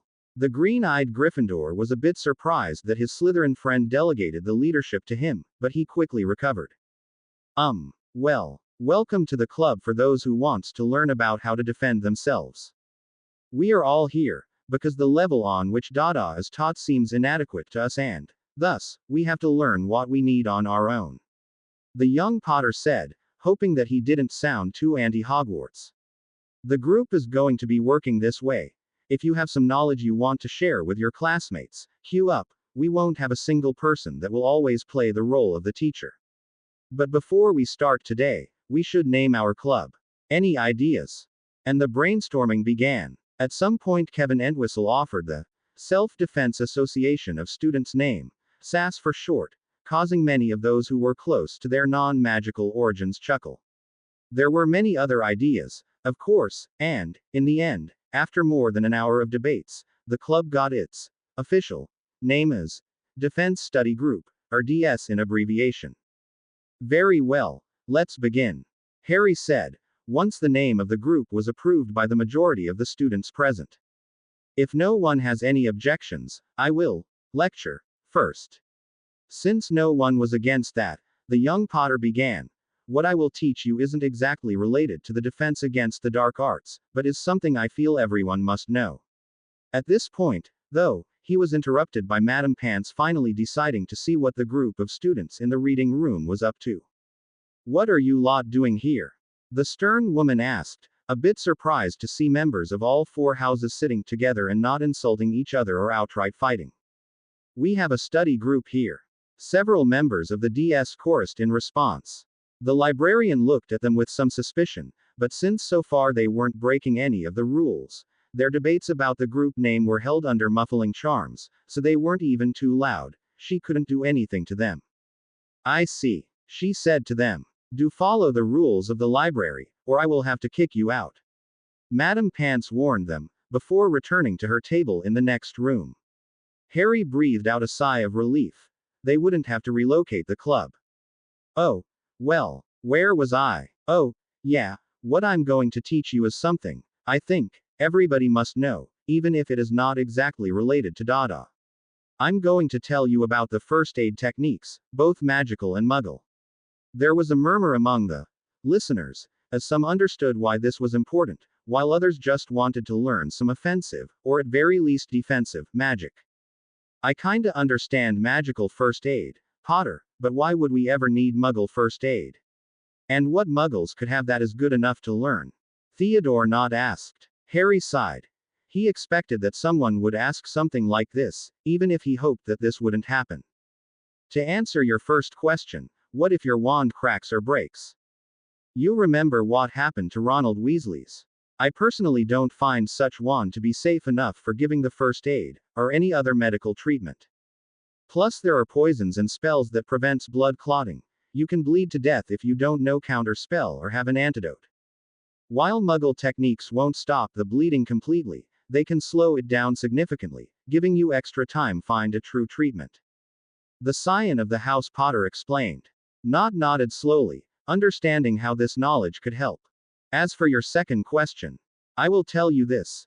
Muggle and magical worlds are too different to be compared as whole, but as for the areas that are common to both worlds. Muggles have much more knowledge about how human body works, and there's some diseases that magical world can't cure at all, while Muggle can at least partially. Muggle astronomy too is much more advanced than its magical counterpart. But let's not divert from today's topic. Harry said, if you don't want to listen to this lecture, you can leave, no one will hold it against you. Surprisingly, everyone stayed. In that case, the first thing I will show you is. The lecture lasted for almost 2 hours, and still covered only the very basics. How to stop bleeding, how to fix broken bones, what to do if you are poisoned. And, like Harry had said, this wasn't exactly Dada study material. Everyone, even Nott, was quick to understand why the dark-haired boy wanted them to know this. Quote. And I'd like to stop here. The dinner will be served soon, and we all need to prepare for the astronomy lesson tonight. Harry said, exiting his lecturing mode. Of course, others contributed a lot too, especially about magical methods of the first aid, but he was the main narrator. The students were now leaving the reading room and heading back to their house's common rooms, while Harry was packing the books he used to show how the things he was telling about should be done. That was very informative, Potter. Draconica, who was leaving among the last, said as she passed by him. But next time, please, tell us something that can help us in Dada more directly. Despite her choice of words, her tone was saying that she didn't mind much his choice of the topic for today. Harry shrugged. So far he didn't have any ideas about when and what about he will be lecturing next. I'll try, was his reply. The blonde witch, though, was already by the door out of the room. She stopped for a moment to show that she had heard him, before continuing on her way to the Slytherin dungeons. The next meeting of the DS, again on the Thursday afternoon in the reading room of the Hogwarts Library, was led in collaboration by Hermione, Padma and, surprisingly, Daphne. The girls showed their classmates the basic magical shield, Protega, as well as a couple of offensive spell, the disarming charm, Expelliarmus, included. Of course, since they were in the library, they couldn't practice magic, but even the theory given by the three witches was enough. Everyone could practice spells later in the common rooms or anywhere else. A week later, shy Oriental Ravenclaw witch named Su Li, urged on by her housemate Padma, showed a couple of relatively harmless, but very annoying and somewhat dirty hexes. Even though these were easy to block, if you managed to hit your opponent with one of them, unless he was a master of self-control, you had a great chance of winning. On the first weekend of October, the first Quidditch match was played. Traditionally, it was Gryffindor versus Slytherin 1. The match was unusually long, lasting for more than 4 hours, and ended with Harry catching the snitch, making the final score 530-110 in favor of the House of Lions. There was an incident during the match, when the Bludgers suddenly decided that the only target for them was one Harry Potter. Once that became obvious, Madam Hooch stopped the game, and professors examined the Bludgers. Since the magic used on them wasn't cast by anyone from Hogwarts, it was simply dispelled. Which, actually, wasn't that easy, even for the headmaster himself, before the match was resumed. During the match, Draconica scored only once, but 6 of goal sendings were made by her, and the blonde witch was rather content with such results. And, apparently, her opinion about the game changed a little, as it brought out her competitive streak a bit that day. She would never be a true fan of the game, like many males and several females were, though. The next Monday, Lockhart decided that he had taught his students enough to quiz them, but, of course, the man had all of the questions centered around himself. At least the questions weren't about his favorite color or his dream, they were about his supposed accomplishment he had written about. Of course, with the books being role-played in the classroom, no one had big troubles answering the questions like, how did Gilderoy Lockhart act when he came face to face with the Himalaya Yeti? But, the student body still wasn't very thrilled by this test. The blonde man had only a small fanbase left in the Hogwarts institution, since everyone who had at least 2 brain cells had already seen that he wasn't nearly as good as he portrayed himself in his books. Plus, no one liked to be quizzed. This quiz, though, showed those who were willing to see it, that they had wasted entire month of Dada lessons, and hadn't learned anything useful. Unfortunately, those who saw this were either already in the defense study group, or didn't want to go there because of their prejudice against the members of other houses. 3 days later, on the next meeting of the DS, Professor Susan Bones explained to her classmates about the ways of avoiding being hit by opponents' spells. Apparently, the niece of the current DMLE head was well versed in defense, even if her knowledge of offensive magic was kind of limited. The magical shields are good and all. They are fast to create, and they will protect you from most magical attacks, but there are curses that can pierce certain types of such shields, and there are at least 3 curses that cannot be blocked by any known magical shields. Susan lectured. The other way is to levitate or conjure something in the path of the spell. Conjuration is well beyond what we can do now, but levitation isn't. The downsides of this method is that it takes some time to bring the object where you need it. And some curses cause solid objects to explode, so if you don't know what exactly you were attacked with, this method of defense isn't the best one. The redhead continued. The best way would be dodging, of course, but this requires lightning-fast reflexes, a good physical form, and enough space to maneuver, plus if your opponent is using area-wide attacks. That was the idea of Susan's lesson. Compare different defensive techniques and point out which is better in which case. Since Ms. Bones' lecture ended just an hour before the dinner, it was decided that the group should end their meeting for today. After thanking the red-haired Hufflepuff for her lecture, the Golden Trio headed back to the Gryffindor Tower. Kill. Rip. I want to kill him. Harry suddenly heard in a muffled hissing whisper. Of course, the young Potter immediately stopped and looked around, hoping that this voice was a hallucination. There was no one in the corridor, aside from him and his friends, unfortunately. I'll rip them. The voice hissed again, but much quieter and from a different place this tone. Harry, are you all right? Hermione asked with concern in her voice as she saw her friend's strange behavior. Neville just nodded, agreeing with the bushy-haired witch. To them, Harry, stopping in an empty corridor and looking around, as if he felt hunted, looked strange. Did you hear that? The scion of House Potter asked in response. There was some voice here. And it wanted to kill someone. Harry, mate, I think you are hearing things. Neville said, shaking his head. Harry, I think you've worked too much these recent days with all of your extra studies. You should relax more. Hermione added, though it didn't sound very convincing. The girl spent much more time studying than he did. I will talk with Wood, so that you don't have to go to your Quidditch training this Saturday. No, I'm fine. The young Potter replied quickly. He didn't need anyone else knowing that he was hearing things. And he also knew that arguing with her was often useless. I promise, I will repose more, Hermione. The bushy-haired witch shrugged. She would have dragged him to the hospital wing for a checkup, but knowing how much her friend disliked hospitals, this wasn't going to happen without extensive use of magic. For the next several days, Harry was trying to find the source of that mysterious voice. Even if he didn't wander around the castle, he simply tried to listen to every sound in the castle he heard. But there was no luck, as whatever he had heard that day never appeared again. In the end, the young Potter decided that what he had heard that afternoon was indeed a hallucination and nothing more.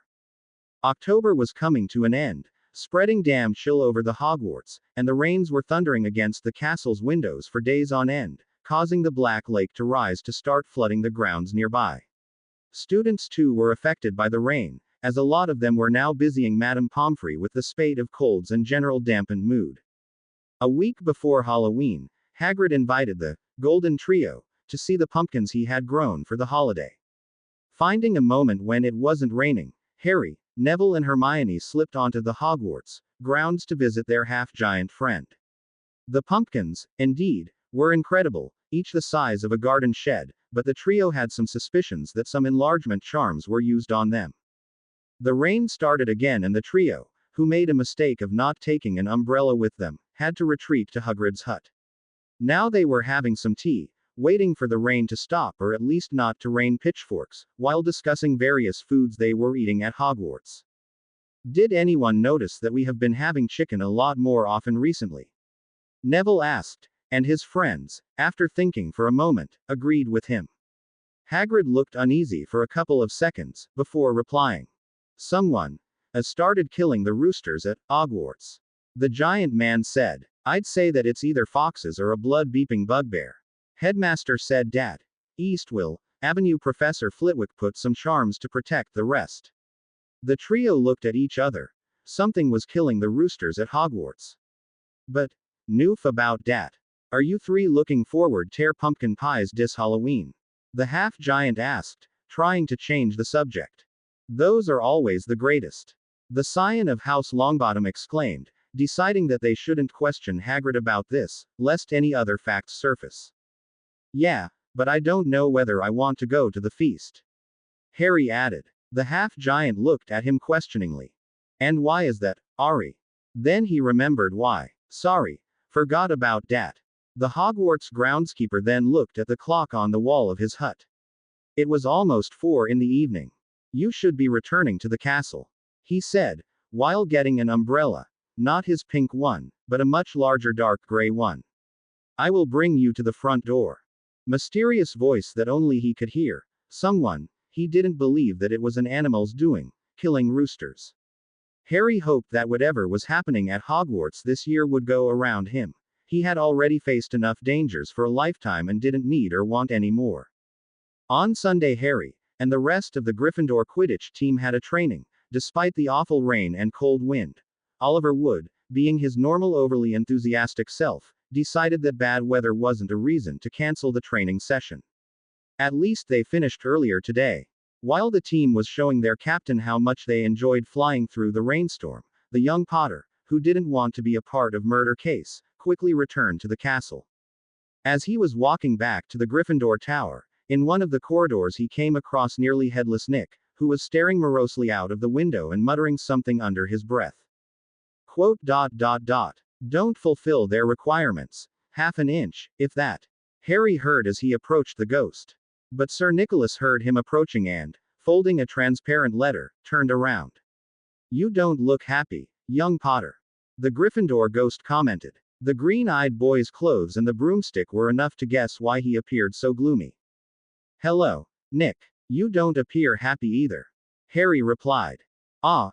Nearly headless Nick waved an elegant hand, "a matter of no importance. It's not as though I really wanted to join. Thought I'd apply, but apparently I don't fulfill requirements." In spite of his airy tone, there was a look of great bitterness on his face. Then the ghost sighed and retold a shortened version of the story of his beheading, with Harry making sounds of agreement in the right places, before reading out aloud the part of the letter about not fulfilling requirements and ranting a little more about his decapitation. "Well, there is something that they don't have that makes you special, Sir Nicholas," the young Potter said, deciding that he needed to raise the ghost's spirit. "Half an inch of skin and sinew that holds my neck on?" Nearly headless Nick asked. Harry shook his head, making his ghostly companion look at him with some interest. "No. They might not let you join their hunts, but how many of them can claim that they personally are kind of a symbol of 1,000 years old school?" the green-eyed wizard replied. Sir Nicholas thought about this for a second, before smiling a bit. "You are right, young Potter, you are right. Thank you." Forgetting about his status of a ghost, Nick tried to shook Harry's hand, but only managed to make the boy feel chill as he passed through him. The ghost then apologized for this mishap. This Halloween will be my 500th death day. I'm holding a party at one of the roomier dungeons. Friends of mine from all over the country will be there. You are welcome to attend, young Potter. Your friends are welcome too. I'd be happy to attend your death day party. Harry replied, trying to sound as politely as he could. But would living humans be okay with the rest of your guests? Nearly headless Nick looked thoughtful for a moment. Yes, you are right. I didn't think about this. If Sir Patrick and his headless hunters will come, there might be a discomfiture. But if still you want to come, you are, of course, welcome. Harry nodded appreciatively. Thank you, Sir Nicholas. Then the young wizard looked down at his clothes. Those were still a bit wet, despite the drying charms he had cast on them when he entered the castle. If you would excuse me, I'd like to get back to the tower and change into something dry, before I catch cold. The ghost nodded. Of course, young Potter, I shouldn't delay you any longer. Nodding a thank you to nearly headless Nick, Harry continued on his way to the Gryffindor dormitories. As Halloween was approaching, the feeling that something bad will happen on that day grew stronger within Harry. Of course, Hermione and Neville were saying that this was stupid and bad things don't always happen to him on Halloween, but that didn't help the green-eyed youth much. But they at least agreed that the Death Day party wasn't a place for a living human to be, no matter how much Hermione wanted to go there, curious about the event. Finally, October 31st arrived, and everyone was anticipating the glorious Halloween feast that evening. The Great Hall and many other public places, save for the library, had been decorated with the usual live bats. Hagrid's vast pumpkins had been carved into lanterns large enough for 3 men to sit in, and there were rumors that Dumbledore had booked a troupe of dancing skeletons for the entertainment. Sooner than he would have liked, as he still had the feeling that something bad would happen tonight, Harry found himself among his housemates, sitting at the Gryffindor table and listening to the headmaster's pre-feast speech. After a couple of minutes, Dumbledore finished his speech and the feast started. The rumors about the dancing skeletons were proven correct, as next to the professor's table there were 3 wizards in black cloaks with hoods, that were controlling a group of skeletons with their wands, making them play various tunes. At least their playlist was good, and not something like fingernails scraping a blackboard. And the feast itself was great, possibly even better than the one at the beginning of the school year. The dishes were piled with food of any kind, though the pumpkin-related things were the dominating theme, of course. As Harry ate the delicious meal, the feeling that he had for last several days dulled a bit, but never disappeared. The feast came to an end, and the students started leaving the Great Hall as they were returning to the dormitories. The Golden Trio was walking among the firsts of their house, but still behind most of the student body, so when the groups in front of them suddenly stopped, they had a hard time seeing the reason for that. Still, Harry, Neville and Hermione managed to push through most of the crowd, to see what caused this pandemonium. The floor was flooded there and the wall next to girls' toilet, which was rarely used because of the ghost. Ning Myrtle, haunting it, had foot-high words daubed on it in red, blood-like paint that shimmered in the lights of many torches. The Chamber of Secrets has been opened. Enemies of the air, beware. Hermione read out quietly. Is this Chamber of Secrets even real? Hogwarts. A history. Has nothing but a legend about it, I'm sure about that. Her 2 friends only shrugged. They knew nothing about this chamber as well. While they were thinking about what this Chamber of Secrets is, Basilius Malfoy pushed to the front of the crowd. Enemies of the air, beware. He read out loudly, and in such a voice that one could think he was reading a paper proclaiming him the reincarnation of Merlin. You'll be next, mudbloods. Hogwarts will finally be cleansed of your filth. He added just as loudly, his cold eyes alive and his normally pale face flushed. Then the youngest Malfoy saw something and grinned even more. Following his line of sight, everyone saw an immobile cat that belonged to Argus Filch, hanging by its tail on one of the torches. Using his wand to levitate the poor creature down, Basilius studied it, his face looking like that was a pile dung and not a cat. Dead. Killed by the air. He made his verdict. Everyone, see this. This is what will happen to those who aren't of pure blood. Several of the less intelligent pureblood supremacists booed in agreement. The school caretaker was now heard approaching in his flat-footed run, and the Malfoy heir decided that being caught with the cat held by his magic wouldn't do him any good. He quickly found his victim in the crowd. This filth should complement your own dirtied blood. Potter. Catch. And he made the cat fly towards the green-eyed Gryffindor wizard. Thanks to his seeker reflexes, Harry caught the cat without even thinking. And while he was pondering on what to do with it, he suddenly felt a strong one-handed grip on his neck. You killed my cat. You've murdered her. Argus Filch screeched as he lifted the young Potter into the air by his neck.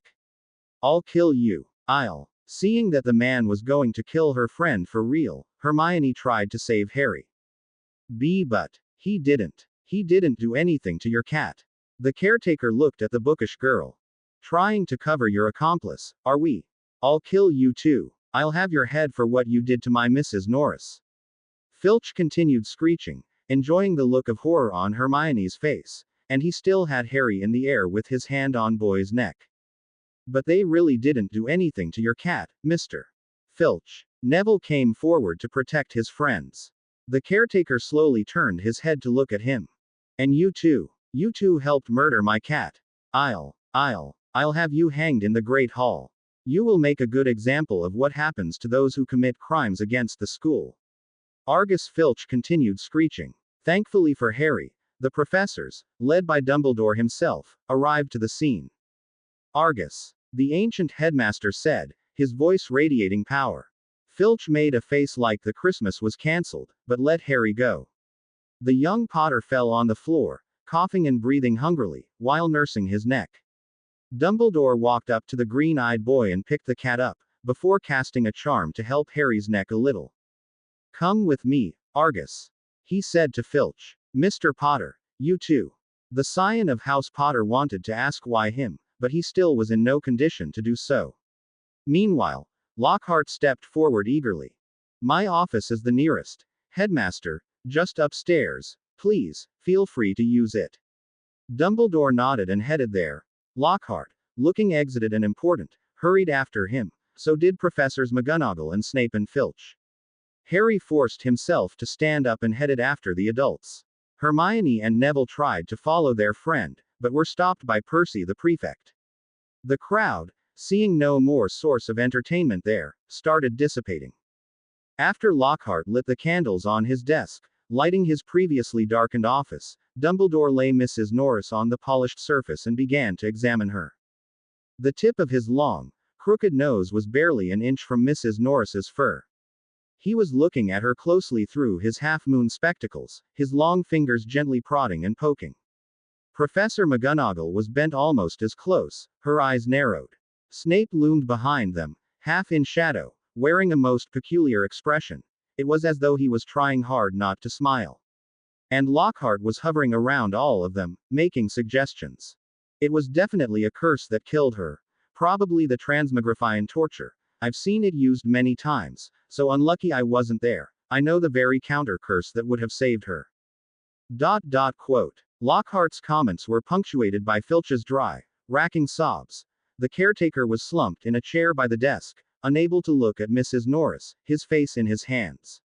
Much as he detested Filch, Harry, who had mostly recovered by now, couldn't help feeling a bit sorry for him.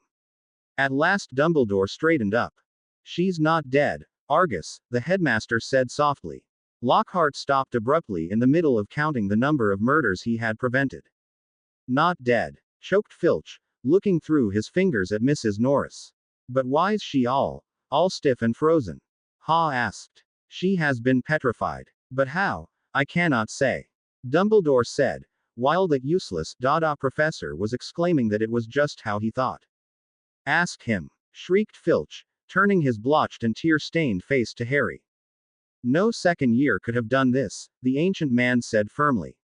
It would take dark magic of the most advanced.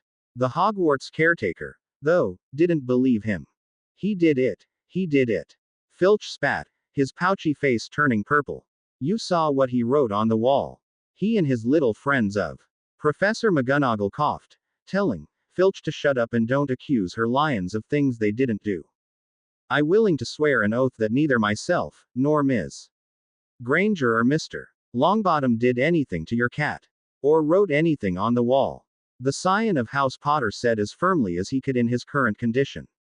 Dumbledore shook his head. There is no need for that, Harry.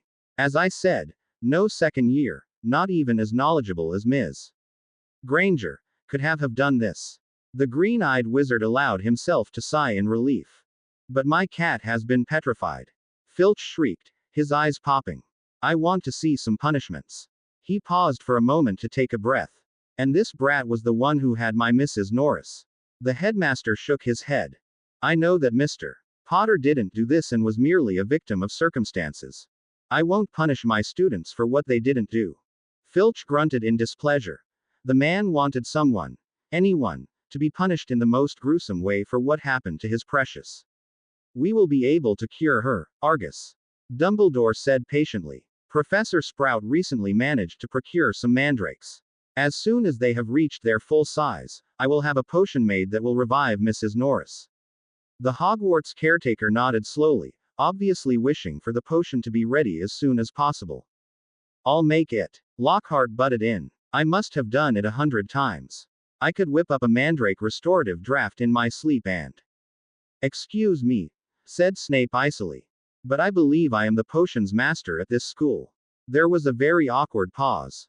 Dumbledore coughed. Harry, you may go. He said. The young Potter nodded and quickly, but not running, left Lockhart's office and headed back to the Gryffindor Tower. The investigation of what happened to Filch's cat took a couple of hours, and it was already past curfew. The last thing he needed right now was getting a detention for being out late.